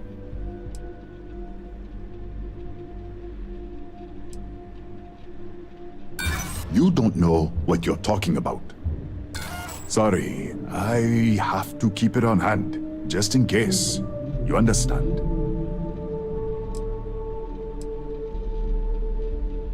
That's right. Has been since the accident. We can't connect to the control system to override it.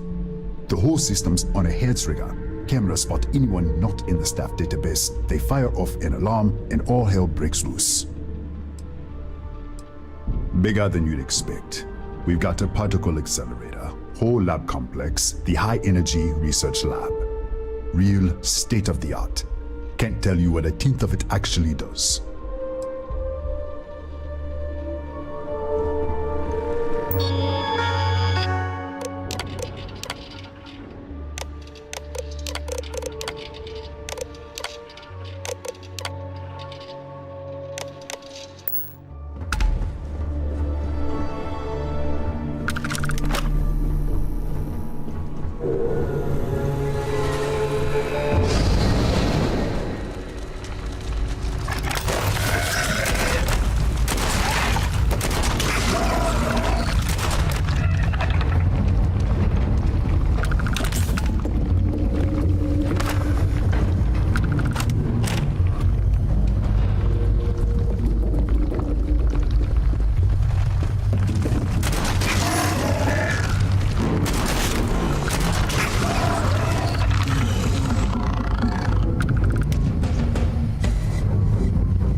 What, did you get lost in the hallway?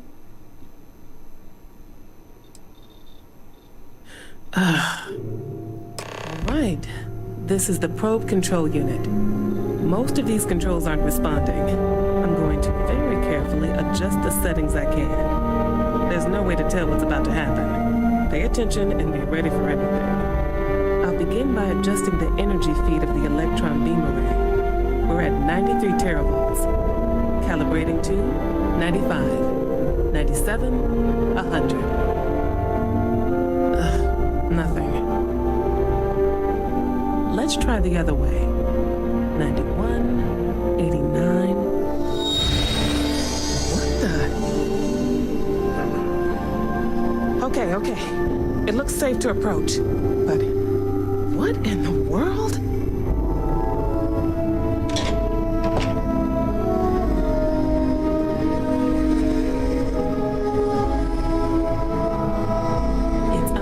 Distortion. Flux pattern matches the distortion in the lab. The setting is just exposing it somehow. Step into the distortion, please.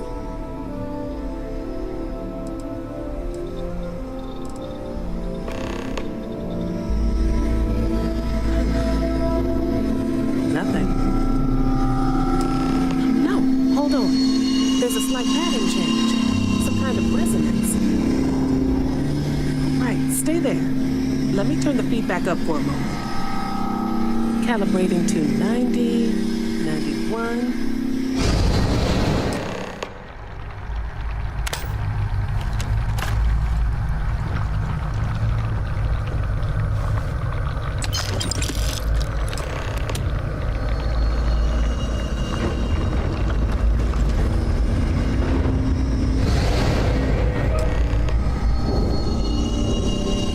What happened? Are you all right?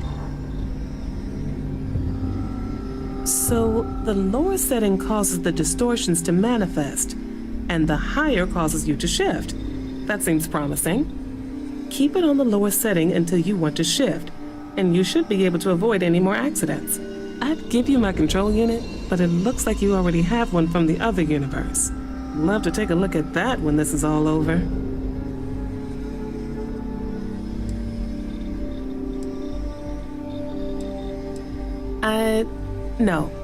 No, we still don't understand what we're dealing with here. If we found something that works, let's not press our luck. You may want to practice shifting just to make sure this works reliably. Closer to the distortion, conditions may be less stable, if that's possible. Right? If you can get down to the research level, you need to make your way to the high-energy research lab. Disengage the power interlocks, then pull the emergency shutdown to stop the probe. That should finally put an end to all this. Oh, and before you go, the director wanted to speak with you. It really is just down the hall.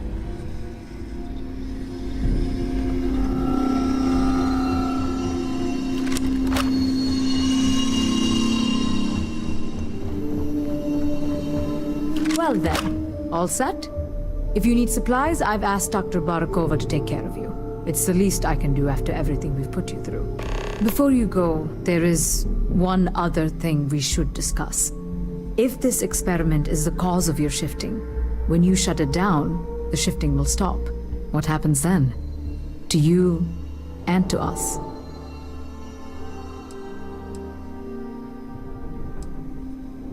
There's no way to be certain, but let's theorize. Nishina is a closed system, two potential states held in tension. When you shut down the experiment, that tension will resolve. You are the outside observer in the system. Whichever reality you are in, at that moment, is what will become real. For you and your universe, at least. The question is, which will you choose?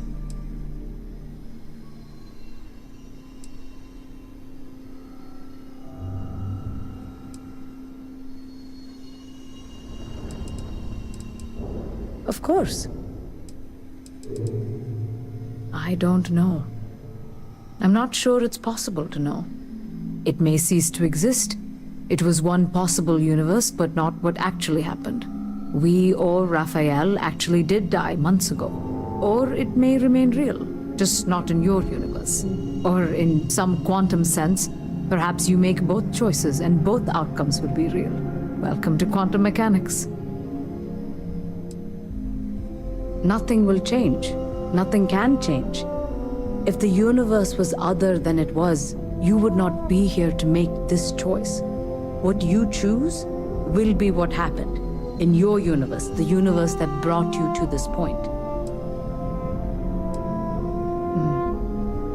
If this were a choice between my life and Raphael's, I would ask you to save him. But as the director of the station, I am responsible for the lives of my staff. 30 people. People with families, careers, futures ahead of them. In this universe. Not that I can see. Have you reached a decision? You don't have to decide now. But when the time comes, please, keep them in mind. Now, it's time you are going. With the network offline, we can't shut down the security system on the research level, so you can expect some resistance. Be careful. Ethan, unlock the elevator lobby, please. Ma'am, research level is still locked down. I'm aware of that. All right. Done. Good luck, dear. It's been a fascinating day.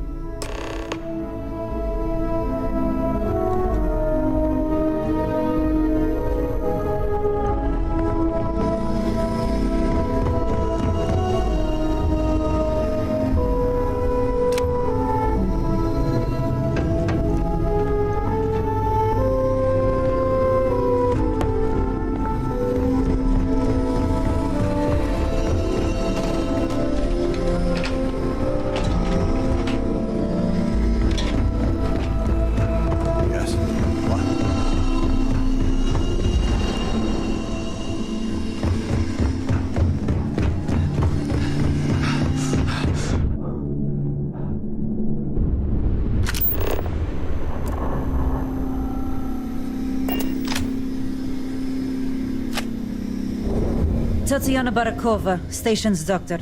This is not a public medical facility, but the director has ordered me to assist you nonetheless. I can spare a few med packs. Beyond that, I am not your therapist, your psychologist, or your cosmetologist. If there's anything else you need, ask.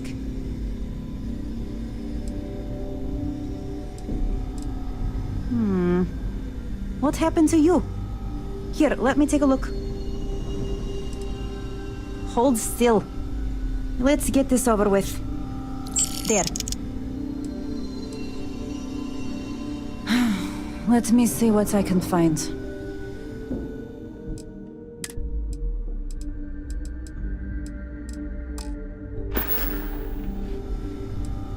Excuse me? Perhaps you'd care to try a dead-end medical post on some godforsaken planet in the middle of nowhere, huh? 6-year surgical residency.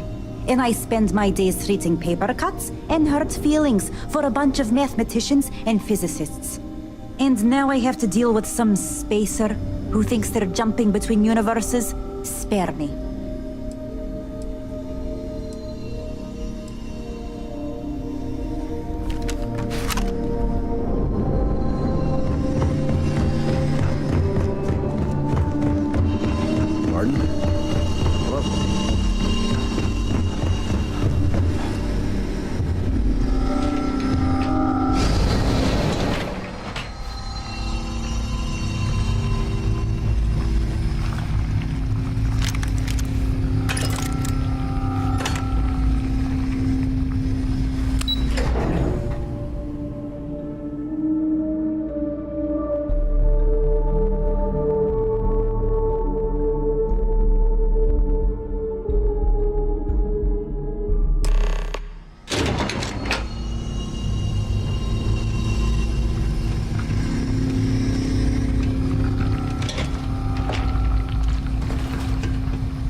Emergency override controls are available on designated security terminals.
Emergency override controls are available on designated security terminals.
designated security terminals.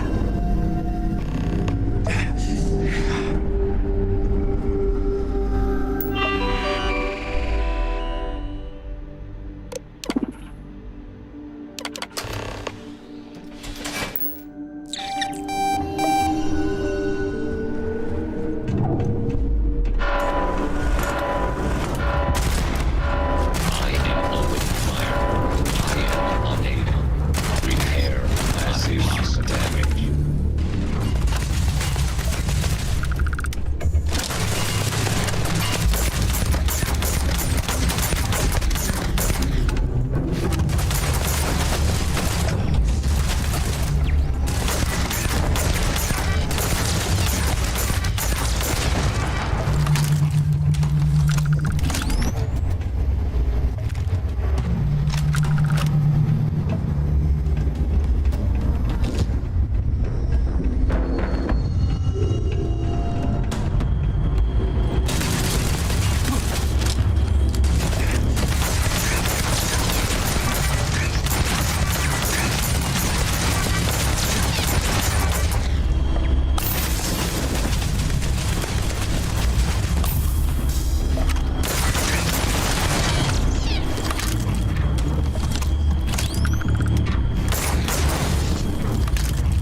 back. I wasn't sure if you were alive or if you were going to come back for me. I mean, not that I'm not grateful, but why? Why not stay in that other universe?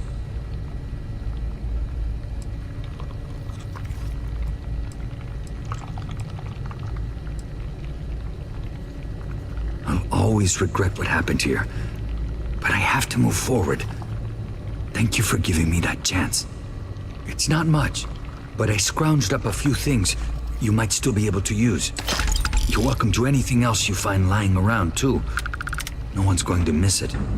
And as for me, I owe you. You ever need an engineer, just say the word. Now, let's get off this damn rock.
These jetpacks for a reason, you know.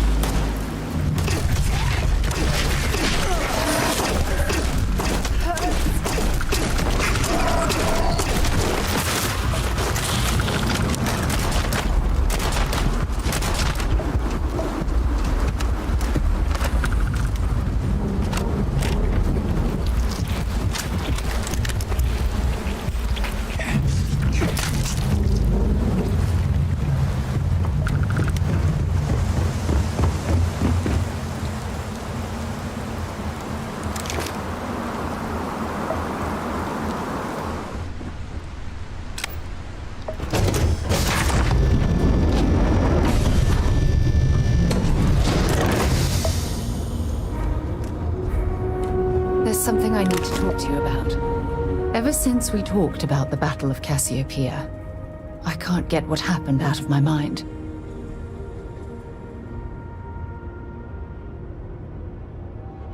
Was it that obvious? I thought I could handle these memories, but until I return to Cassiopeia, I'll never be able to put this to rest.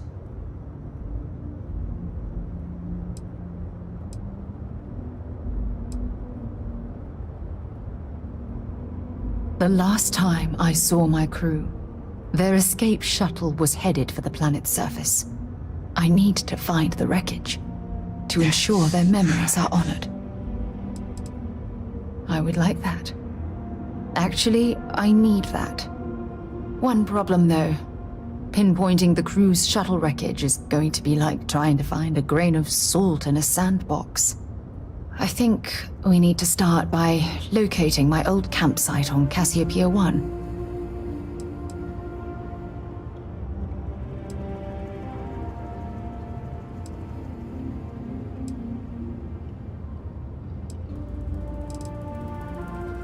What's there to tell? I survived. My crew didn't. Still, I'll never forget my finger hovering over that launch button. Would I launch safely, or explode into a fireball? It turned out that my shuttle had just enough power to allow an emergency landing on the planet's surface.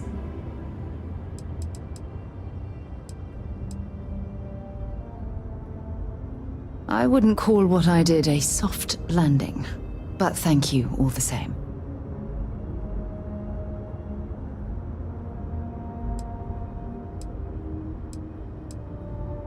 Hold on. I don't know the exact location of my survival campsite.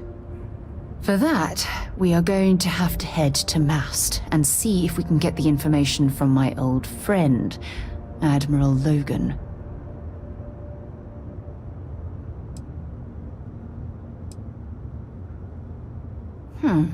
Trying to protect me from dealing with the bureaucrats. Don't bother. I know how to handle the bullshit. Besides, as a former officer of the Navy, I'll be lucky to get the information. You don't even stand a chance. Look, I hope this isn't asking too much. Last thing I want to do is drag you into some kind of personal crusade.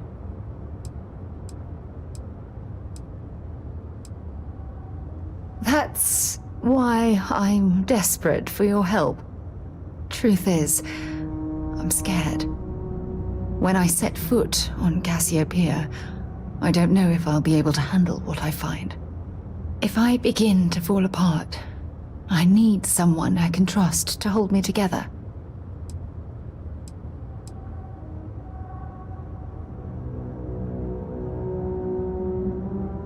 I know you will.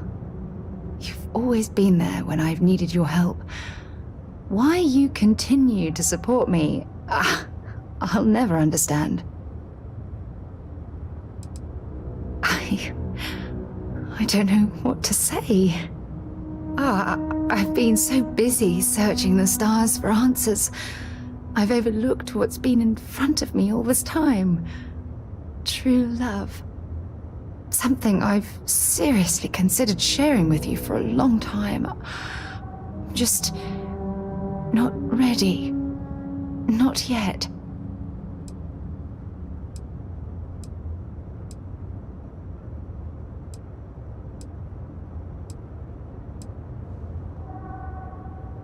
You're right. I have. Hey, anyway, I've taken up enough of your time. I know you have a lot to do. I really appreciate your offer to visit Cassiopeia. Hopefully, it'll bring me the closure that I've needed for far too long.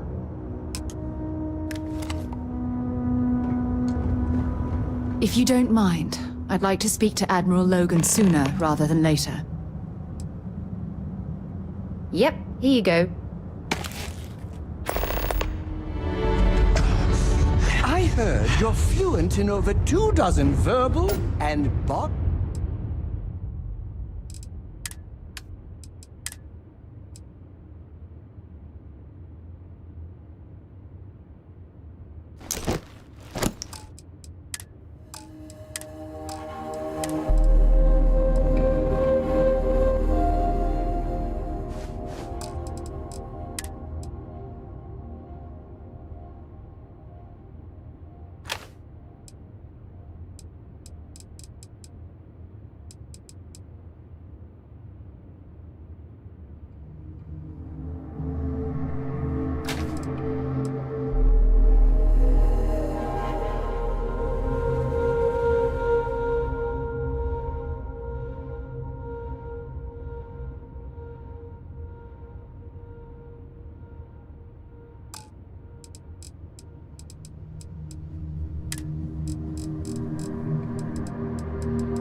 Languages.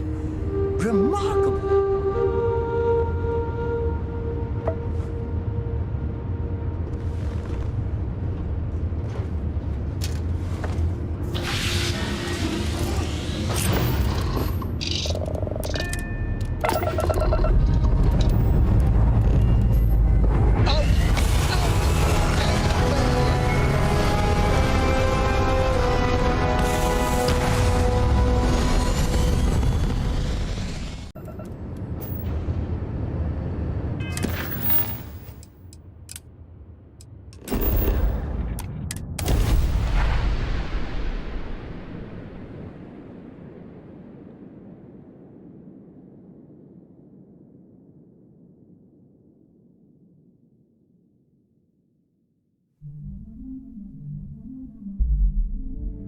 So, we eating at the Sage Brook, or is it just a quick snap from the Terra Brew?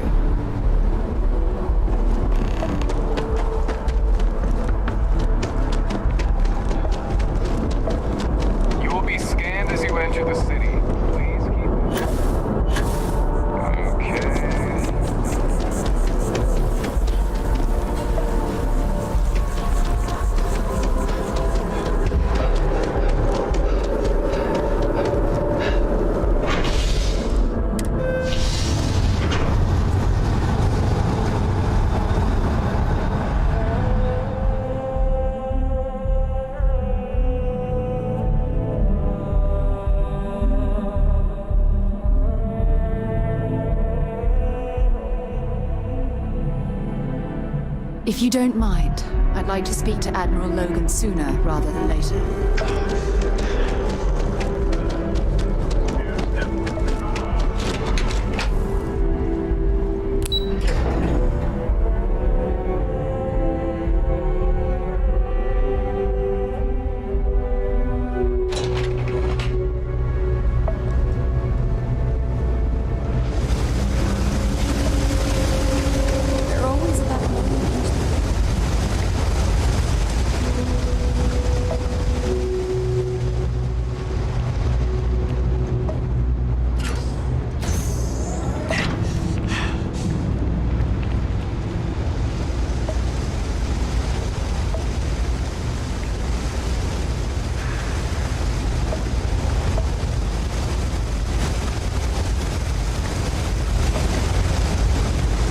I've got limited resources. Well, that's what I'm here for. Let's see what we're dealing with. Good lord. How'd you even make it in here? All right, we'll suture this up in no time.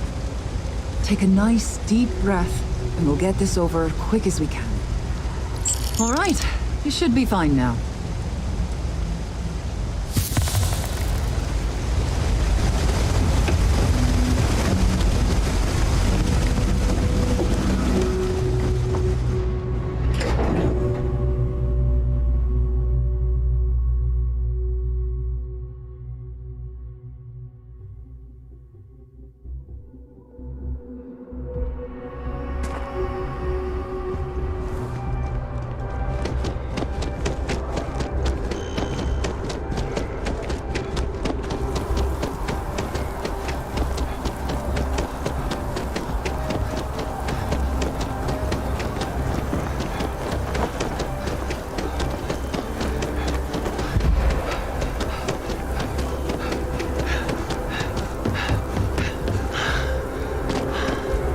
Yes?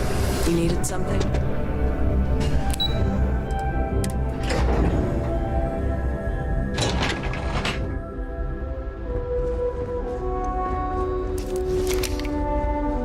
Howdy. Pardon.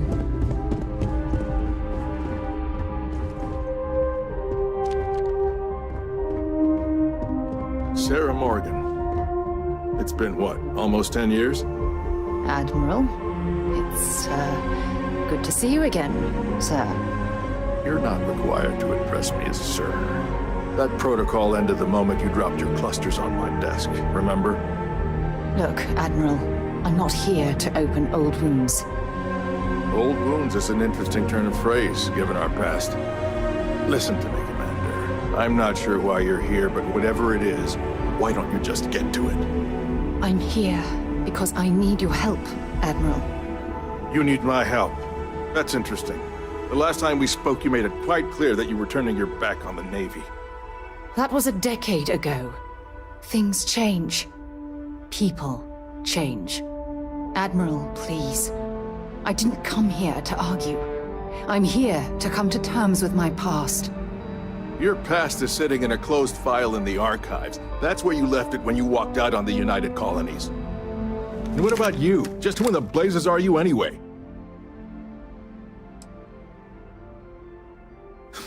I see. Then, as Sarah's associate, perhaps you could kindly explain to me why I shouldn't have the both of you escorted from the building. With all due respect, Admiral, this is ridiculous. If you have a problem with me, then there's no need to berate my colleague. I don't have a problem with you, Commander.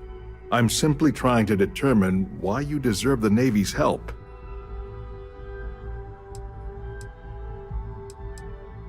That's quite a noble gesture. Is this true, Commander? It's about Cassiopeia, Admiral. I'm heading back there to find out what happened to the crew of the Dauntless, and hopefully, to bring their legacy home. That sounds like a dangerous operation. Are you certain it's worth the risk? I don't know.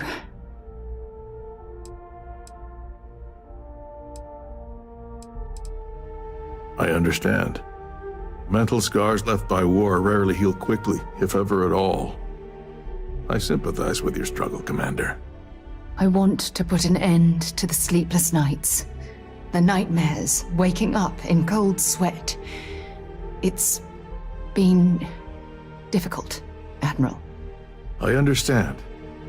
And I believe I owe you an apology, Commander. Our last encounter has obviously distorted my impression of your character. What can I do to help? If you wouldn't mind allowing me to access the files regarding my rescue, I'd be most grateful, Admiral. That shouldn't be too difficult. I've sent all the relevant information to you, Slades. Was there anything else? No, Admiral. Thank you. You don't need to thank me, Commander. I just hope you find whatever it is you're looking for. We should make sure we're well supplied for the trip to Cassiopeia.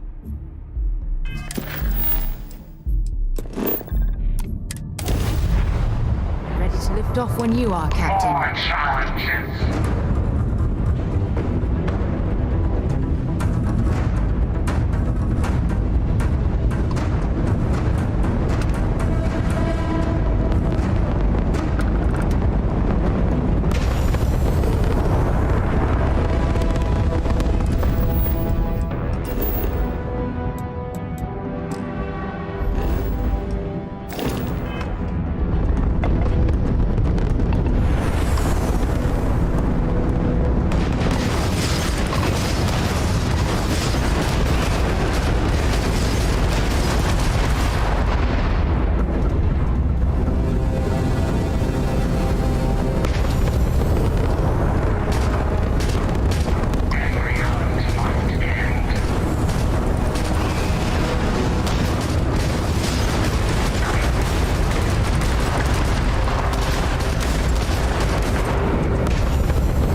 Feels like walking into a dream.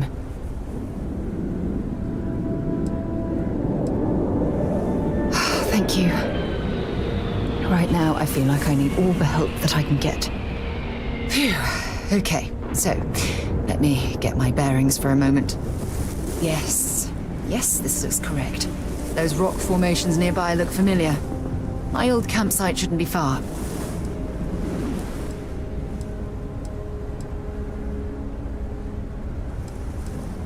Knowing that is the only reason that I'm here. Once we get to the campsite, we'll use that as a starting point to search for the cruise shuttle wreckage. Let's go.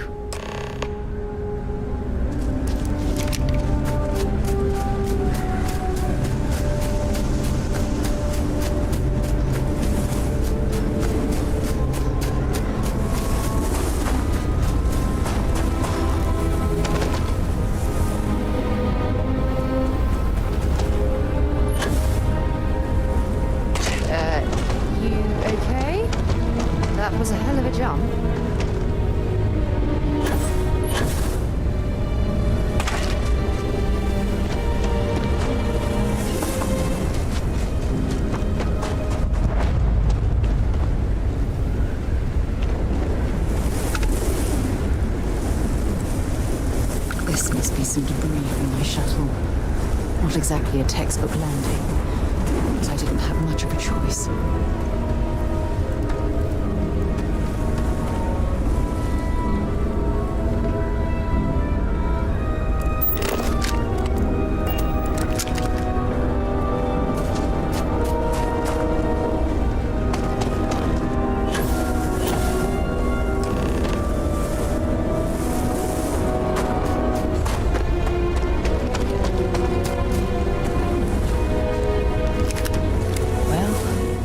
This is it.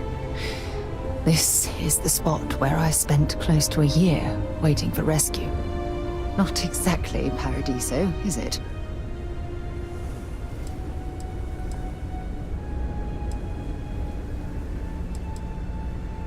It was difficult and painful, but it kept me alive.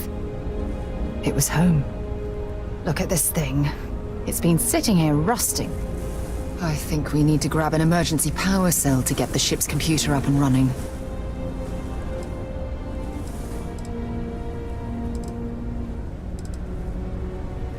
Sure, if we're lucky. When I was stranded, I set up a distress beacon powered by emergency power cells. The beacon was up there on the plateau. I guess it's time to start climbing.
We've located where the other shuttle went down. I can't believe our plan worked. Well, we're not there yet. But damn, it does feel good. The telemetry data puts the wreckage out of range to hike. We're going to have to head back to the ship and land on a different part of the planet. Let's get going.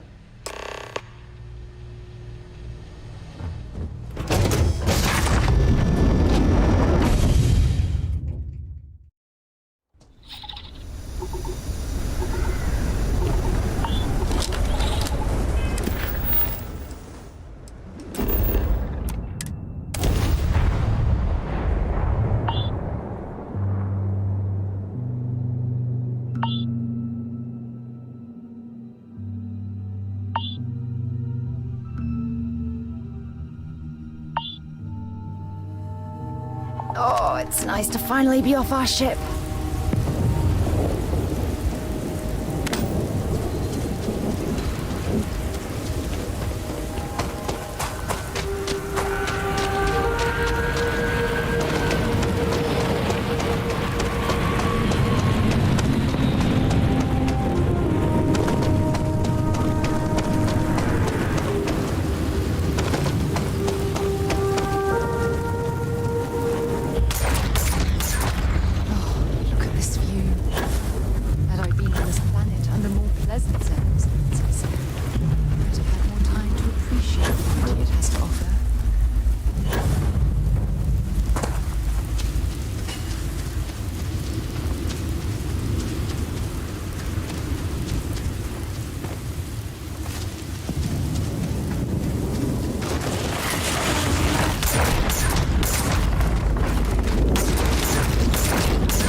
Judging from this debris, the cruise shuttle sustained far more damage than I own. Oh, those horrible scenes. This is what's left of the cruise shuttle. But it looks like parts were scavenged and dragged somewhere else. Could there have been survivors?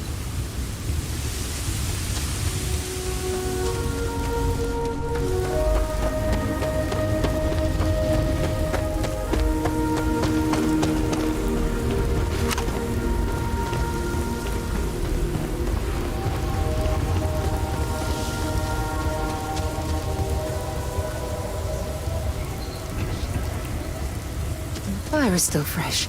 Is there someone here that's still alive?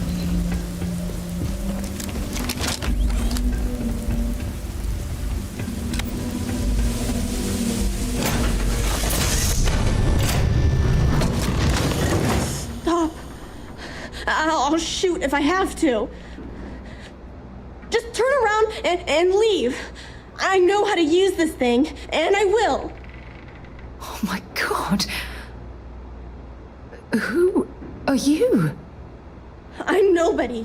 Just go away. I'm not going to let anyone take my stuff again. No way. Both of you, just go!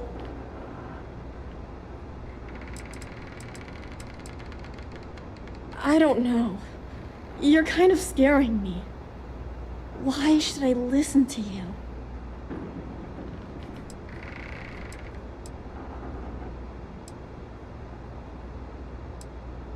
The crew? No one's been looking for that crew since before I was born. So tell me another lie.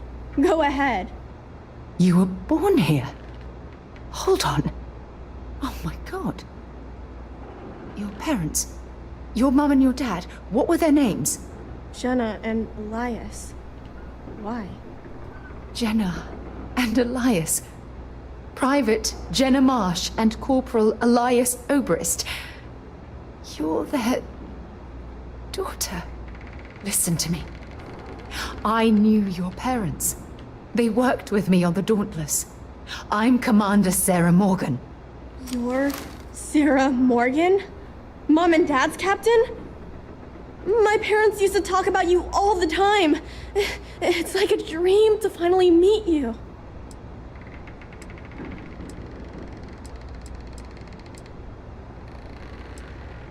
My parents told me she was in command of their ship in a huge battle. They said she was a hero and the bravest person they ever knew. Yeah? Well, I wish you wouldn't have taken so long. My parents are dead. My father died a long time ago. And my mother, she was killed by those monsters at the graveyard. It's just me here now. All by myself. Let me ask you a question. Actually, I don't even know your name. Oh, yeah. My name's Sona. Sona. What a lovely name. Sona, you mentioned a graveyard. Is that where the crew is, you know? Buried? Yeah. It's a bunch of stones with those necklaces like the ones my mom and dad had hanging on them. Thank you, Sona. I'm going to talk to my friend here a minute, okay? Okay, Sarah.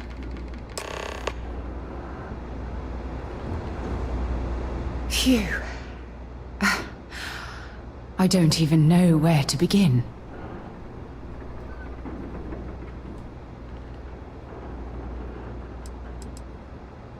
I'm trying to hold it together. There's just too much coming at me all at once, you know? I'm just so relieved that you're here. There's absolutely no way I could have handled this alone.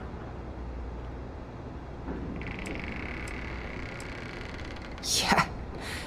This isn't what I expected. At all. Oh, there's so much to process.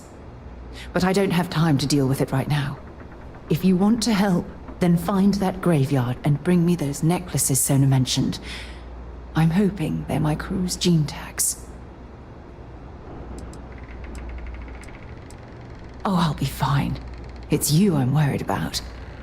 Sona's monsters are undoubtedly hostile life forms that have claimed the graveyard as their territory.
go! How many times do I have to say it? I said I don't want to go! Leave me alone! Sona, calm down and listen to me. It's much too dangerous to stay here all by yourself, darling. I don't care. This is my home. You can't make me leave. We can't leave her here. It's not safe. She has to come back with us to Jemison. Oh, I don't know what to do. Can you talk to her?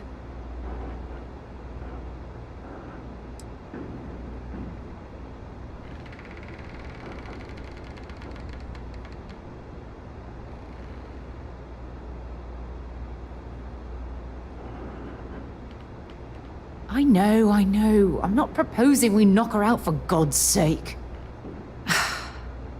Look, maybe you can talk some sense into her. Help her make a decision. I'm sorry, I can't do this right now. I can hear you talking about me.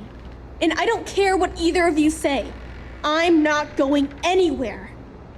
Look, I'm clearly out of my element here and not in the right state of mind.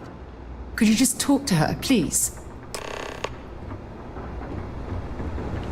Why won't Sarah listen to me? I mean, kinda. I just met her. The only reason I'm trusting you at all is because my mom and dad said Sarah was a good person. I know she probably wants to help me out, but I really wish she'd listen to my part of the story. Mom told me 1,000 times that it wasn't Sarah's fault that that I'm stuck here. That still doesn't mean I should leave the only home I ever had, does it?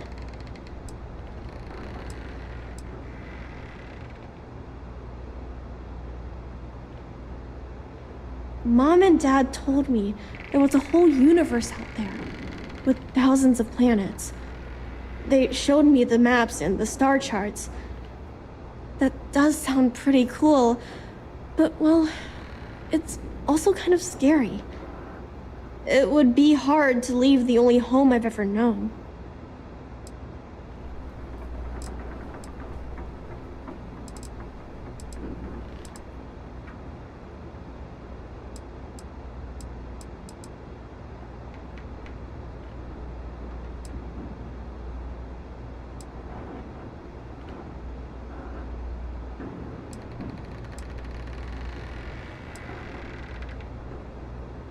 Well, I've always dreamed of finding a place that's safe from the monsters. But leaving Mom and Dad behind, it's really hard. Even though they're dead, I don't want to abandon them.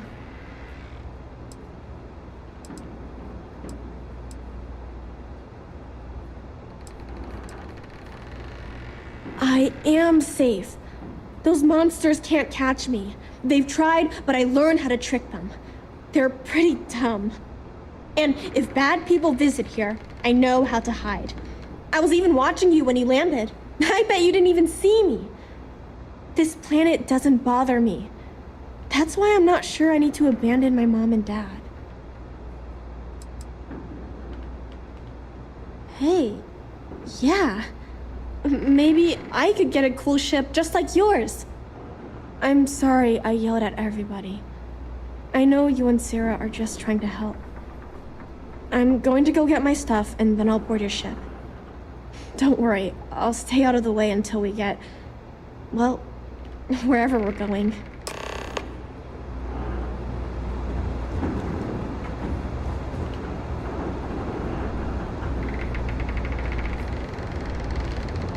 That poor girl. I hope we've made the right decision. I realize that, but there's still cause for concern. We're ripping Sona from the only home she's ever known and casting her back into society. It's going to be difficult for her to adjust to the changes. Wherever she ends up, just promise me we'll check on her from time to time, please. That means a lot to me. Look, Before we leave Cassiopeia behind, I wanted to say one more thing to you. Perhaps at the overlook we passed on the way here? I promise it won't take long. Let's go. Let me get my things together, and we'll talk later.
Look, before we head back to the ship, I wanted to tell you how much of an amazing gift this has been. You had to push me to come out here, and if I hadn't have listened to you, the universe would probably have never known about that little girl.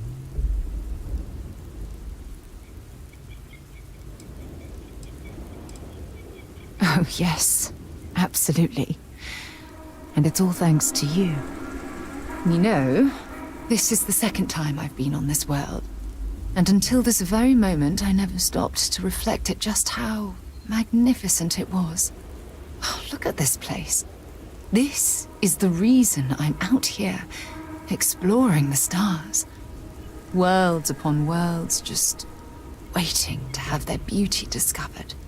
Shedding this burden of my past has finally allowed me to open my eyes, wider than they've ever been opened before.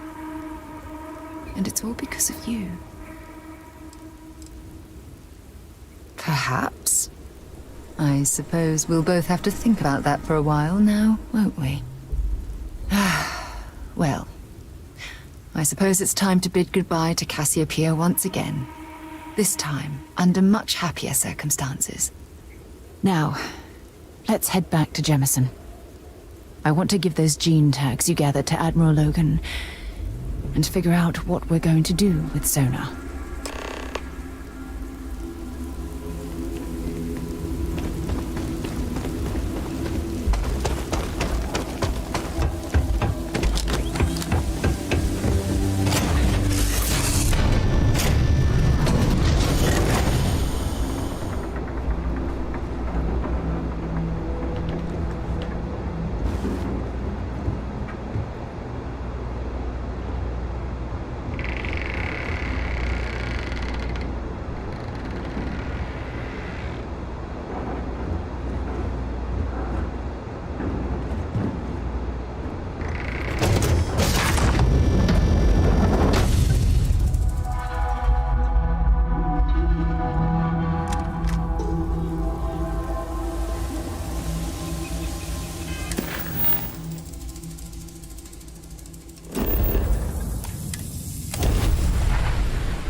How's it going?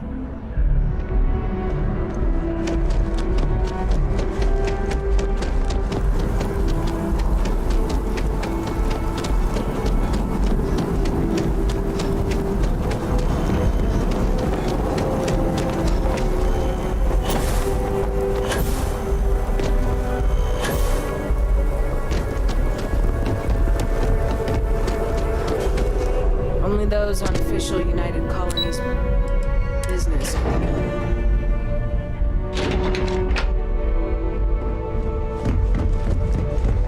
Hey.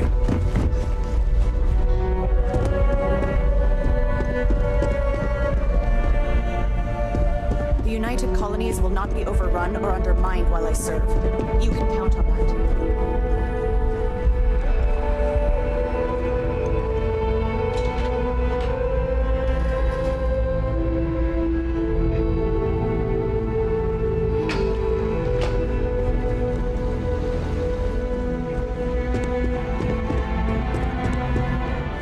It's never easy, you know. Making decisions that could end the lives of soldiers pledged to your cause. Welcome back. Did you find your answers? Not only that, but we found someone there, alive. A child born from 2 of the crew that survived the crash. After her parents died, that poor girl spent years surviving on that hostile world, alone. We abandoned her, Admiral. We let her down. I'm sorry. I had no idea. How could we have possibly known?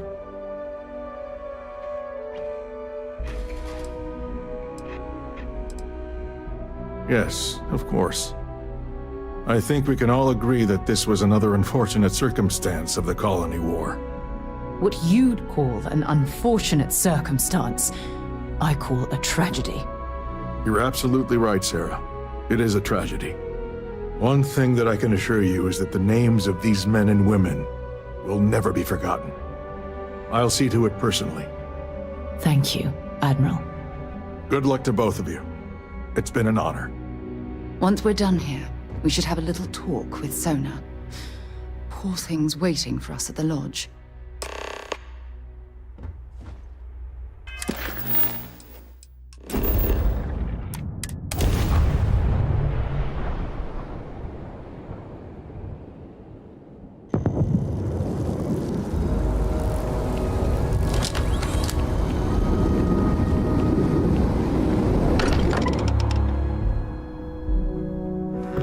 Spends a fortune to maintain the lodge, but I'd say it's worth every credit.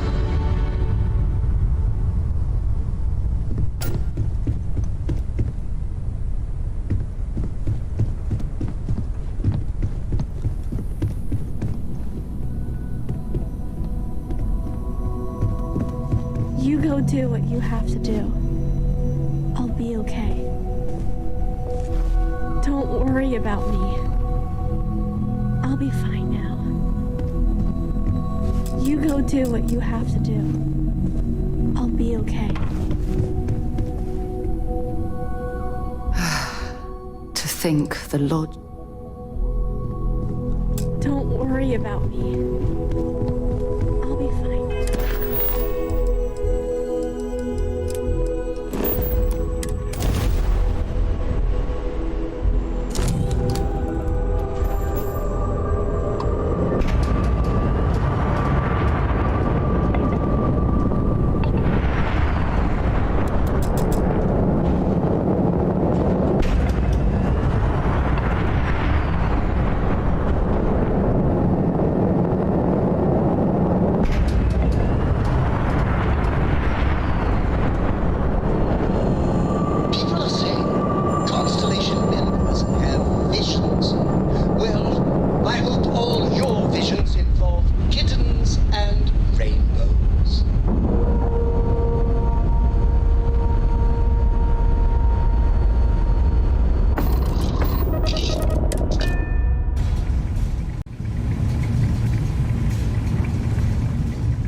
never minded the solitude before, but chasing more ghosts than usual. Every noise seems to set the blood running. Been washing red here and there all over this. Lucky I noticed a pattern in one of those artifacts you pulled out. Here.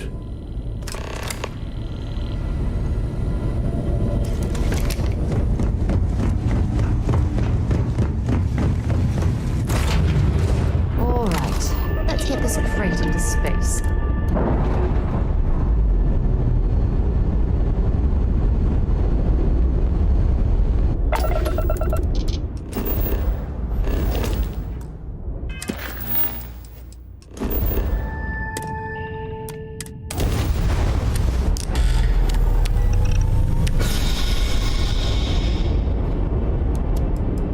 People say I need more hobbies.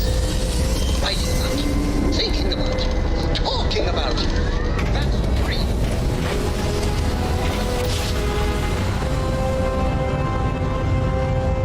Got ourselves some good. Grand job successful. Just like your lights.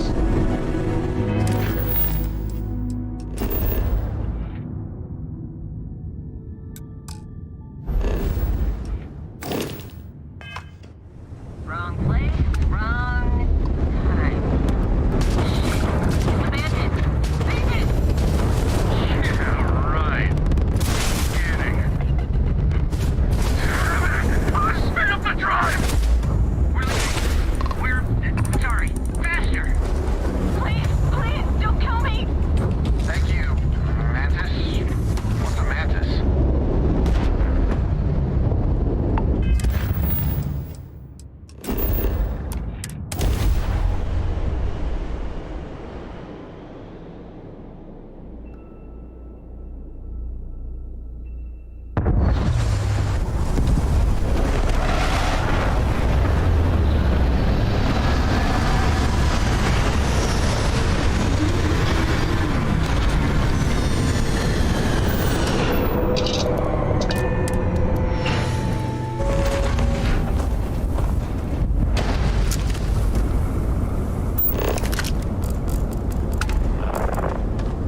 I hear Constellation has been collecting a ton of new things. Ancient things.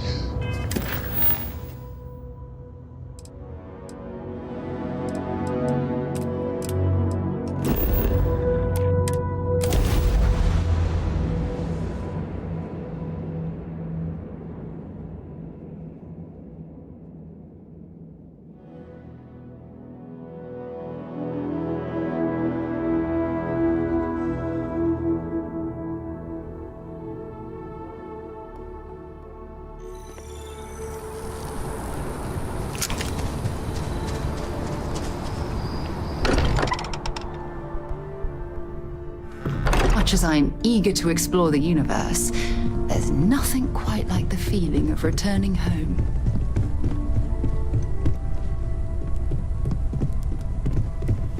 You go do what you have to do. I'll be okay.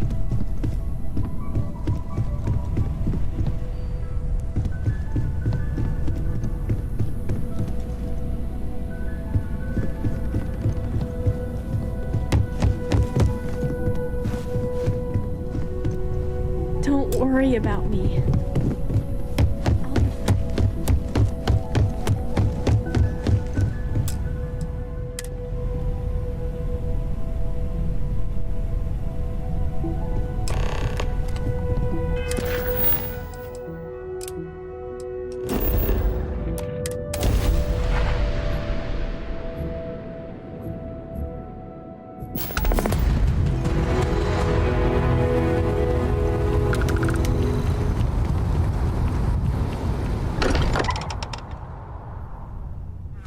I don't mind bunking on the ship.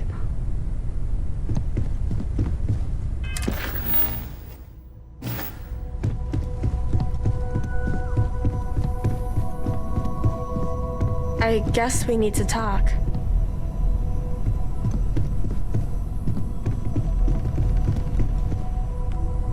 Nothing to discuss.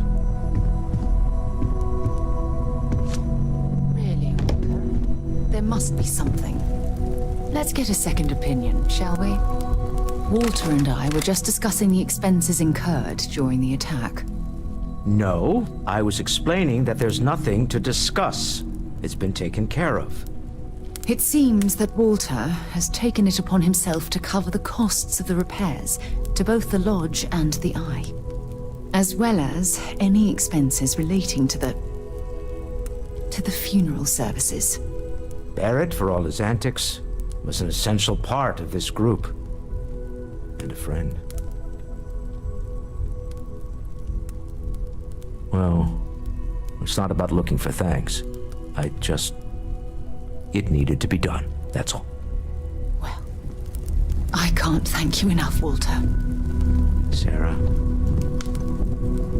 I know we argue about money all the time. Most of it is in jest, but occasionally it's not. This is the one way I can best contribute to our work. It has been, and continues to be, an honor to do so. And when this is all over, we can go back to squabbling about minor expenses. But it was important to me that I do this. Fair enough. Well, since we're already talking about this, there is one more thing I'd like to do for Barrett, and I'd appreciate your input. Nothing extravagant, just a small plaque here in the lodge. Something to remember them by. Where do you think would be appropriate?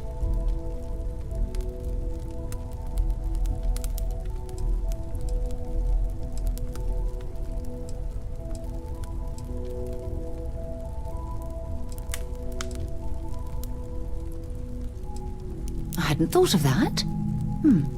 That's a nice idea. Any objections, Walter? No, I think this is a fine idea. Then it's settled. I'm glad we had this discussion. And now, perhaps we can try and move on. Yes, I think that's right.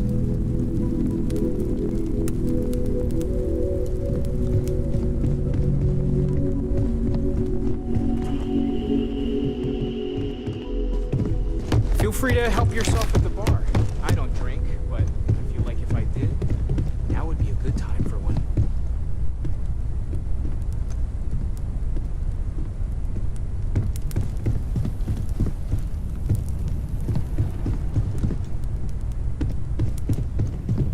We should probably talk. There you are. I was wondering when you'd come and say hi to me. Hello, Sona. I see you found your way to the lodge without any trouble. Yeah, it was kind of hard though. All these people around. Never seen so many people in my entire life. I think I like it. I don't know yet. It's all really new to me. You'll fit in just fine. You're one of the smartest people I've ever met. So, what do you think? Do you like it here, Sona? At the lodge? Yeah, this place is huge. I mean, I've never seen anything like it. You must be like a bazillionaire, Sarah. Oh, don't I wish? This place isn't mine alone. It belongs to everyone who's a part of Constellation. And I think it should belong to you too, Sona. I want you to stay here and make this your home. Whoa. Does that mean I get to go exploring with both of you? Or wait, do I get my own ship?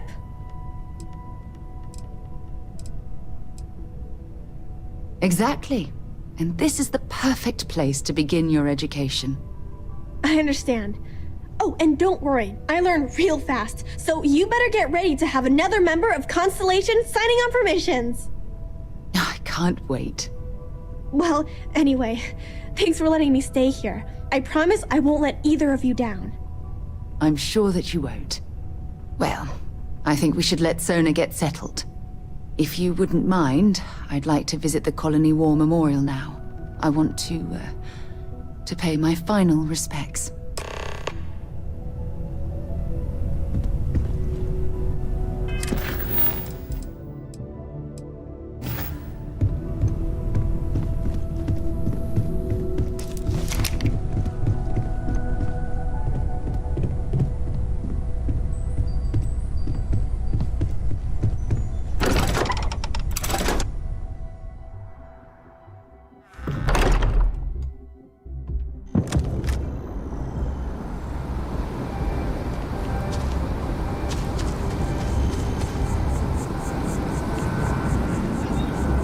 Private sector.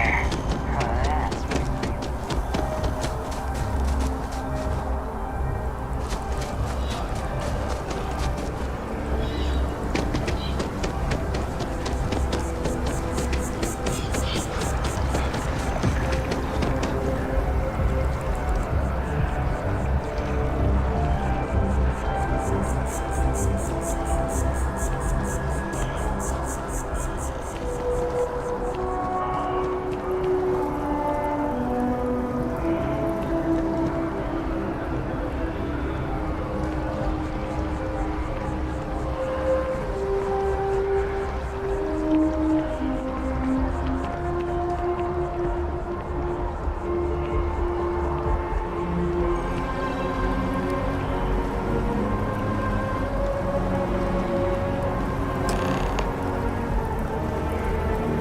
Look at this. All these people. Their entire lives distilled down to names on a memorial. I wonder how close I came to being reduced to just a name.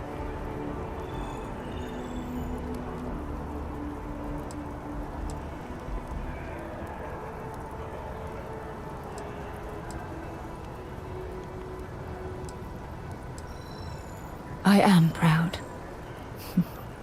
I was simply too foolish to realize it, until you changed my perspective.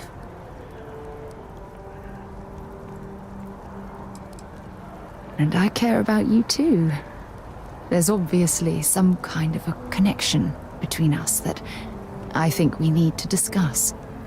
Just let me have another moment here, and then we can head over to the waterfall, so we can talk in private.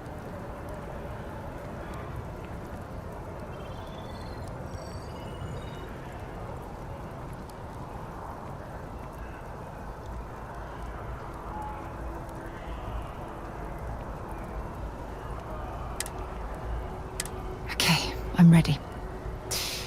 Let's go.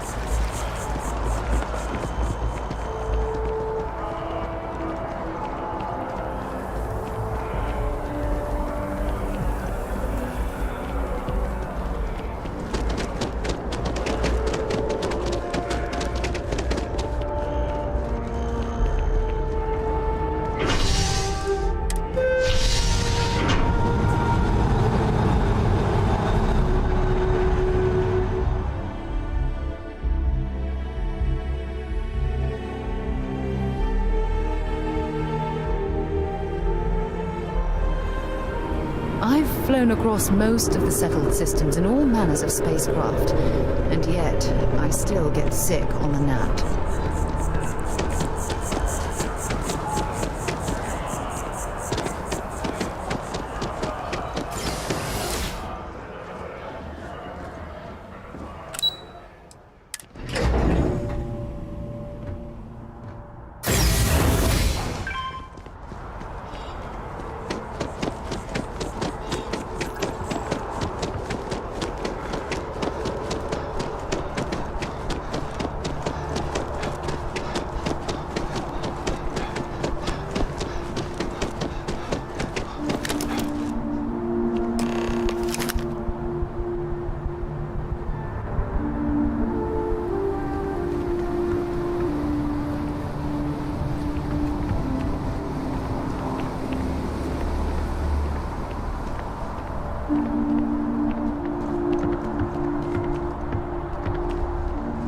It's lovely here, isn't it? I've been from one end of the settled systems to the other. But this place, this exact spot, there's nowhere else like it in the galaxy.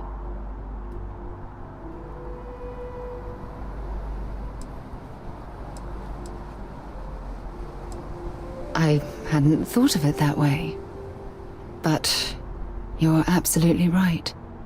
I usually come up here to mull over some of the heated debates we have at Constellation.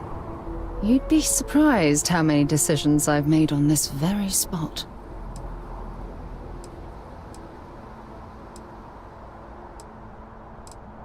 That's actually why I asked you to meet me up here. I was hoping we could talk about something very important.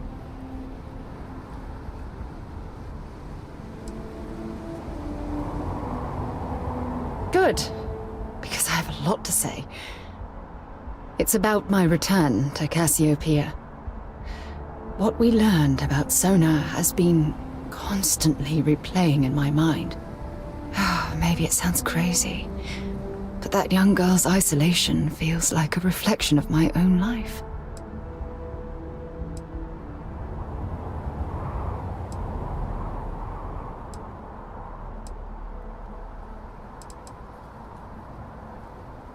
Maybe. But for how long? I've spent my life surrounded by all sorts of people. Constellation, the Navigator Corps. Hell, even the UC military. Despite that, no matter how hard I've tried to make them a part of my life, they tend to drift away and disappear.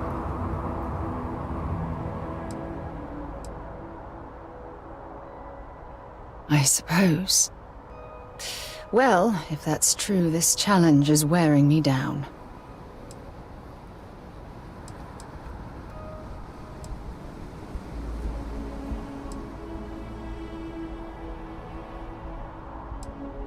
Finding someone like that would be wonderful. Wait a second. What exactly are you saying?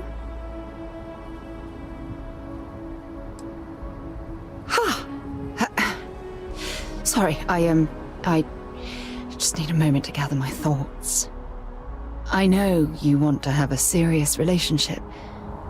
You want to become close. So, if you're willing to take that leap of faith with someone like me, then I'm ready to do the same.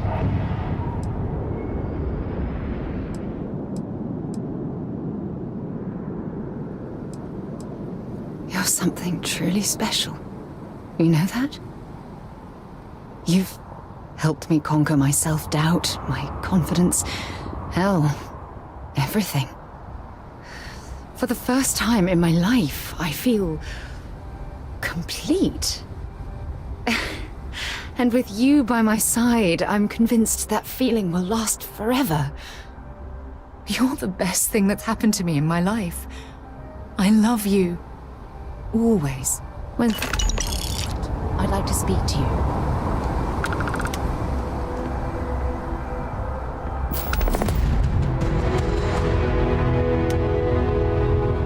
I received a message from my mother a few days ago. She's returned from another one of her sightseeing cruises.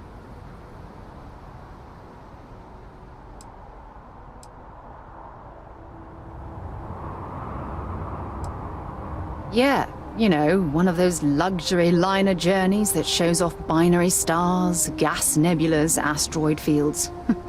Pretty photogenic stuff. Apparently, it's my mother's new favorite pastime.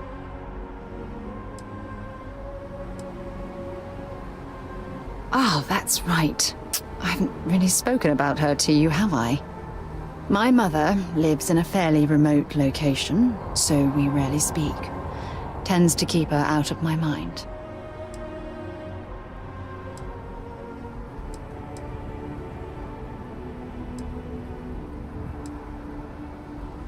Sure, when you're younger. But as soon as you get older and they begin controlling your life, that's when you need to strike out on your own.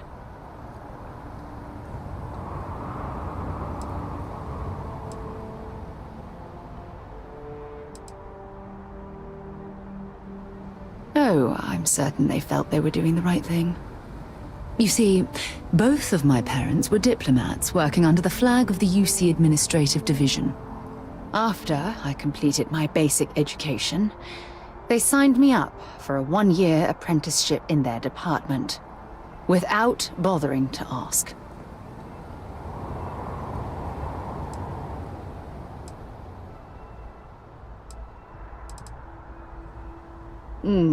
Wanted isn't the right word.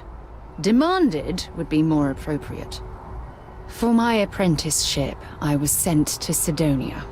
My job consisted of drafting political policies and arbitrating trade disputes. The silver lining of the job was that it allowed me to spend time exploring every square inch of Mars.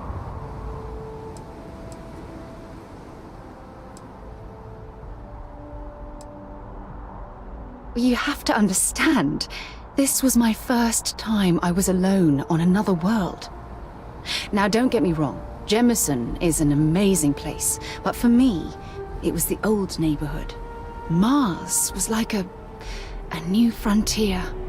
Oh, I spent every waking moment I could exploring the planet. Then you understand why I had to leave that all behind. Months before the apprenticeship ended, I dumped my diplomatic certification and joined the UC Navy. Of course, my parents didn't approve.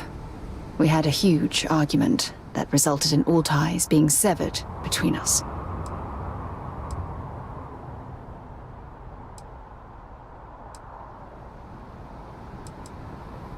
Well, that wasn't the worst of it. You see, my father was killed during the opening shots of the Colony War. I returned to Jemison for the funeral and reunited with my mother. After that, we vowed to stay in touch.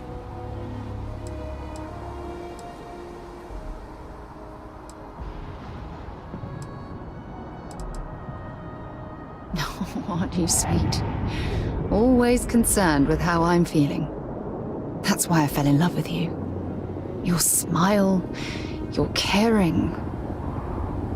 It brightens even my darkest days. Listen, I'm going to be completely upfront with you. All this talk of family, it makes me wonder where our own relationship stands.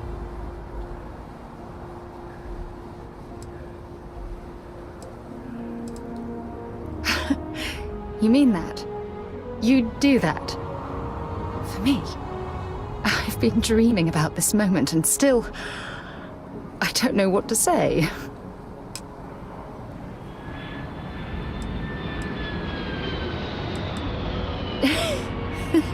Yes! Yes! Of course. Yes. I just need a little time to think about the ceremony. I have some thoughts about how we should move forward. You know, I used to dream about finding the love of my life. And here you are. All I ever needed was you, right here beside me.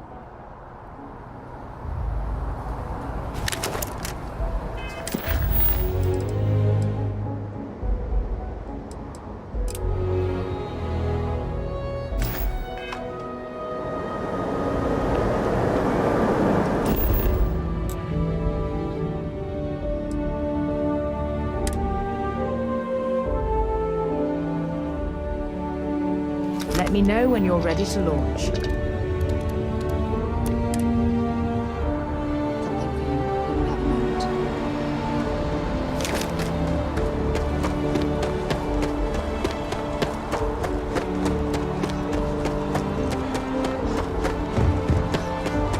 Anything I can help you with? And here's your new captain. My crew can take a look at your ship, and you can stop by the Trade Authority kiosk if you need to offload some cargo. Sure, have at it.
Everything looks good here. I'll be at my booth if you need me.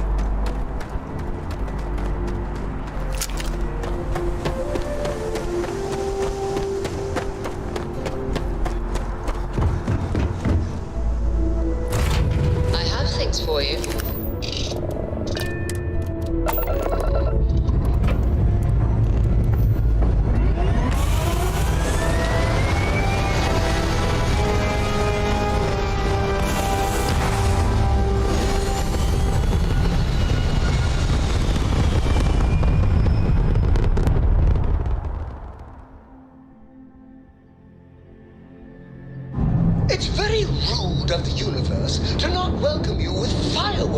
arrive in space.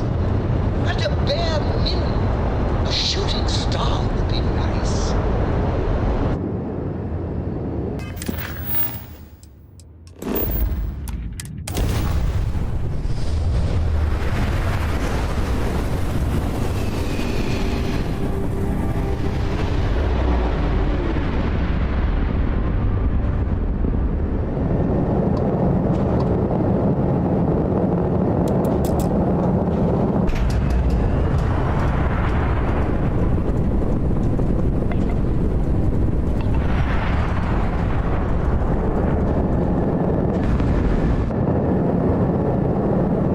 Some religions say our lives are circular. Well, I hope the next time around, we're just as close as we are now.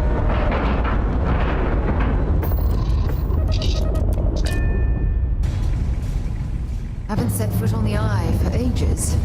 Hope Vladimir is in a good mood today.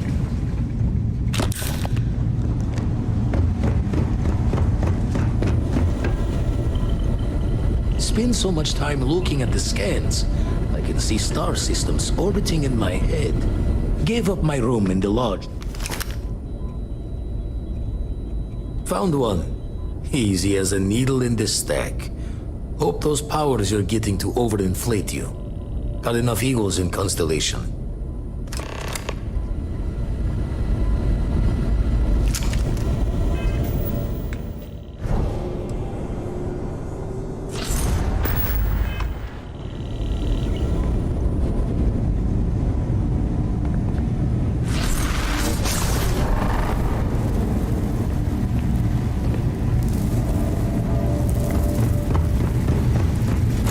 I picked up something you might be interested in.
I'm doing an oral history of Constellation's most decorated beings. It's just me repeating your name into a data slate for 5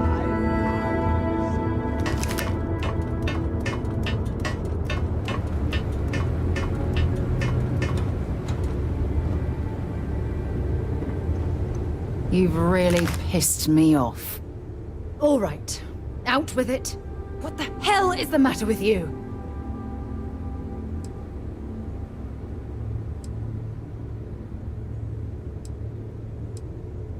You think I'm being unreasonable? You have a lot of nerve saying that to me after what you've done.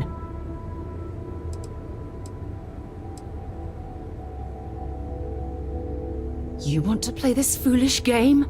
Fine.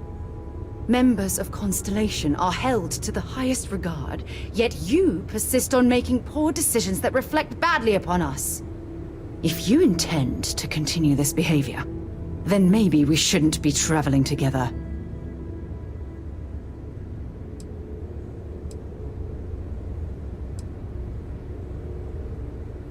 I'm not going to stand here and describe everything you've done, but let's just say you need to wise up and make smarter decisions.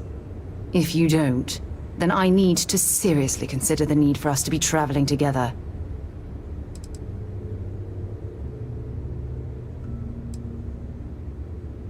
I'm not sure there's anything you can say at this point.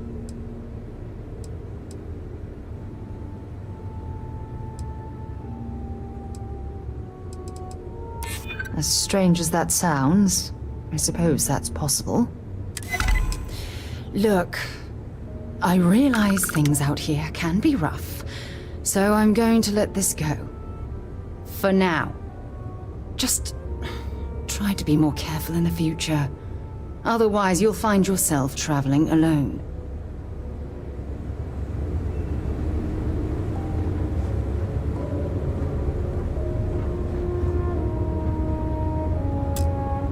If you need something, I've got your back.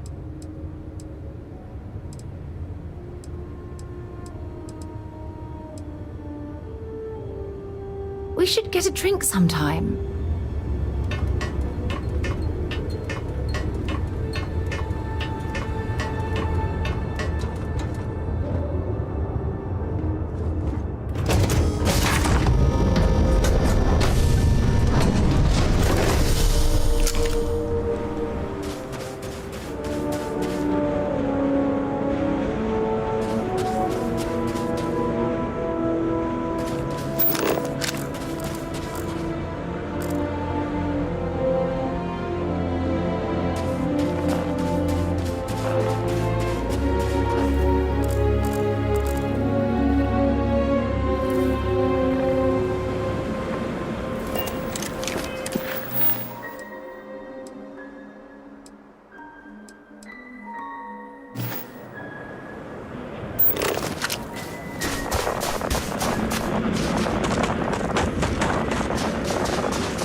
Out with it. What the hell is the matter with you? You can't be serious. You're going to stand there and pretend you don't know what I'm talking about? It's insulting!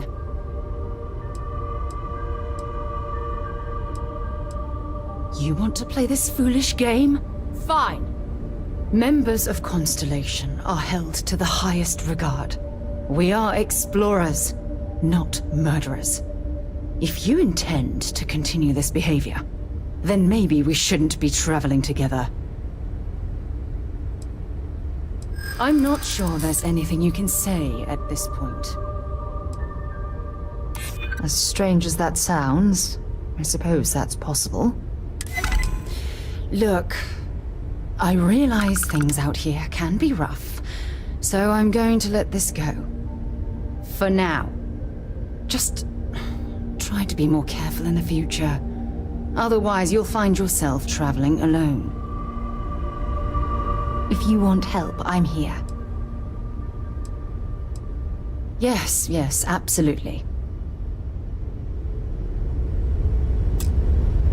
Hey there. Glad to see you again. Sure, but you better not make me cry.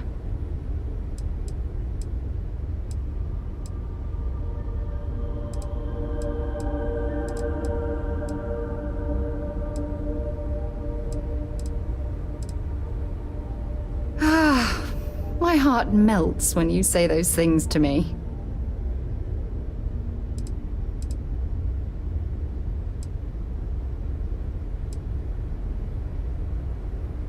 It was really good talking to you.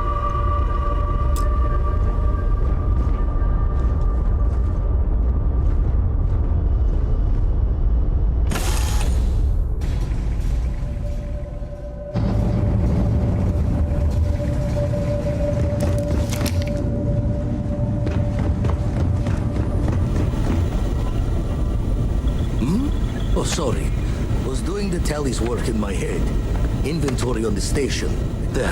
Still need to leave. Nothing yet. Still poring over the charts.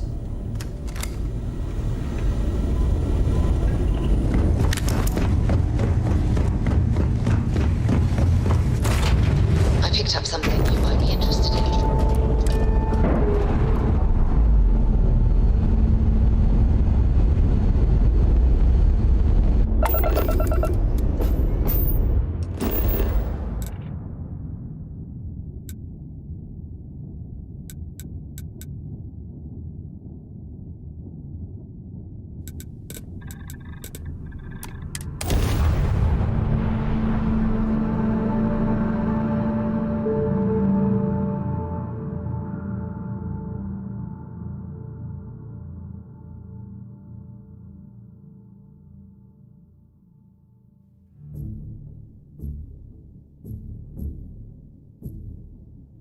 I have something for you when you have a moment. Just one quiet day. Not too...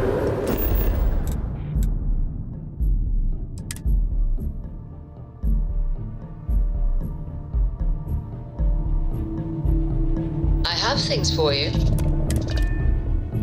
Picked up something you might be interested in.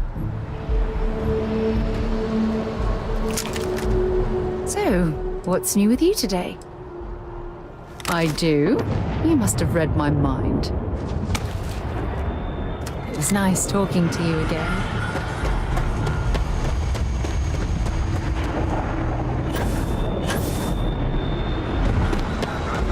You should inspect your ship for heat leeches every couple landings. They'll cause plenty of havoc if left unchecked. And here's your new captain. My crew can take a look at your ship, and you can stop by the Trade Authority kiosk if you need to offload some cargo. You were able to land it, so I'm sure whatever's broken can be fixed. Okay, no problem.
Okay, no problem.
Everything looks good here. I'll be at my booth if you need me.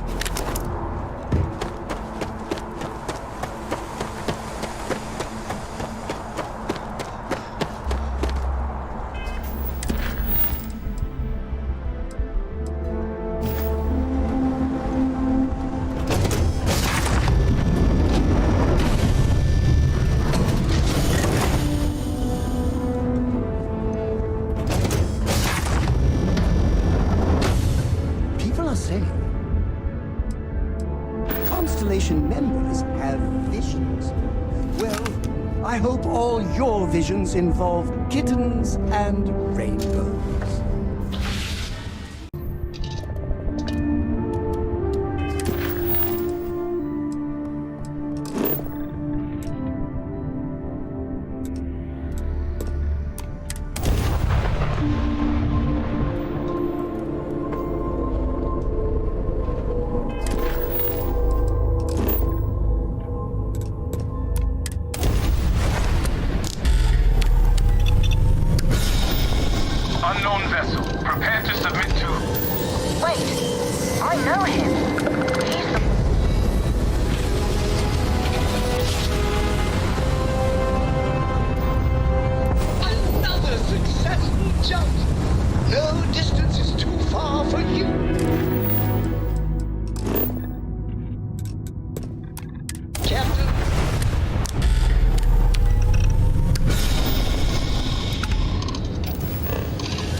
So, let's not wait any longer.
This world's seen better days.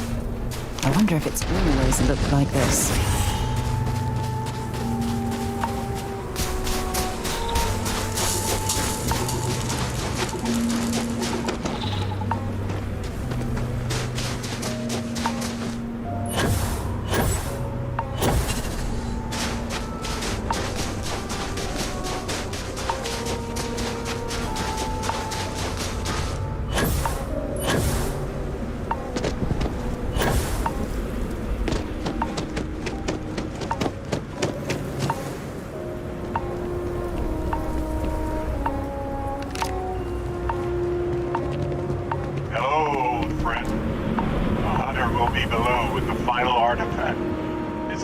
Will be throwing everything they have at us.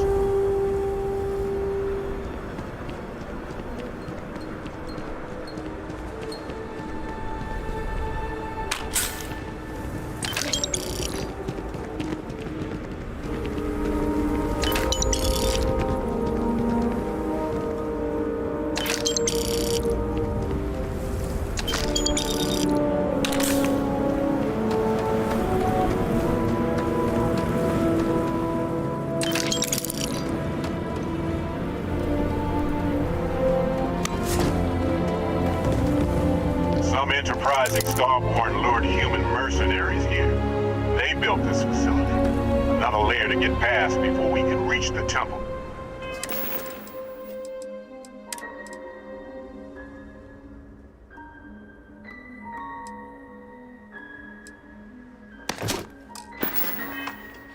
Expect more Starborn along the way.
actually, since I traveled with Vladimir's soul.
artifact is reacting to all the fighting. It might be the only way through.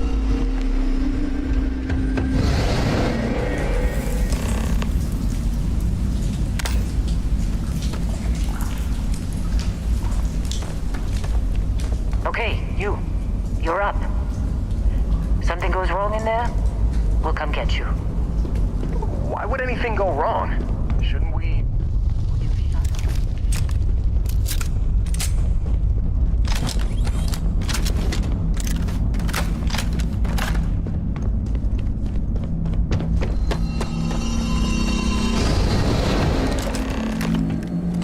You all right? That was a shift in space-time, a dip into the multiverse. We'll have to go through a few more to reach the center.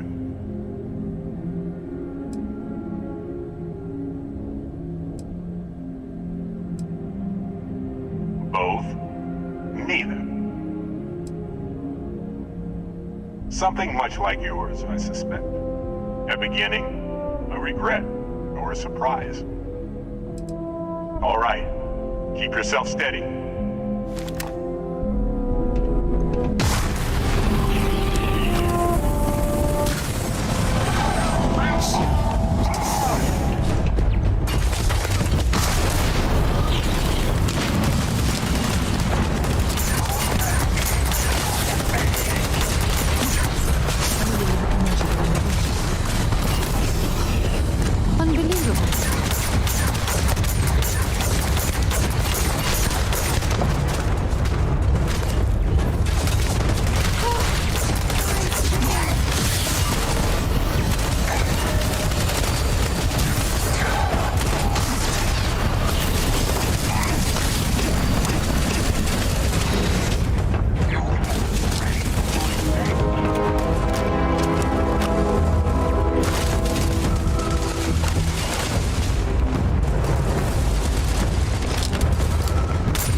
We have visitors! Vadek, you didn't tell me we have visitors! We have visitors. Welcome! What's mine is yours! Well, no, it's still mine, but you get what I mean.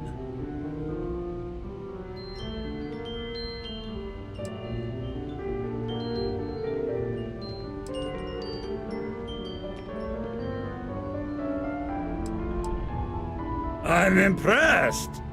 How did you... You don't deserve the final artifact. This life you've led, you're nothing but a thief, an opportunist, a liar.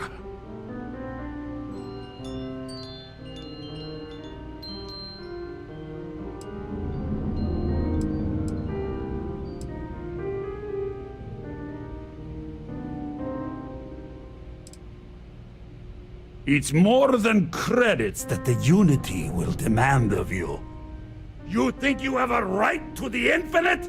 You're nothing! Guards! You picked the wrong fight. Damn it! Move it! He's picking us off!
testing you. Always.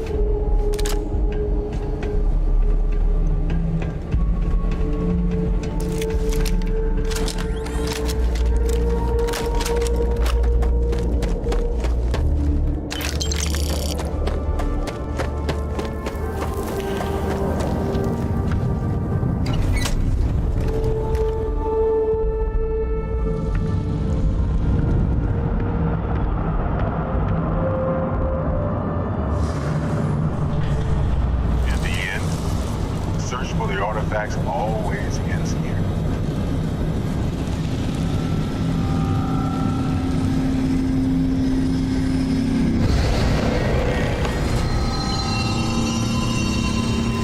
Come on, Rook. Come on. You can make it. Barely stepped on the juryman's road with us. Can't see another soul off to the void so soon. No. No. I'll pour one out to the blackest sea for you, Rook.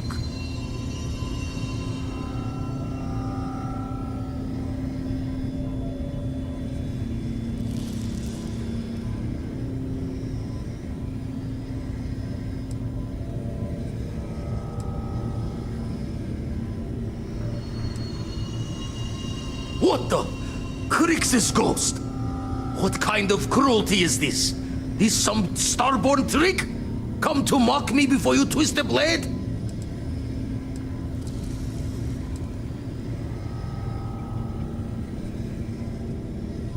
Multiple universes? You're a visitor jumping through the gates of space and time?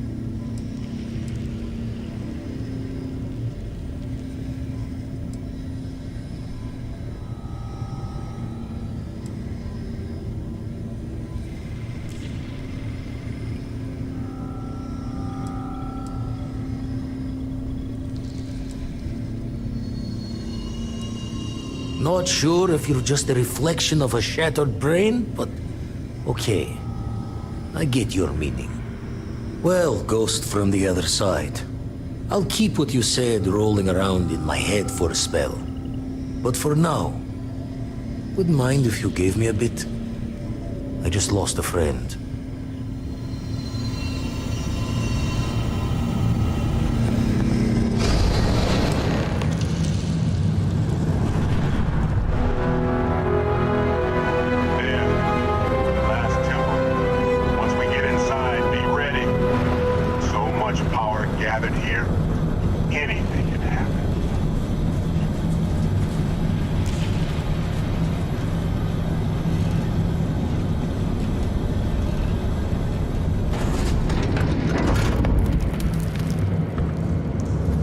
Find anything useful?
this far. It serves me right for not being convincing enough.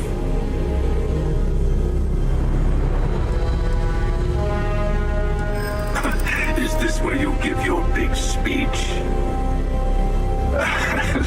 Let's hear it.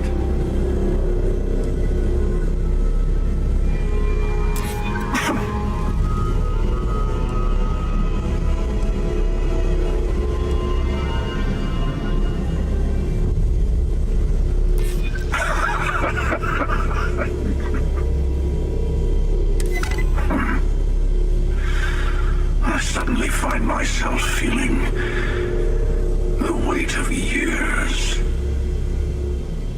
Fine. Just this once. In just this universe. Here.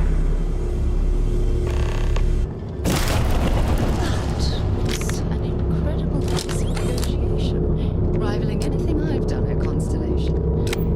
Oh, perhaps I'm out of a job.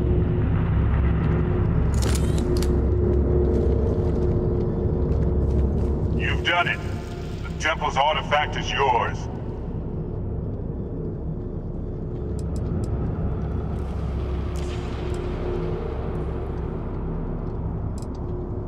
No, this was your victory. You've proven that you're ready to enter the Unity. I know we aren't from the same universe, but it kind of feels like old times. Here, all the artifacts I've gathered.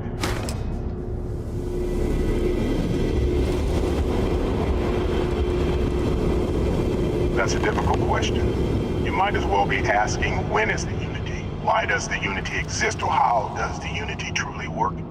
It's not a fixed place in space-time. You'll be... well, you'll have more luck understanding when you get there. No, my place is in this universe now. I would speak to them before you go. You'll see the glory of our multiverse and your place in it. Then you'll be asked to make a choice. I'll say no more. Place the armillary in your ship, then power up your grav drive. It'll take care of the rest.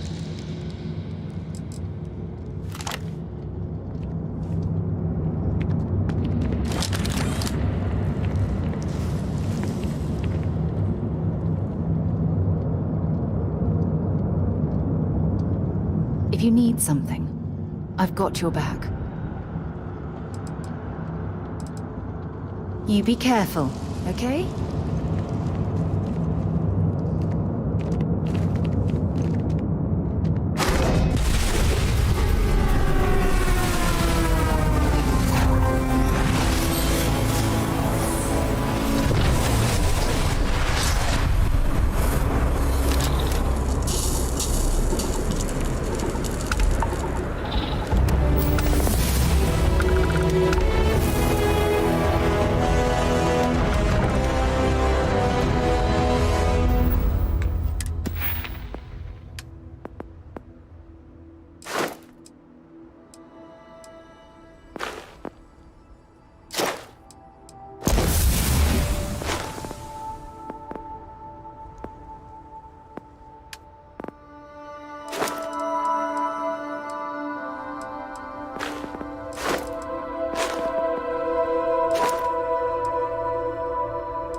So this is it.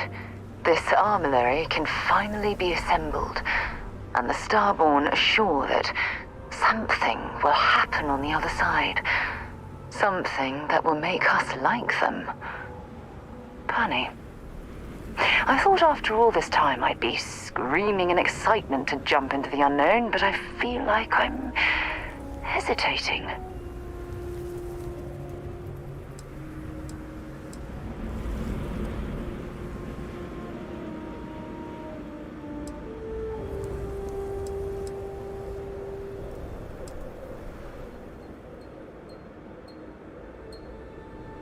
I know that, and believe me, I feel it.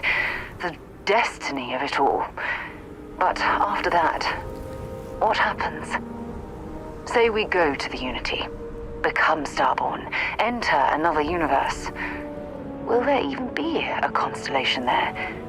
It won't be ours, even if it is.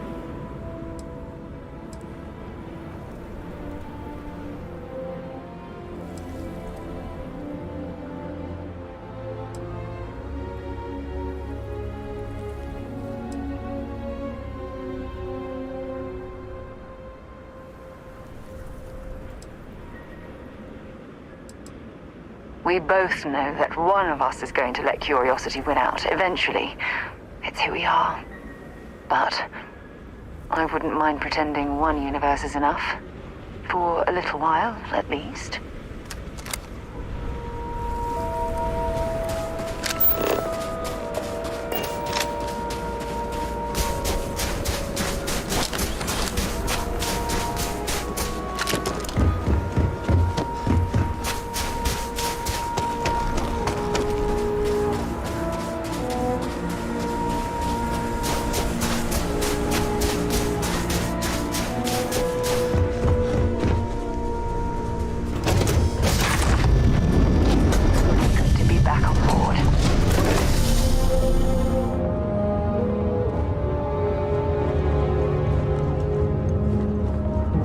Yes, infallible one? What's next on the agenda?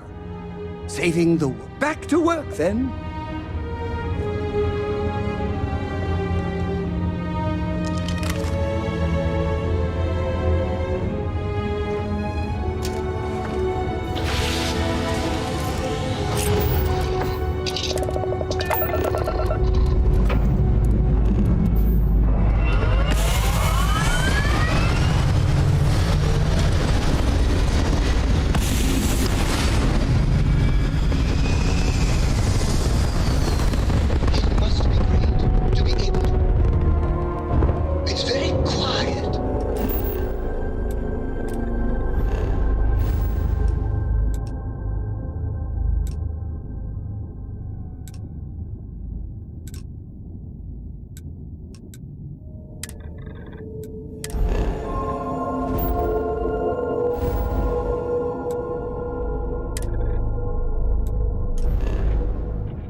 mind bunking on the ship, but nothing is better than unwinding in your own quarters. A moment, Captain. It appears Constellation's current mission is at its end. It is customary to offer congratulatory statements.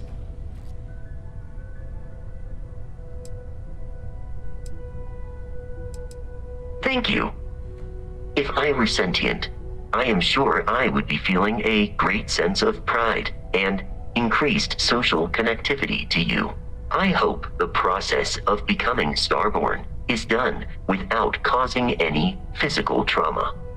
But given the unknown physiological requirements of crossing universes, that seems unlikely.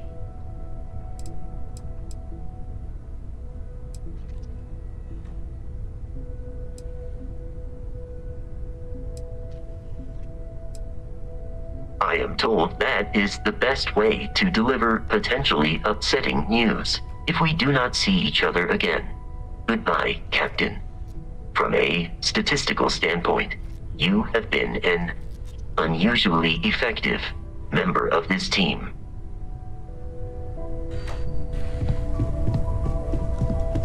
We did it!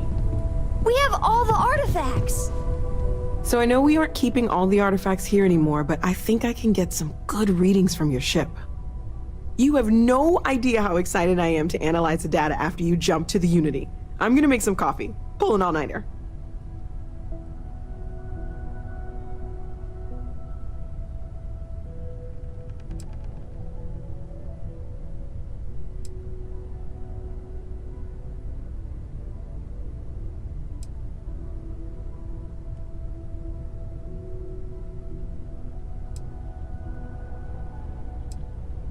Okay, there might be a risk that there's quantum phenomena that falls under the observer effect. But if you think I'm not accounting for that, then you've been working with the wrong woman. Anyway, Vladimir and I have been talking, and we're both staying here. Someone has to keep Constellation going with so many people leaving. It'll be pretty quiet at first, but that's what Constellation has been doing forever, right? An old generation moves on, a new one moves in.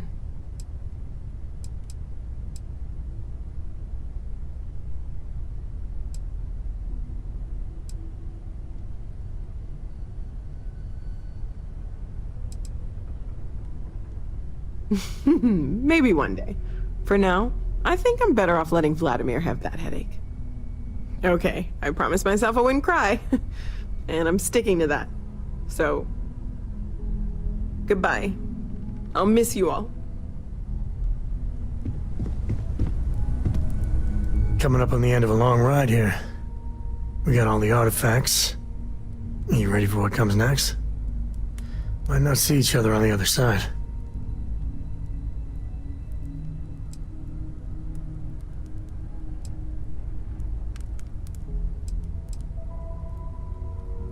I know. Just bracing for it. Hey, listen, you're probably wondering about Cora. I played it over in my head 1,000 times, and I've made up my mind. She's coming with. I know what everyone's gonna say, but even if I told her no, she'd find some way on board that ship. And if we stayed behind, we'd both regret it.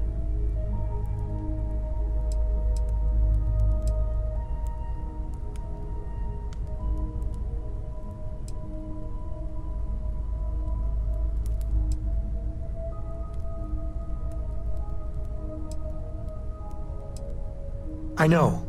I know. Part of me thinks I should have the both of us stay behind. But if we did that, it'd eat us up inside.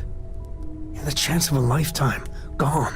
I know people might wonder what kind of father I am for bringing her along, but would you keep your kid from a shot at eternity?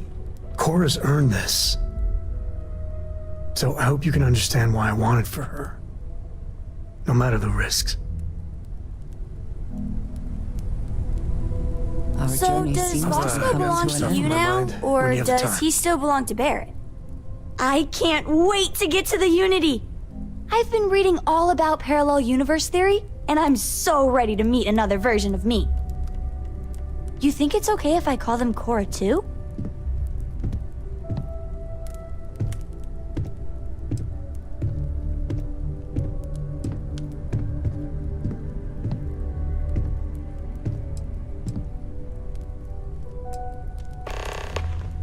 Dad said you might say that, but this is a constellation discovery, and it's equal membership. So... Look, Dad said that there's a chance we might all get separated after we go to the Unity. You don't think that's going to happen, do you?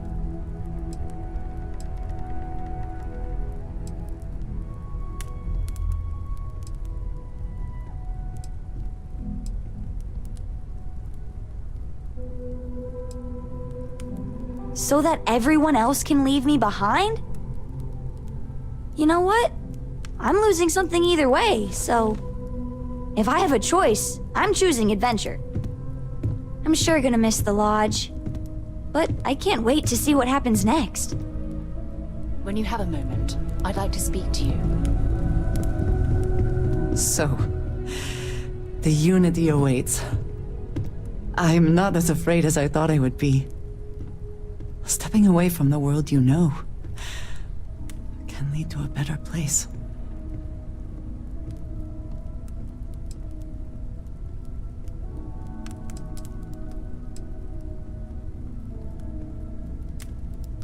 Constellation has given me a home, and I will always be grateful.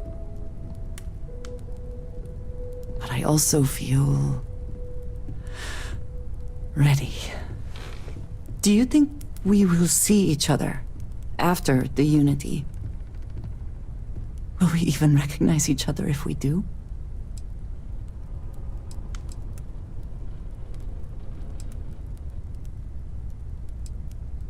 Yes. I agree. But I suppose that is why Constellation exists, is it not? Someone must take the risk for the sake of those who come after us. I hope this is not goodbye. But if it is, I have been proud to be a part of all of this. Tip your ear for a moment? So, I've given everything we've discussed a lot of thought. And I've decided I'd like Aja Mamasa to conduct our marriage ceremony. I guess you handled it all right. Since you're here and not at Reliant Medical. I did what I needed to do. I'm sure you did. I remember Aja mentioning she presided over a previous commitment ceremony between Barrett and his husband Irvin. Besides, the thought that Aja would be there to officiate this important step in my life is comforting. I hope you don't mind. It's important to me that we are both happy. This is a huge step in our relationship, and I want everything to be perfect. So, with that settled, I suppose we just keep it a quiet ceremony? Just the two of us?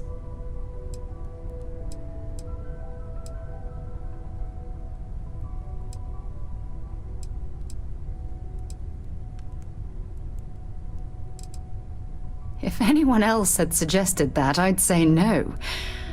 But hearing it from you, I know in my heart that it's the right thing to do.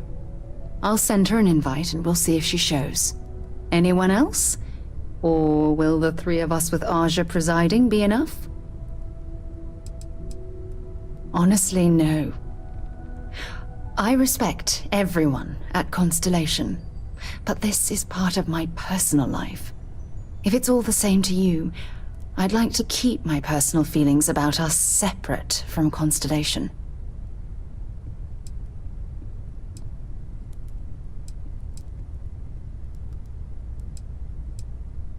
Oh, that's sweet of you to suggest, but I think bringing Sona all the way to Aja's home would be too much anxiety for the poor girl.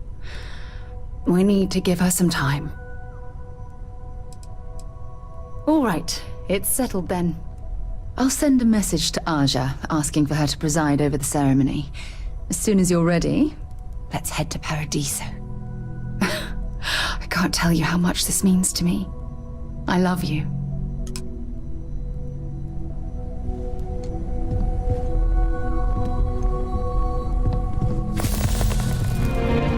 If you are free soon, I'd appreciate it. It'll be a shame to pack up all the modifications to the Eye for finding the artifacts. But she's earned a break. Gilded our fortunes for sure.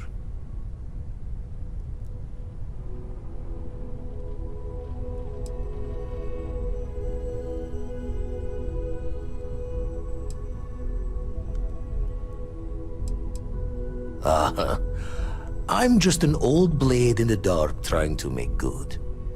I'll be taking up the chair when everyone's gone in the Unity. Set Constellation's course for another new beginning. Not my first time at the helm for a crew, but going to take it slow.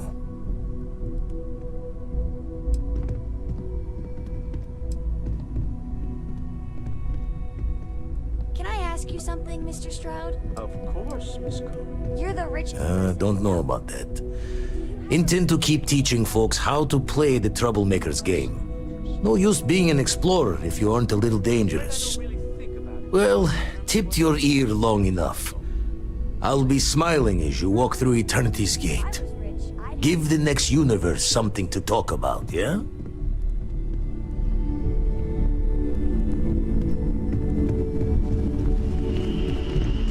Do you have a second, friend? I've thought about it, and as much as I would love to see the Unity the way Keeper Aquilus has experienced it, I'm not coming with you.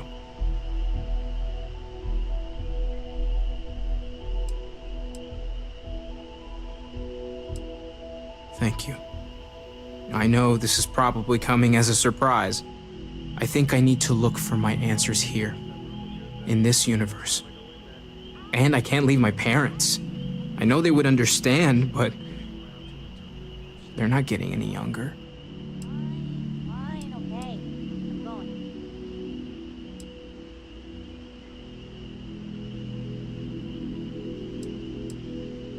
You too. I know I'm flaking out at the end, but I'm glad I was a part of all this.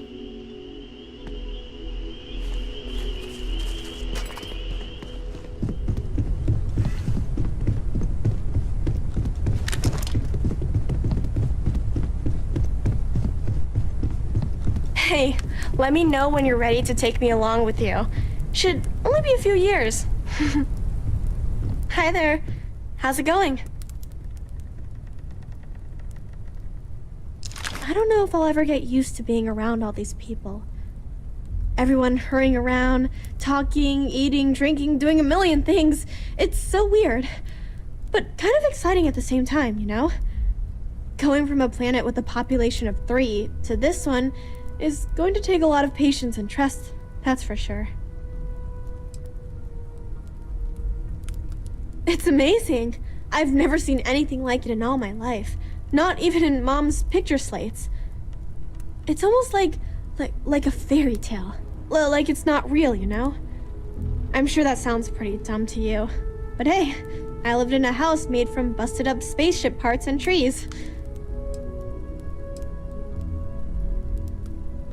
Yeah, a little bit. That planet was the only real home that I ever knew. I know it sounds kind of weird, but it feels like I've left my family behind. It was a really tough decision to make. But you and Sarah were right. I had to move on with my life. And hey, one day when I'm old enough, I could always go back for a visit. Well, there's no other people my age here at the lodge, so it's going to be kind of tough. Actually, Noelle is pretty nice. She said she'd teach me some stuff about science. You know, pick up where my mom left off. Besides that, I don't really care if I make friends or not. You and Sarah are the only friends I'll ever really need. Come back soon! I like talking to my friends. The artifacts are all gathered. We've done it. A pet? There's nothing like an investment paying off. We've succeeded beyond my wildest dreams. Everyone should feel proud. Ship by myself? Give him an inch. We'll see, Gumdrop.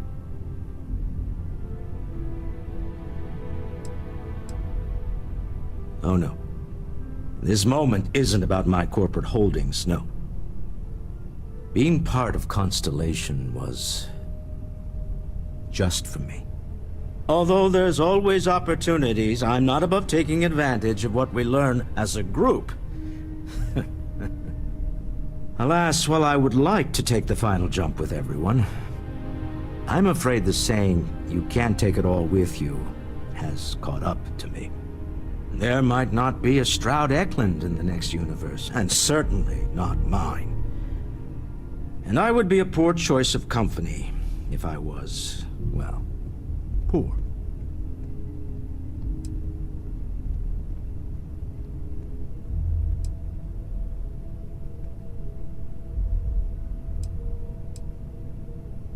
Goodbye, my friend. If I could borrow a bit from Sebastian Banks, bring light into the darkness of the unknown.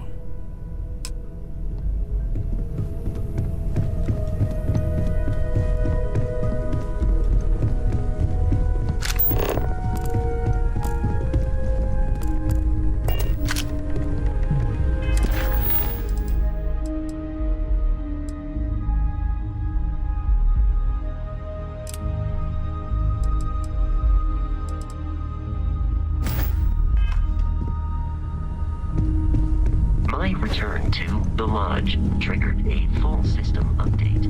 I am now Still need spend so much time looking at the... Found one. Easy as a needle in the stack. Hope those powers you're getting to overinflate you. Got enough egos in Constellation.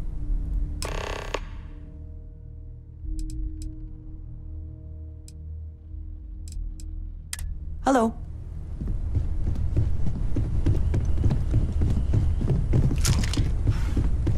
Stolen any...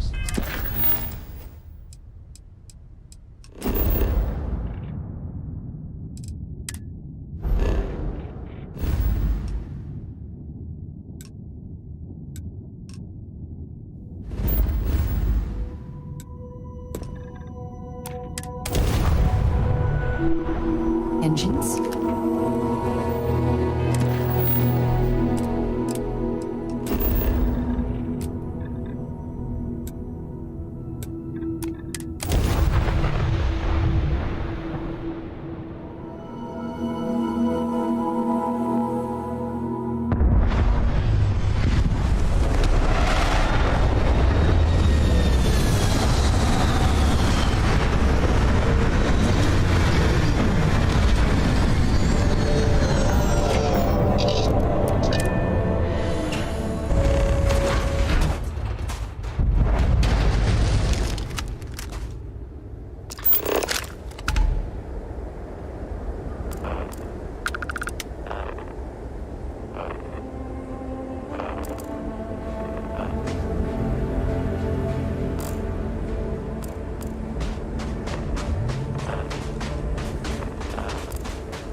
I could spend years studying this location.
As we were landing, I picked up a message from Aja. She said to meet us at the park overlooking the ocean. Before we go to the ceremony, I want you to look me in the eyes and tell me this is exactly what you want.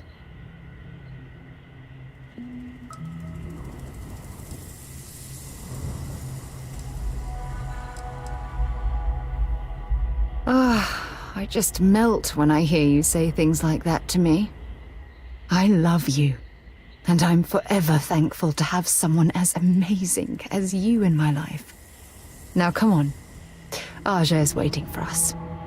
But first, we should probably say something to my mother.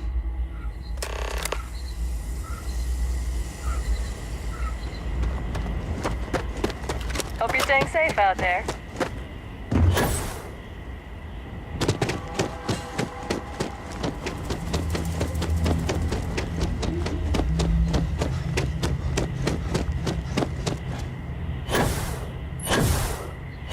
So security's only here for your safety.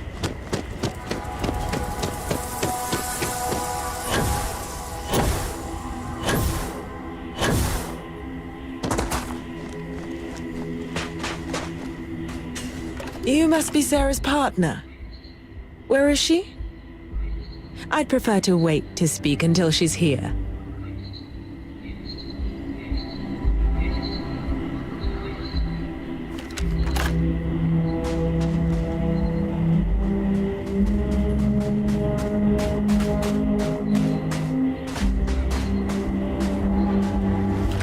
It was nice of you to think of me when sending invitations to my daughter's wedding. It's good to see you too, Mum. I just wish you would have given me more notice. Or maybe some time to get to know your dear partner. I barely even know his name.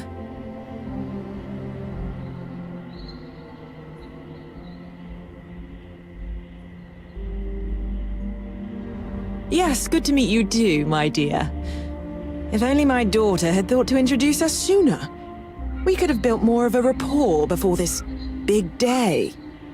We'll have plenty of time to talk more later, I'm sure, after the ceremony. Anyway, I'm sorry, Mum. I know how this must all seem to you. This was a sudden decision, and we didn't want to waste any more time. We wanted to keep the ceremony small and involve only the people I care about the most. Sarah, dear. I hope you know that I am delighted to be here, to see you finally get married. It's been a long time coming, and I wouldn't miss it for the world. Thank you for coming, Mum. We'll be sure to talk more in a bit. But for now, let's not keep poor Aja waiting. We're waiting until everyone arrives. It's so lovely to see you, Sarah. It's wonderful to see you too, Aja. This is the one I told you about. I've heard a lot about you. All of it good. You're quite a catch. 10 seconds in and already you're embarrassing everyone. Before we go any further, I just want to make sure that you are right for Sarah. She's quite special, hmm?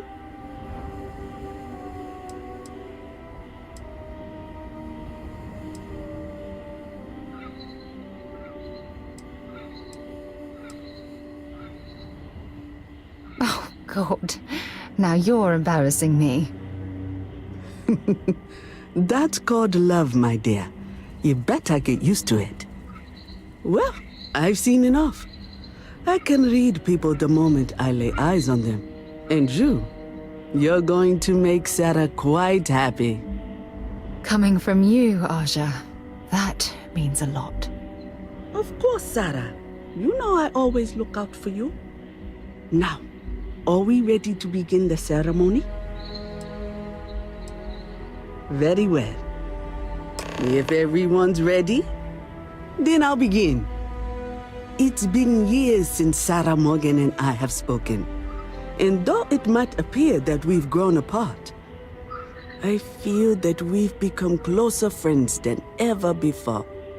When I received the message with Sarah's intent to marry, and that she wanted me to officiate the ceremony, I was overwhelmed with joy. Not because she had decided to rekindle our friendship, but because she was allowing me to share the happiest moment of her life. I can't imagine a greater honor. And for that, Sarah, I thank you. I wouldn't have had it any other way, Aja. Before you present your vows, I'd ask both of you to remember that love is what brought you together today. It is a foundation upon which a structure of trust, faith, and affirmation is built. This structure can be absolutely impenetrable if you both agree to love each other unconditionally, with faith, devotion, and acceptance. And most importantly, to allow yourself to be loved. Remember, there are no other bonds more meaningful than the one you are undertaking today. You should cherish this moment and hold it close to your hearts as a reminder of the love you share. If you both are willing to abide by these words, then you can be assured that your lives will be filled with joy and happiness forever. That was beautiful, Aja. Thank you. Did you need a moment, Sarah? No, I'm fine. But I wanted to say something before you continue. When we stood beside that waterfall in New Atlantis, you told me that I deserve to be with someone who understands my feelings. It was at that very moment I realized I wanted to spend the rest of my life with you. Your love means everything to me. And I swear to return that love freely and unconditionally, without hesitation. This is my solemn pledge to you. From deep within my heart, from deep within my soul, for all eternity. And you? Did you have anything you wanted to say to Sarah?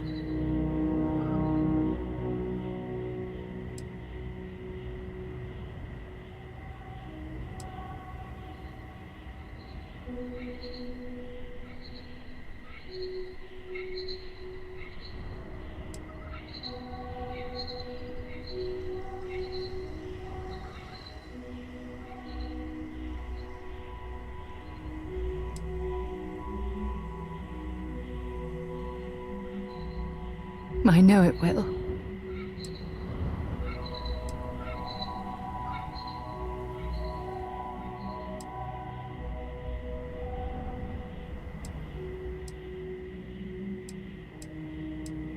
I don't deserve someone as special as you. You had a gift, Sarah? Yes. I wanted you to have this as a token of our love. I'm giving this to you as a symbol of the clean break I've made from my past. Oh, it would have been impossible without your help. And for that, I'll be forever grateful. With these promises of affection and these vows you've exchanged, by the power vested in me by the Articles of Constellation, I happily pronounce you life mates. Congratulations! Aja, I don't know what to say. That was... amazing. I couldn't imagine having the ceremony without you. I'm glad everything worked out for you, Sarah. I'm only sorry that we waited so long to reach out and contact one another.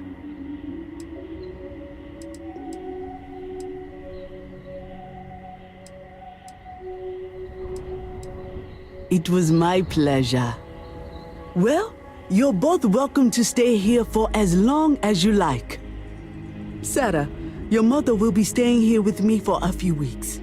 We've actually got a lot more in common than I expected. So, I guess this is goodbye for now. I wish the both of you a happy and healthy life together. I'll never forget this, Aja. Thank you. Don't worry. I know how to do it. I'll try to work on her for you inside. Well, well. Back for more, eh?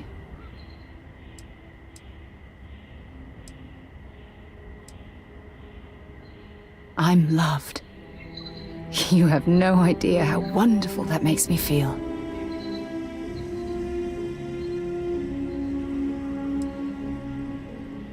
If it keeps us close, then I'll gladly say those words every time you ask.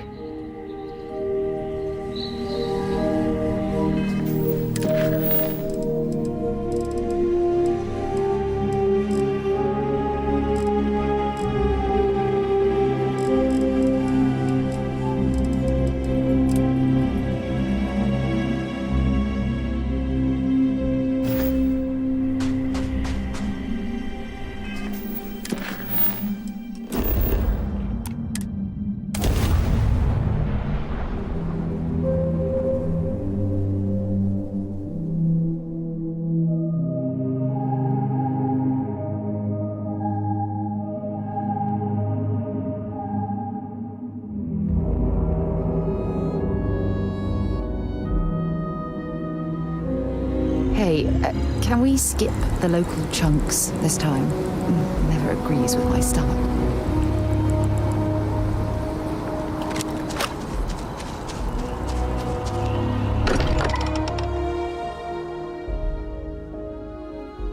I wonder if any discovery reports have come in while we were away.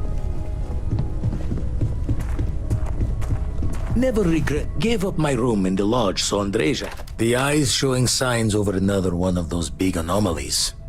Here, catch a smile. Vasco? Greetings.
Painful memories or not, it's good to be home.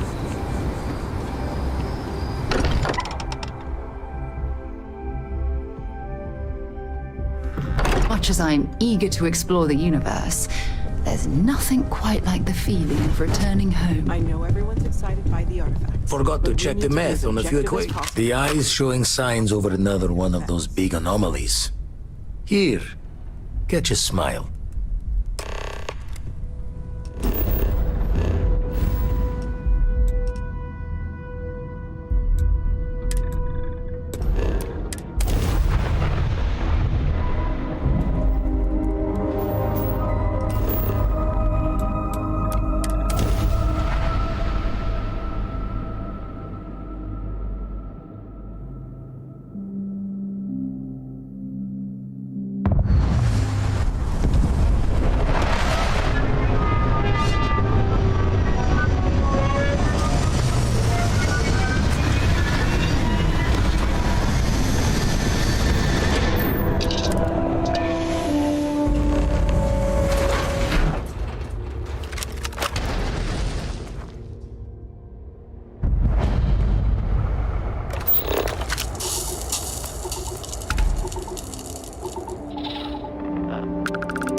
Perhaps we should check in with Mateo or Noel. What is it? Oh, sorry. The eye's showing signs over another one of those big anomalies. Here, catch a smile.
While we're here, let's swing by Centaurian so I can pick up some ammo.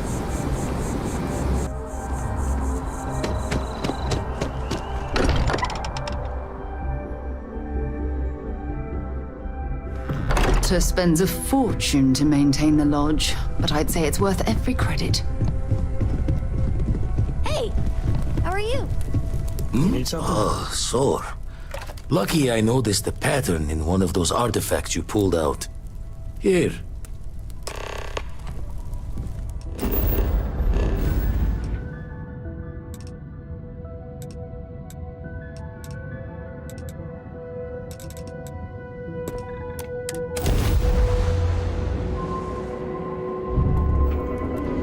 I miss my dear darling and you, Atlantis.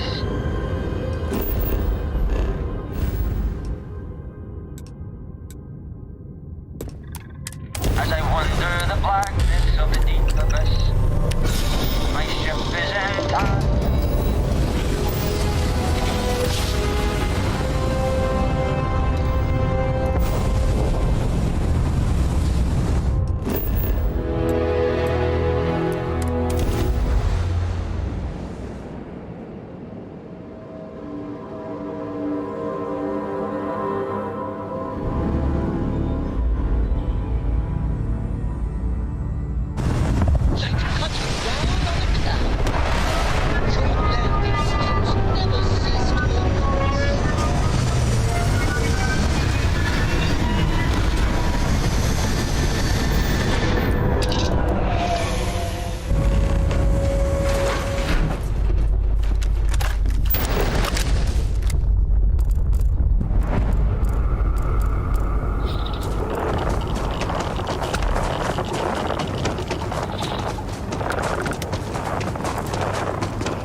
hell of a city, isn't it?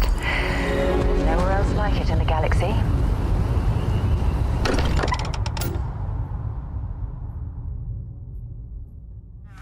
Now that we're here, perhaps we could spend a bit of time relaxing rather than planning. I would be more useful to you aboard your ship than So, lucky I noticed a pattern in one of those artifacts you pulled out. Here.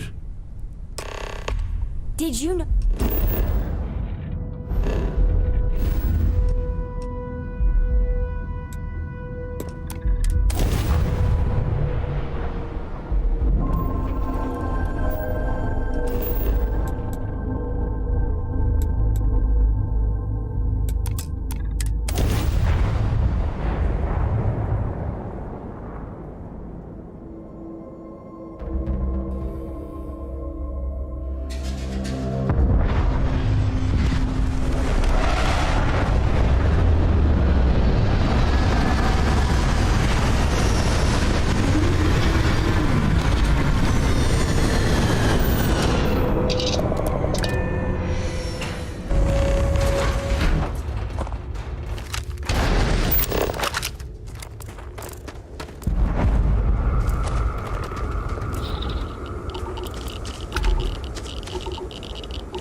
I have things for you.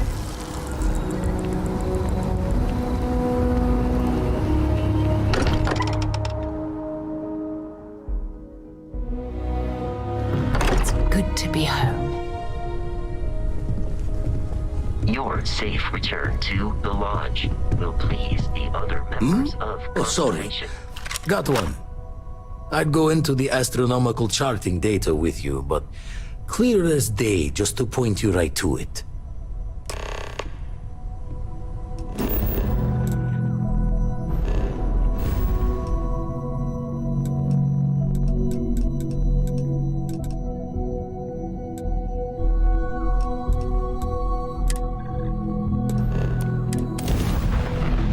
I have something for you when you have a moment.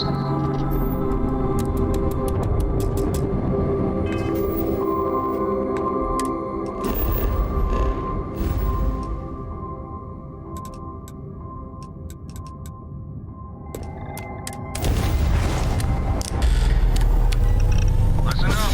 You have until...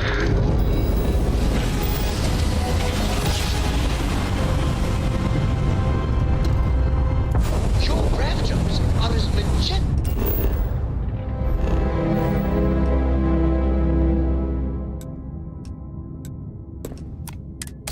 As a ballet.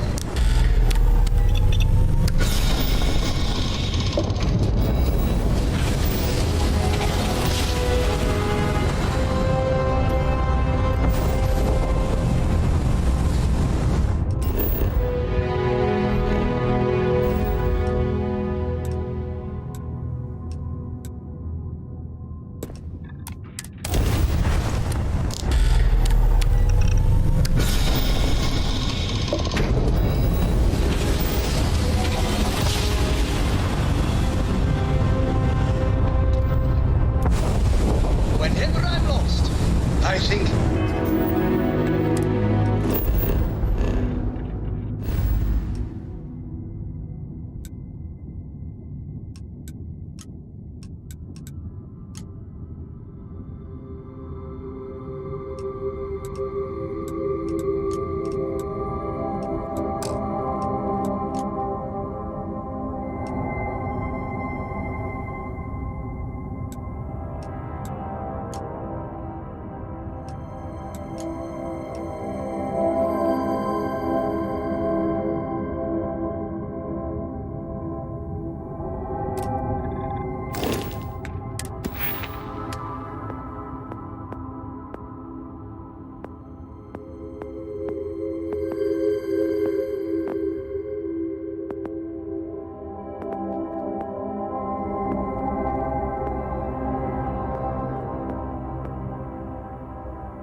What would you do in my shoes?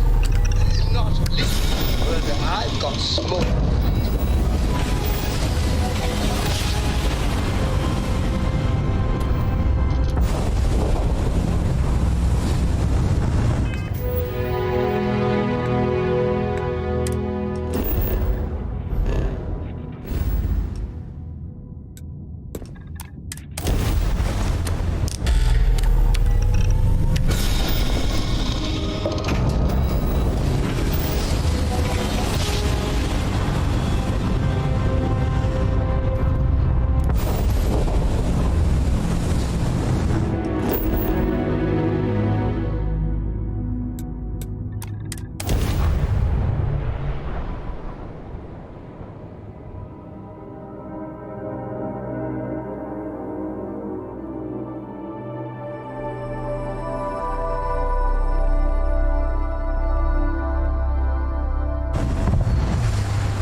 cargo. And...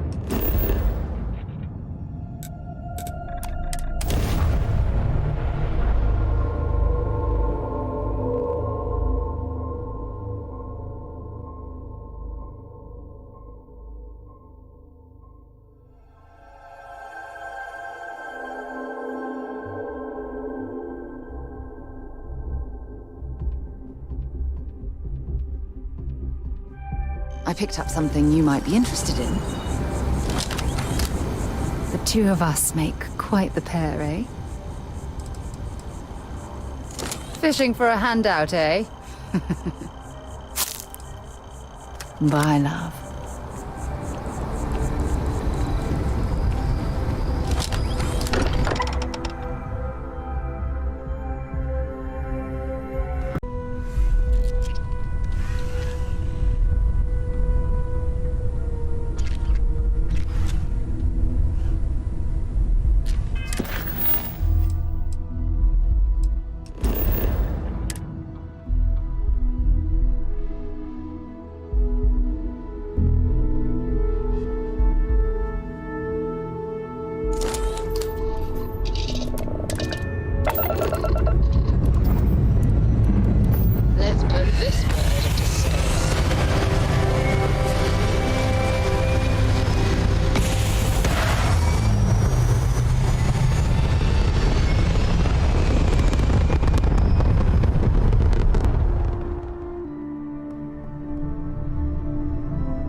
Orbital pattern locked in.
You made it.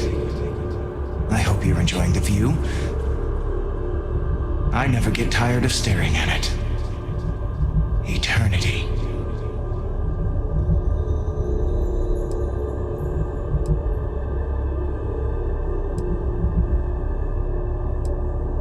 The infinite only exists. Judging it makes no difference. I am as much you as you are a part of everything.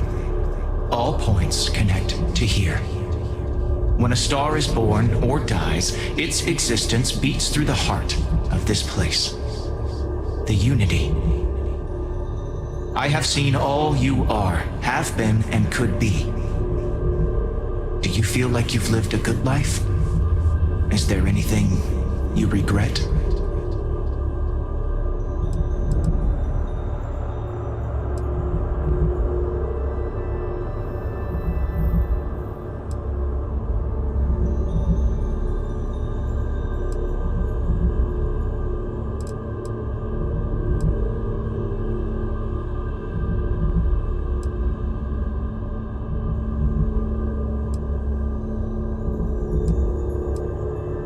That's good. You will need that clarity for what comes next. In order to become Starborn, you must give the universe one last thing. Yourself. That intangible part of you. That something that makes you unique amongst the infinite will explode like a supernova. A part of you will fuse with the essence of this universe, while another part leaves it behind forever. Do you understand what I mean? This one final leap will change this universe forever, even as you leave it behind.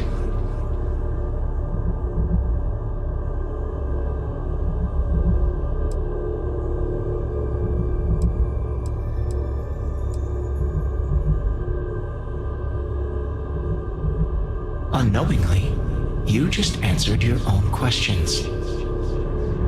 For who creates things but creators? That is what they have been named throughout the endless circle of time. Are they one or many? Human or alien?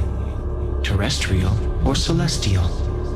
One day you might even meet the creators, but not this day. As for the why, so that you could ask that very question, so that you could stand before me for time immemorial and delve into the mysterious of the unending cosmos.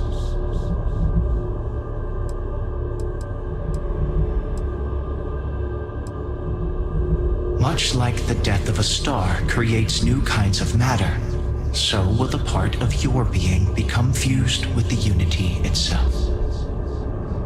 That part is what becomes Starborn and crosses into the multiverse. Through your eyes, it will be as if waking up from a dream. Walk into the gate of light, and you will become Starborn. Everything will vanish, and you will awaken somewhere else. But that isn't your only potential destiny. You could turn around, walk away from the unity until the stars fade away, and you will wake up on your own ship, in your universe. You could live out the life you have. I have enjoyed speaking to you once again. All of you. Every version that is here in the Unity, right now. Go out into the stars.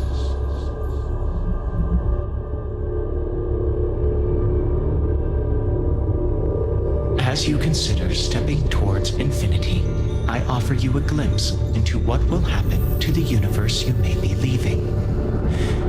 As the essence of who you are is spread throughout space and time.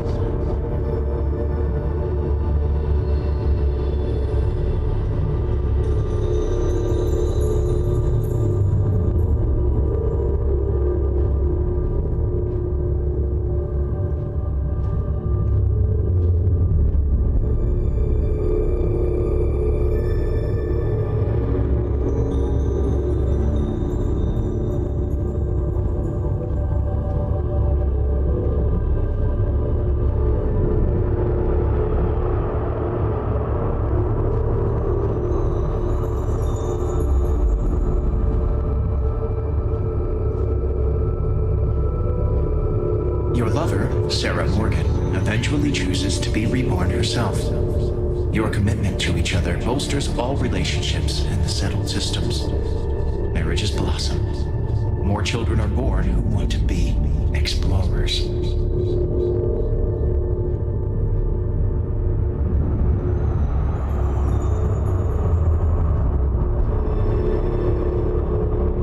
Your work with UC SysDef against the Crimson Fleet is a triumph of law over greed. The UC establishes greater security throughout the settled systems. Travelers throughout the stars will be safer.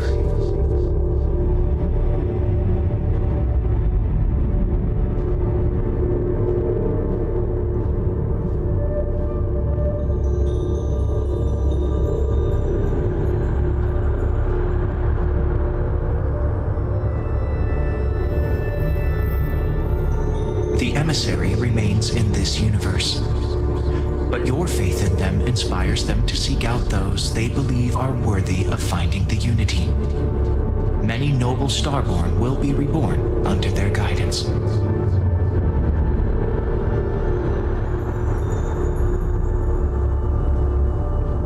The Constellation membership who stays behind will in time publish their data about the discovery of the artifacts, the Starborn, and the Unity. Space exploration across the settled systems is given new life as people search for hope out there in the stars.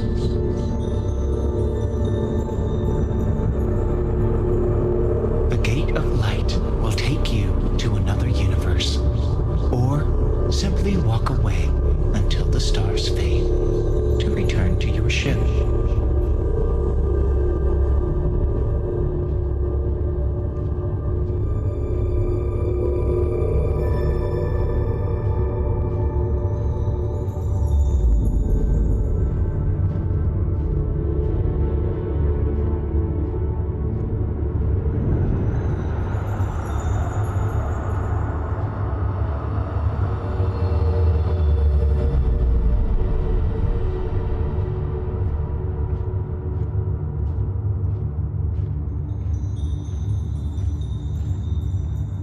You are reaching the edge of the Starfield. Go further, and you will return to your original universe.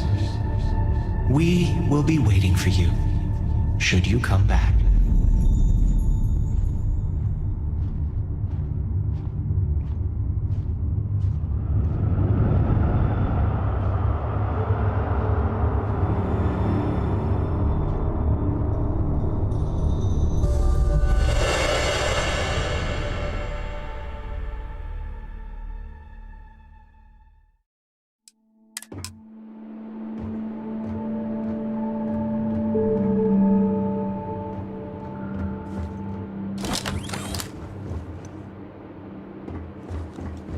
Nice job.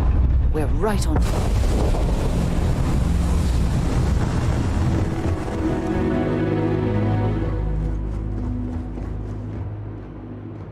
You came back. I thought...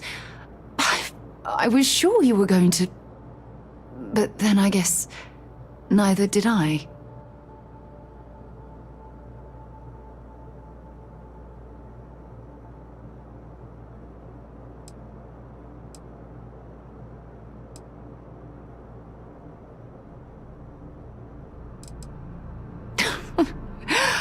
Oh, you're just too much, you know that?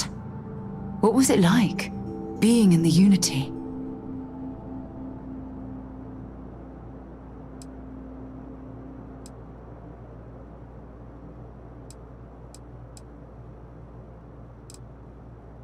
It was not what I was expecting.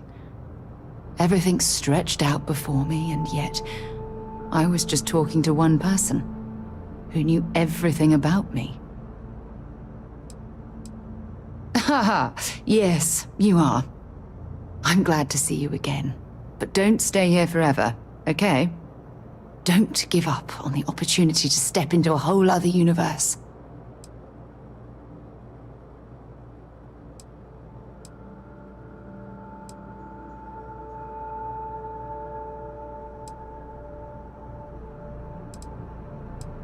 Yes, you will. We both will. It's who we are. But until then, let's get back out there, shall we?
or registered manufacturer.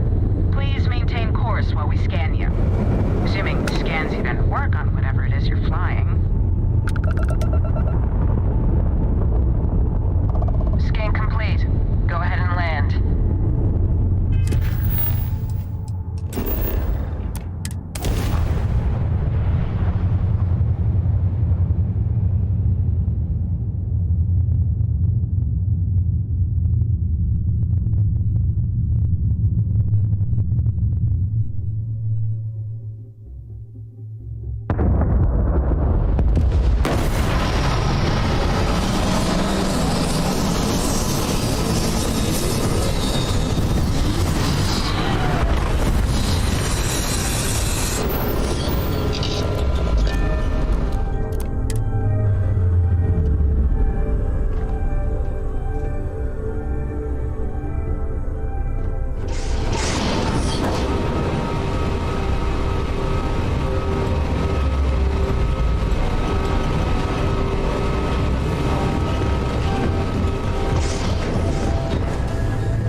I can assure you this unprovoked attack on a united...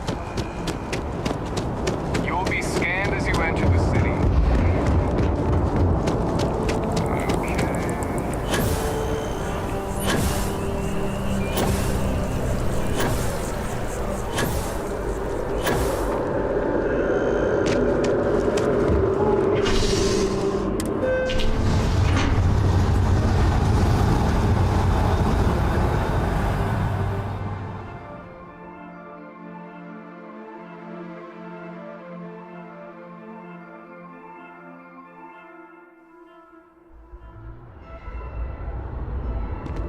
One day, I'm gonna leave New Atlantis.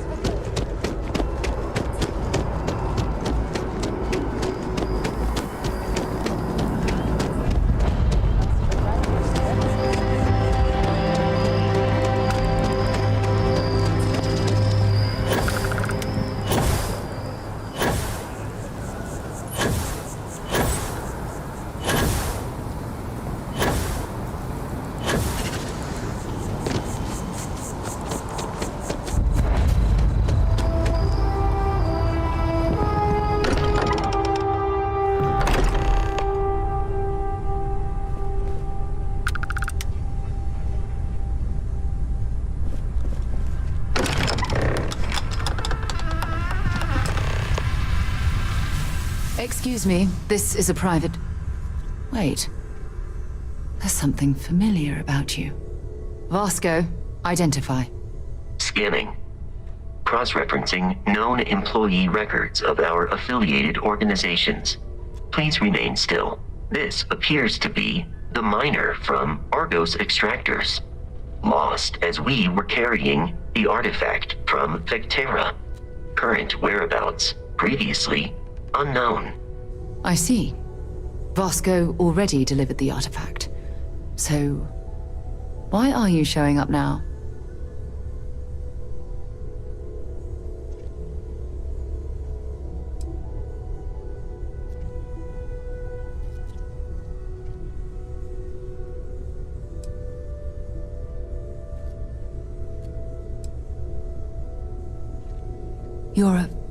I see. So some of our theories about the artifacts are correct. You're taking their word for it? What if this person's just delusional? Breathed in too many gases in that mining operation.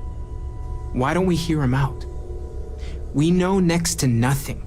We have everything to gain if he's telling the truth. All right, let's hear it.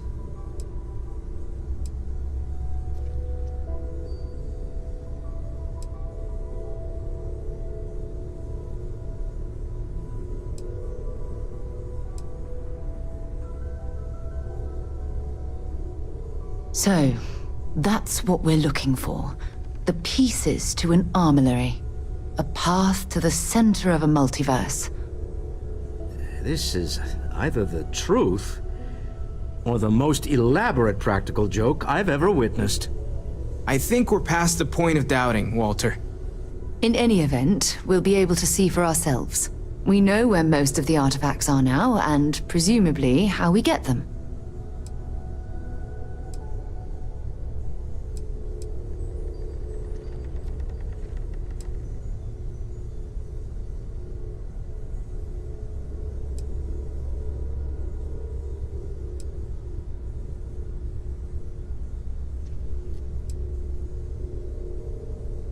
And if what you've told us about the Starborn is to be believed, we'll need all the help we can get.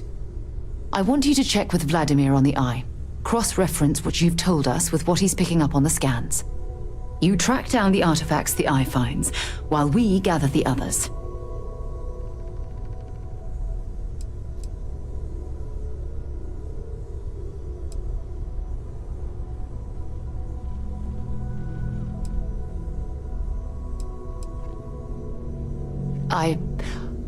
I hope that other Sarah of yours knows you're safe. Now let's get those artifacts. While it is customary to say, "Welcome home," that is not dimensionally accurate in this case. You're not quite the angel I thought may have made the artifacts, but